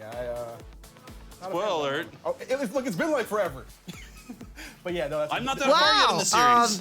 definitely. An I think iconic it's kind of moment. funny that he talks about this, love that and I line as just well. finished It's, Destiny it's 2. 144 scale for anyone out there who collects that scale specifically. So just throwing that out there. But it's definitely a good line, and that sword brings back memories. Yeah. Horrible memories. enough. Horrible memories. Well, I hope you guys all enjoyed our look at Tamashii That's what the figure boxes look like too. I like how they talk about these are $25 and they don't tell you the price of these ones, and I'm like, probably like $50, $60, $70 for this one. We're looking like $100 plus for these two right here. Nations Gundam items, starting at the Gundam universe, moving over to the metal builds, then we had robot spirits and metal robot spirits. So much Gundam from Tamashii Nation, so much good stuff. Make sure to collect them all. I want to hope you're get the metal enjoying the Gundam spirits. Online Oh, Expo. sorry, See you guys later. Gundam Universe. That's one I would collect. Whoa, so there's this other one. What's this? It looks too janky. It looks like something you would buy from like a Happy Meal. Hey, there we go. There's the Gundam Arius, I think.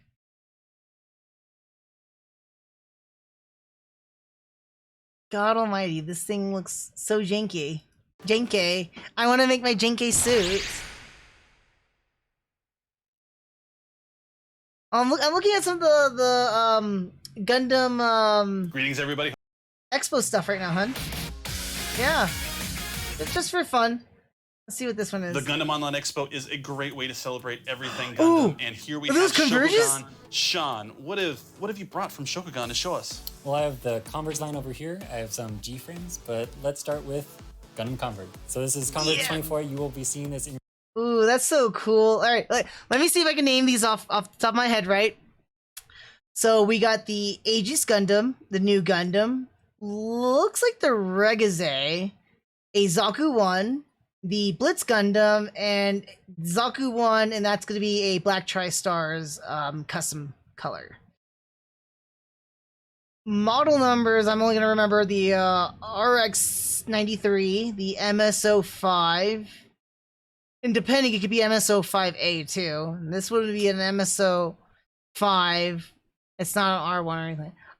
Don't even ask me seed. It's going to be like GAT, whatever weird name it's going to be. Not as weird as Wing, but still. And then Regaze.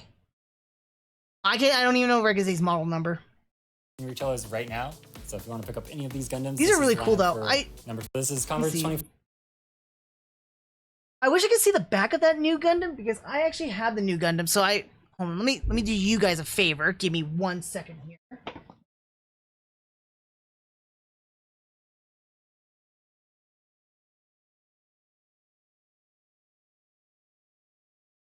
I want you to take a picture. I don't want you to do anything else. So I can't bring my little collection here to show you guys, but so I do have like a Gundam Converge little set here. Let me change up my screen for you guys. And that's what I have. Come on, focus. Focus. Ah, there we go. So that's my Gundam Converge right there. And you can see like right here, I have my new Gundam. I have a Hainu. I love the Hainu, but the Converge for the Hainu looks so janky. Its head's too weird. I have my Musha Gundam. Really nice. I can pair it up with my Gyaradoga and my Zazavi. Okay, I'll take care of it once I'm done. We have the V2 and the Assault Armor. We had two versions of the RX-78-2. We got one from Origin. Apparently, that's what it was saying on the box, if I remember. Then we had the RX. We have G-Self. Oh, no. G-Self right here. We have Charzaku from Origin. And then I have a Kapul. Love Kapuls. And, of course, the Zaku head you saw, that was actually a... Black Tri-Stars, MSO6 Zaku 2. It's the MSO6 R1A Zaku 2 R1A. If I remember correctly. Oh, what you got, hun? You said you got something for trash for me? Oh, okay. I will take care of that once we're done streaming. Continuing along, but these are really cool. I think I don't know, like it looks similar to my. I really like mine already. I wonder what this is right here. I might want to get Egg Yeast because Egg Yeast is kind of cool. Look, I just hate that stupid little fin sometimes, but it's a pretty cool looking suit. Before you will be seeing this in retailers right now. So if you want to pick up any of these Gundams, this is the lineup for number 24. So go check them out. Find the retailer of choice. They'll What's be there. this set right Hopefully, here? if they're not sold out, because once you get them, I'm interested or in once this. What's they're that? gone, they are. Looks like Shokugan. looks like a Gundam lineup. So we got the original Gundam, the Mark II Zeta, Double Zeta. I think that's New Gundam. It's kind of hard to make out. Looks like the unicorn. You got it, hun? I just Okay. wanna make sure- Did you get all your boxes or no? No, I'm still probably coming. Okay, good. Because when the guy came by, it was like when I was streaming, and I had no idea, so I wasn't too There sure. should be another-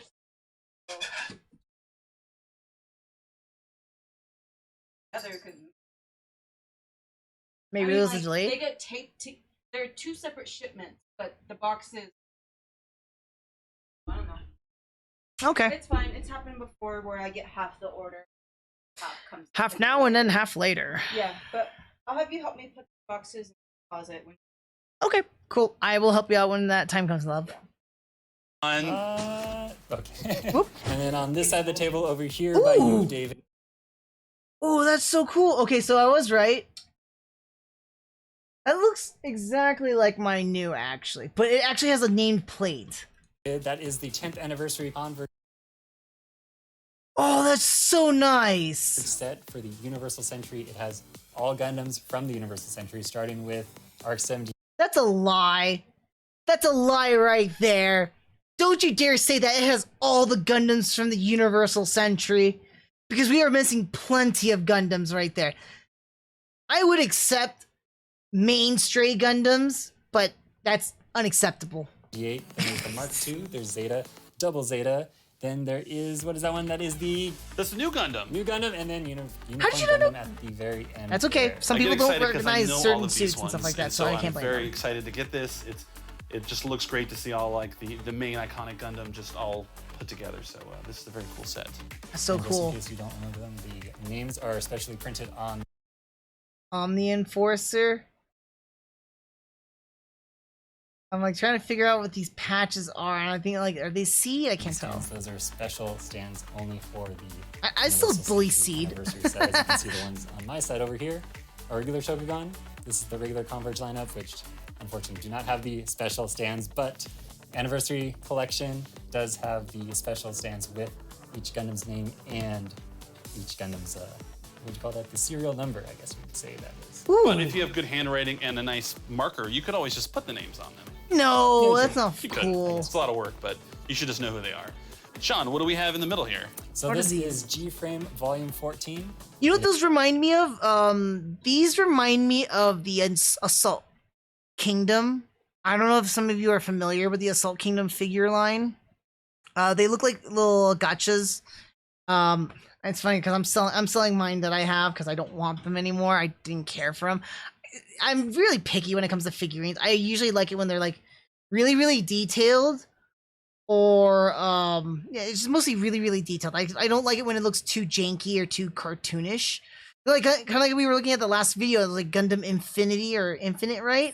And I'm like, nope, I would not buy any of those. Unless they were like $1 or $2 a piece, like Happy Meal pricings, I would not pick that up. Because if I'm gonna spend money on a figurine or a figure, I want detail. I want it to look nice. I want it to be stylized, right? I want it to look really good. Because it's gonna be a statue that's gonna be sitting up like on a mantle or like on my desk or like or anywhere else where I would display stuff. So I want it to look really nice.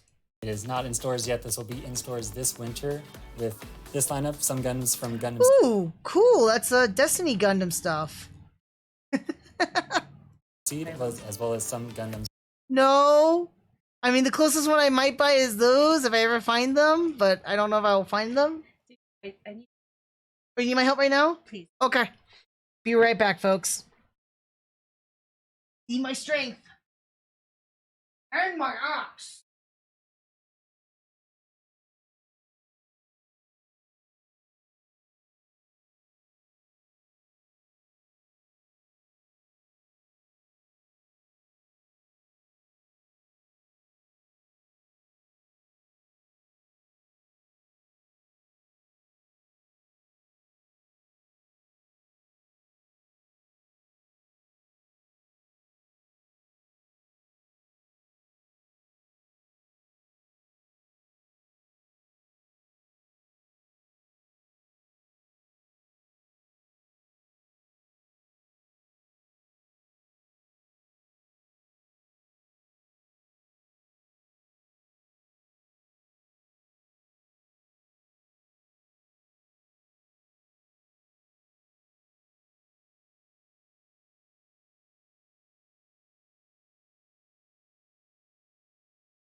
I see. The best way to keep them is in a cool, dark place with no humidity and a refrigerator. I see. Okay. That makes Yeah, sense. so that's what I would do. If I had a bigger place with power, We I would make do, folks. I We would make definitely do. have a separate freezer. I wouldn't even have, I wouldn't even, I'd probably just.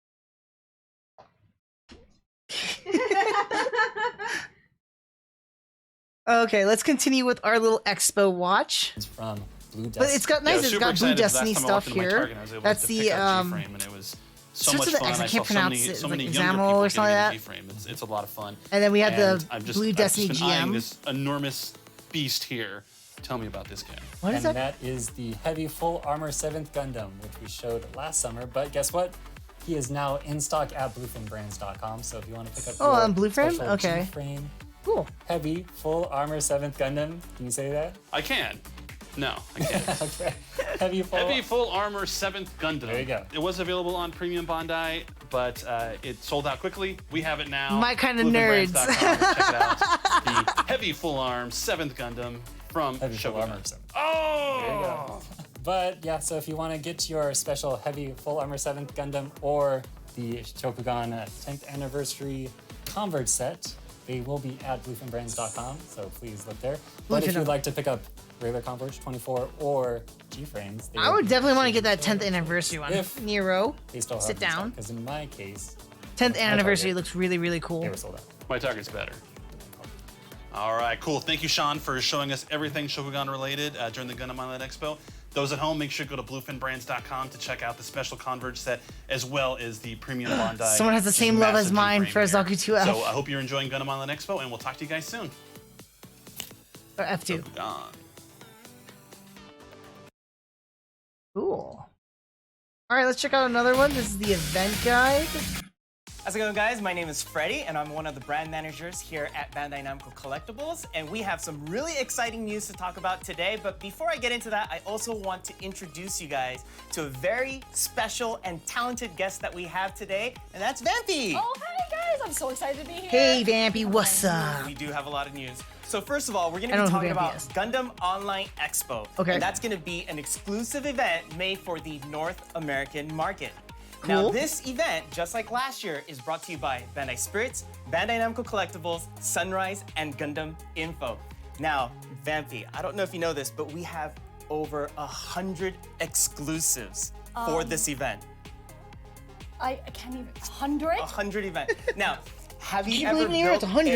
a Over 100 Gundam-based exclusives. exclusive model? I actually used to Whoa, go what's to that? Japan just to buy the Gundam base exclusives. So Okay, so I don't know what Gundam base exclusives is. Long story short, my wife and I at the time, boyfriend girlfriend, we went to Japan, and I got to see the 1/1 scale of the original Gundam before they did the takedown, and they rebuilt it as the Unicorn Gundam. I did go to Odaiba, and I got to check out the Odaiba store there. I never saw anything for Gundam Base. I saw like some exclusive models and stuff like that. I bought like 2 exclusive models and bought a bunch of other things like Gundam Cafes, keychains, and a nice little like coaster, which I actually use and all that jazz like that. But I don't know anything about this Gundam Base. Even having this event is mind-blowing to me. So I'm really, really excited You to fart. hear what's going on. See, and with COVID and everything right now, it's hard to get to Japan, right? Yeah. You can order this from Oh, your no, I'll home. be on flight. And it's gonna be great because it's obviously rare and hard to get, like you said, but to make it even better, for the first time, we're gonna have Gundam Factory Yokohama kits available. Oh, Have you ever built one before? no. No, because I thought I had to go there. I was Yeah, planning a what is trip. that exactly? Normally you do, but this time it's very special. We're gonna have Gundam Factory Yokohama kits available during this event as well. So we are super excited about all this. Make sure you guys register for Premium Bandai so that you guys can get there and buy these kits. So I know I'm already registered with Premium Bandai because I was doing the whole Digimon stuff for the Vita bracelets and stuff like that. You guys want to chat about that? I would love to chat about the Vita bracelets. Although I'm already on that Digimon Hatchery Discord. I'm a very shy person when it comes to digital chat. Real chat, I don't shy around, but I don't know why I don't like digital chatting or like typing and stuff like that. I'm not that kind of a guy. When they're available. So next, Vampy, I want to talk about Gunpla Builders Cup. Oh my gosh, I am so excited about Oh this yeah, event. totally. I'm We have gonna do Neiji that. Kawaguchi. Again? Yep, on the panel. And he- Neijin, is his first name or is it? Wow, so I'm assuming it's like a legit Gunpla builder. will like- be judging your Gunpla build. Winners will be announced during the Gundam Online Expo. In case you guys missed our How to Gunpla panel with Crunchyroll, we're gonna be airing it again during our Gundam Online Expo. Oh, you don't want That's to cool. miss it. It was such an awesome part of my community. We watched it together and I loved it. And we're gonna have some great techniques and some tips from our past winners, so it's gonna be a great time. Now, Vampy, this next part I'm super excited What is it? because we have a special guest for this Okay. event, and it's going to be Adam Savage. No. Yeah, Oh my- my Wait! Adam Savage builds Gundam models? This is new to me. I have no idea about this, but he actually builds models. That's gonna be freaking cool. Is he? I wonder if. I'll let him finish. Well, let me speculate. I want to speculate. That he's gonna be like a host or something. That'd be kind of cool if he's a host. Kind of like like the Emmys or something like that. Oh my gosh. My inner geek is really, really excited about this. He's gonna be reviewing some Gunpla and have a couple of words for our fans out there, so we're really You know what would be cool? I know we would need to get Jamie in on this too. But what if they did a Mythbusters version of Gundam? How about busting some myths in the Gundam universe? I would love to see Adam Savage bust some myths in the Gundam universe. Oh my god, I almost want to go tweet him right now if he's on there. Honey, Adam Savage from Mythbusters is gonna be doing some stuff for the Gundam Expo. I didn't know he builds models. It's so Why cool. isn't that not surprising? He's a nerd. I know, but I didn't think he was a Gundam nerd. It's not like you see like a lot of people who are Gundam nerds. Yeah, but it's fun if you like building stuff. Gundams, you don't have to be a fan to enjoy building them. I enjoy building them, and I'm not a crazy fan like you are. True. It's a chat. Who's the baby girl? Oh no! Where was I? Adam Savage, where is he? Uh-oh. Oh no, I lost my place.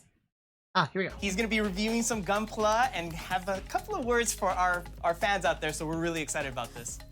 During Gundam Online Expo, we're gonna be bringing you Gundam Breaker Battlogue. Oh my gosh, I really love Gundam Breaker. Right? This project is gonna be great because, as you guys probably Okay, already hold on. know, So for those of you, I've already mentioned it. If you watch the reactions to my reaction to Gundam Breaker Battlogue, I do play the Gundam Breaker Online. For those of you who don't know, it was originally called Gundam Warfare. Yeah, Yeah, Gundam Battle Gunpla Warfare. I'm trying to remember the name. It's such a weird name. I don't know why they didn't call it Gundam Breaker to begin with, but that's what it was for the last 2 years. And they just changed it recently with the anniversary that just happened right now. They're doing a lot of cool stuff on the anniversary. I'm not sponsored by Bandai or anything like that, but I really do love the mobile game and I recommend it. The way I play the game is not the same because the actual combat of the game is kind of clunky and difficult. The only thing I really do love about the game is the collecting aspect, because I love collecting stuff, and I've collected a ton of parts from various suits and built my own, like, when I play this game, I don't kit bash like everybody else does. I build the suits. I like building the suits and using the suits as it is. That's how I play my game. But I have so many of the suits. It's fun for me. I enjoy it. So I'm curious what else we're going to see now. It's bringing the Gunpla, the digital, which is the video games, and brand new anime to the North American market. Anime too? Yep, and we're gonna be excited because we're gonna be bringing you some content during this event. Okay. Now, Vampy, have you watched Hathaway on Netflix yet? Yes, Have of I course. watched it? I've watched it 4 times. The animation's so good. Wow, you watched it 4 times. You watched it more than I. I've only watched it the one time that I had to do the review for about a couple months ago, or was it a month ago? I can't even remember. My time frames are really, really off. But yeah, check out my review for that one. I liked it. I liked it. That's all I can say about it without spoiling too much or whatnot. Get you guys to watch my video. Good. Yeah. The soundtrack is amazing. Just everything. Soundtrack? What are you talking about, Vampy? The music wasn't that fantastic. The animation, I will grant you. Yes, animation. Beautiful. Looks great. Legit anime movie quality. Like you would go to the movies. This is what you expect from an animated movie. Doesn't look like an anime series necessarily. And the CGI used in it was great too. So it was not off-putting like, for an example, would be Gundam The Origin. It looks gorgeous. I love it. If you guys haven't watched it yet, Hathaway has been on Netflix since July. But what's going to be great is we have something in collaboration with Netflix that's going to be coming out for Gundam Online Expo, so make sure you check it out. So earlier I mentioned Gundam Factory Yokohama exclusives. So because most people can't go to Japan and Gundam Factory Yokohama, Gundam Factory Yokohama will be coming to us during Gundam Online Expo. Do tell. What do you mean? Yeah, so Gundam Factory Yokohama has some special content ready for us to be streamed during this event. That's exciting. Yeah. And with Gundam Online Expo, we love to do. But all right, so we get streaming material. Do we get any stuff that we can buy from there? I think he mentioned like you can go on the premium Bandai and pre-order stuff. But I'm kind of curious. Brand new thing. So the newest thing that we're going to be doing during this Gundam Online Expo is a live commerce segment. This one is a brand new segment. I am so excited to do this because That's gonna be difficult. Is it gonna be kind of like a phone show or something, or how are you gonna stream it? I wonder if they're gonna do like Twitch or something like that. That'd be kind of cool. 27th. When is the 27th? Let's take it. Because I know the 27th is when it starts. Okay, so next Friday, and I think it goes up until the 30th or the 31st. I can't remember. I mean, it's never been done before. Exactly. So it's gonna be exciting. Yep. Make sure to visit us at Gundam.info and follow us on all of our socials so you know when we're going to be doing our live commerce segment. I think I just followed them recently, which is sad. I mean, I've had their channel on YouTube for the longest time, but I think I just recently followed them on Twitter. Mid-info. Hey guys, welcome to Gundam. Whoa, look at all this cool stuff. Let's see what this is. I want to take a look. Something about Penelope. We got a Haro. We got a Hello Kitty Zaku, it looks like. This is probably the Yokohama factory one. Yeah, the Gundam itself. That's kind of cool. Looks like a metal version of the Epion. Oh, this is probably Yokohama the factory one, dock. Something with looks like I can never tell the difference. I have to see the chest, but I'm assuming Freedom or Freedom or Strike Freedom. We got a Barbados model, and then a bust of the unicorn. Oh, that'd be cool. It transforms and like it shifts out the panels and stuff. Oh, maybe it's right here. So, Gundam Base Limited. Oh no, it's a new MG for the Barbados. Cool. Here's the Hello Kitty back there. Okay, let's let him hear him out. Gundam Online Expo 2021. We are so excited to have you here today. We are going to go over some of the items that we have specially prepared for you guys this year. And I am joined here today by the talented Miss Vampy and also the talented Mr. David Clark. What up? David, you want to start off with some of the items? Yeah, so there's gonna be lots of things, lots of Gundam stuff during this expo, but the thing that's close to my heart is It bothers me. They should have fixed his lapel. It's not catching his audio. I mean, you guys can probably hear it, but it's bothering me. Gunplug. So we're talking about a few things here that are pretty awesome. For everyone who didn't Wanna get hear to you out, travel to David. Yokohama, which is I'm excited. the world, we do have Haro. We have a Haro from the Gundam Factory Yokohama, and we also I'm like, okay, so a Haro, is it gonna be like, I've seen some Haro products in the past. Like, I think the ones I've seen were like a Haro alarm clock, and then like a skeletalized Haro where you can like construct it to some point, but not fully. I wonder if that's gonna be like that. I'm not super huge fan of Haro. It's like, Haro's always been a weird love-hate relationship. Either Haro's super stupid annoying or super stupid cool. Depends on the series, to be honest. I think the coolest I've ever seen Haro been in. Most useful. Victory Gundam and Gundam 00, I think. That's the best way I can think of. Most annoying. Either the first one or Seed. They bounce around, they're so annoying in Seed, and then Lacus is just so calm around them. Like, how are you calm with all these like chickens barking around you? That's like hello. I'm like, oh god, it would drive me nuts. It's like barking dogs, like little yappers. Ugh. we also have the RX-78F00. Whoa, okay, let's see this bad boy. I like some of like the details on the shielding right there. It's kind of cool looking. Which also comes with the awesome little dock thing. This was fun to build, mainly because I was. Whoa, it looks really different. Like I like the details, and it gives a little. This for some reason it has like a Gorilla Gon body build to me. Very sad I couldn't get one earlier. I'm so hyped that we're actually bringing it over now. And I love the detail on it. Like, people are going to have a fun time paddle lining. And Yeah. you get the little cage, too. I really like that. It's just the dock itself. Yeah. Just like in Yokohama. And you can have just arcs in there. It's just great. I think it's a great kit. Definitely, yeah, it's great to bring a little piece of that, especially now when we can't travel, so that's amazing. Yes. We also have the Unicorn Gundam Perfectibility Master Grade, which is amazing. I need one, please get me one. And then we also have the Gundam-based version of the Gundam Epion, the special coating.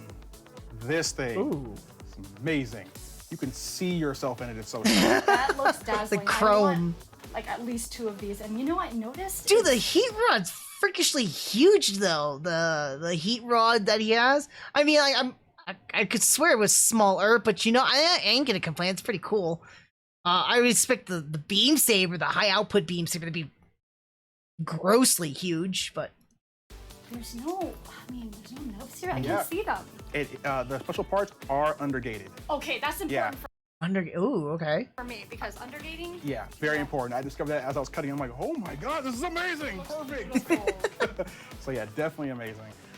We also have a Gundam-based version of the Petite guy, and we have, of course, MG Freedom 2.0, the silver coating version, Okay. and Master Grade Barbatos. And I call it Freedom Gundam. Wait. Let me double check it. I can't see the chest. Yeah, Freedom Gundam, but I called it. Or did he say Strike Freedom? No, it's Freedom Gundam, because Strike does not have a shield. That's right. If I'm trying to pick out what's the difference, is yeah, Strike does not have a shield. The silver coating version, and Master Grade Barbatos titanium finish. Oh, that is a sick looking fourth form. Is it? I think that's fourth form of Barbados. Titanium. Dang, that looks really nice. I like the hand articulation right there too. That piston, yeah. And I wish you guys were here to see this in person because the finish on it is just so. Yeah, you know what? Like, video can only do so much. It looks beautiful. I love the detail on this too. Look at that. Look at the hands. Wow. Really loving the design on this and the articulation and detail. Yeah. That is a sexy build right now. Nice. This is a great looking kit, and this is going to be available during Gundam Online Expo. Cool. It's a really fun build. I love that build. It's a fun build, and like the coating is so shiny. Yeah. It's really good. And this is the one I want to. Doesn't do justice on the video, but I'm pretty sure it looks really We cool in also real have life. the RG New Gundam Clear Color version. We have the Gundam Death Scythe Hell special coating version, and of course, Okay. the one you've all been waiting for, the Hello Kitty Zaku. That is my Yeah, I saw that earlier, and I'm like, I know they did a little collab. I think it was like a little over a year ago now with Hello Kitty X Gundam. I like it and I don't like it at the same time. I'm not a huge fan of Sanguro, and I don't care too much for Hello Kitty, but at the same time, folks, you know my answer on this. I love Zaku's, even though it's got 2 eyes. It's a kitty. I love my cats. Love my cats. Okay, it's pretty cool. I was so surprised to see it and in this color. Ooh, I wonder if they would have. I like this one too. I wonder if they would also have a Char's custom colors. Oh my gosh, I loved it so much, and it's clear. Definitely. It's so hard to get. I mean, anything that Hello Kitty is. Yeah, but with, clear. Hello Kitty. with the Gundam, just it's a perfect. Hold on, his reaction about anything Hello Kitty. For me, anything Hello Kitty is probably going to be really expensive because Sangrio is not cheap stuff from what I've seen in the past. Again, not a huge fan. I've shopped for that stuff before for my mom, and I know exactly how expensive that stuff can be. And I'm like, wow. I thought like Hello Kitty stuff would be like cheap. They are not cheap stuff. So people could like make fun of it all they want. I was like, no, that's like Gucci prices right there. I like the box cover too. It's pretty cool. I like. Wait, it didn't have a bow. I want to see the bow on the Zaku. Is it gonna be like a translucent green bow, or would it be the red bow that Hello Kitty has? And as I'm sure you guys have all heard by now, we're doing an awesome collaboration with Nike, the SB Dunk High. Bampi, tell them I'm about not a the shoe collaboration. person, I am so but excited about this because it's the unicorn and also variation of Banshee, the soft vinyl figure, which is amazing, and also the model kit. I'm really excited about the soft vinyl because guess what? The soft vinyl also has sneakers. Yes. It's got sneakers. I already want them. they got little sneakers on them. That's pretty want funny. them. Yeah. One purchase. So these are going to be available on Premium Bandai. Make sure you keep up on Premium Bandai and Gundam.info for the latest news regarding these because you're not going to want to miss out on these. It's going to be very limited globally, and you want to make sure you get yourself one. Now, finally, make sure you are registered on our Premium Bandai site so that you don't miss out on any of these over 100 exclusive items that we are bringing you. Gundam Factory Yokohama, Gundam Base exclusives, and other exclusives that you see all around us and you probably already heard of. So make sure you go on and get them. See you soon. Cool. That's really neat. I'm gonna pause that again. Let me see if they made any other video uploads. They probably... Oh, that's sad. They haven't done any other video uploads. Okay. That's pretty much it. All I have for today. A little bit of extra. But yeah, just a recap. We did a huge review on Gundam Seed. We covered Seed, the Seed special movies, a smidgen chat about the red and blue frame shorts, and Gundam Seed Destiny. I also did a live reaction to the Gundam Breaker Battlogue. It wasn't incredibly long, but it's still there. And I'm just some stuff here with the Gundam Expo look here on Gundam Info. So my thoughts and insights on it. I'm pretty stoked and excited for a lot of these figurines and models. I want to check them out myself. Do I have the money for it right now? Probably not. I mean, I'm already sinking in some money into Bandai's Digimon stuff. Yeah. And Nero, I haven't brought him out here, needs to get a little surgery too, so. Dental surgery. Other than that, I mean, like, definitely, like, out of all those 4 so far, I really love that Gundam Converge, the 10th anniversary one. That's so cool. The new Gundam in the Tamashii Nations one, I would want to totally get that.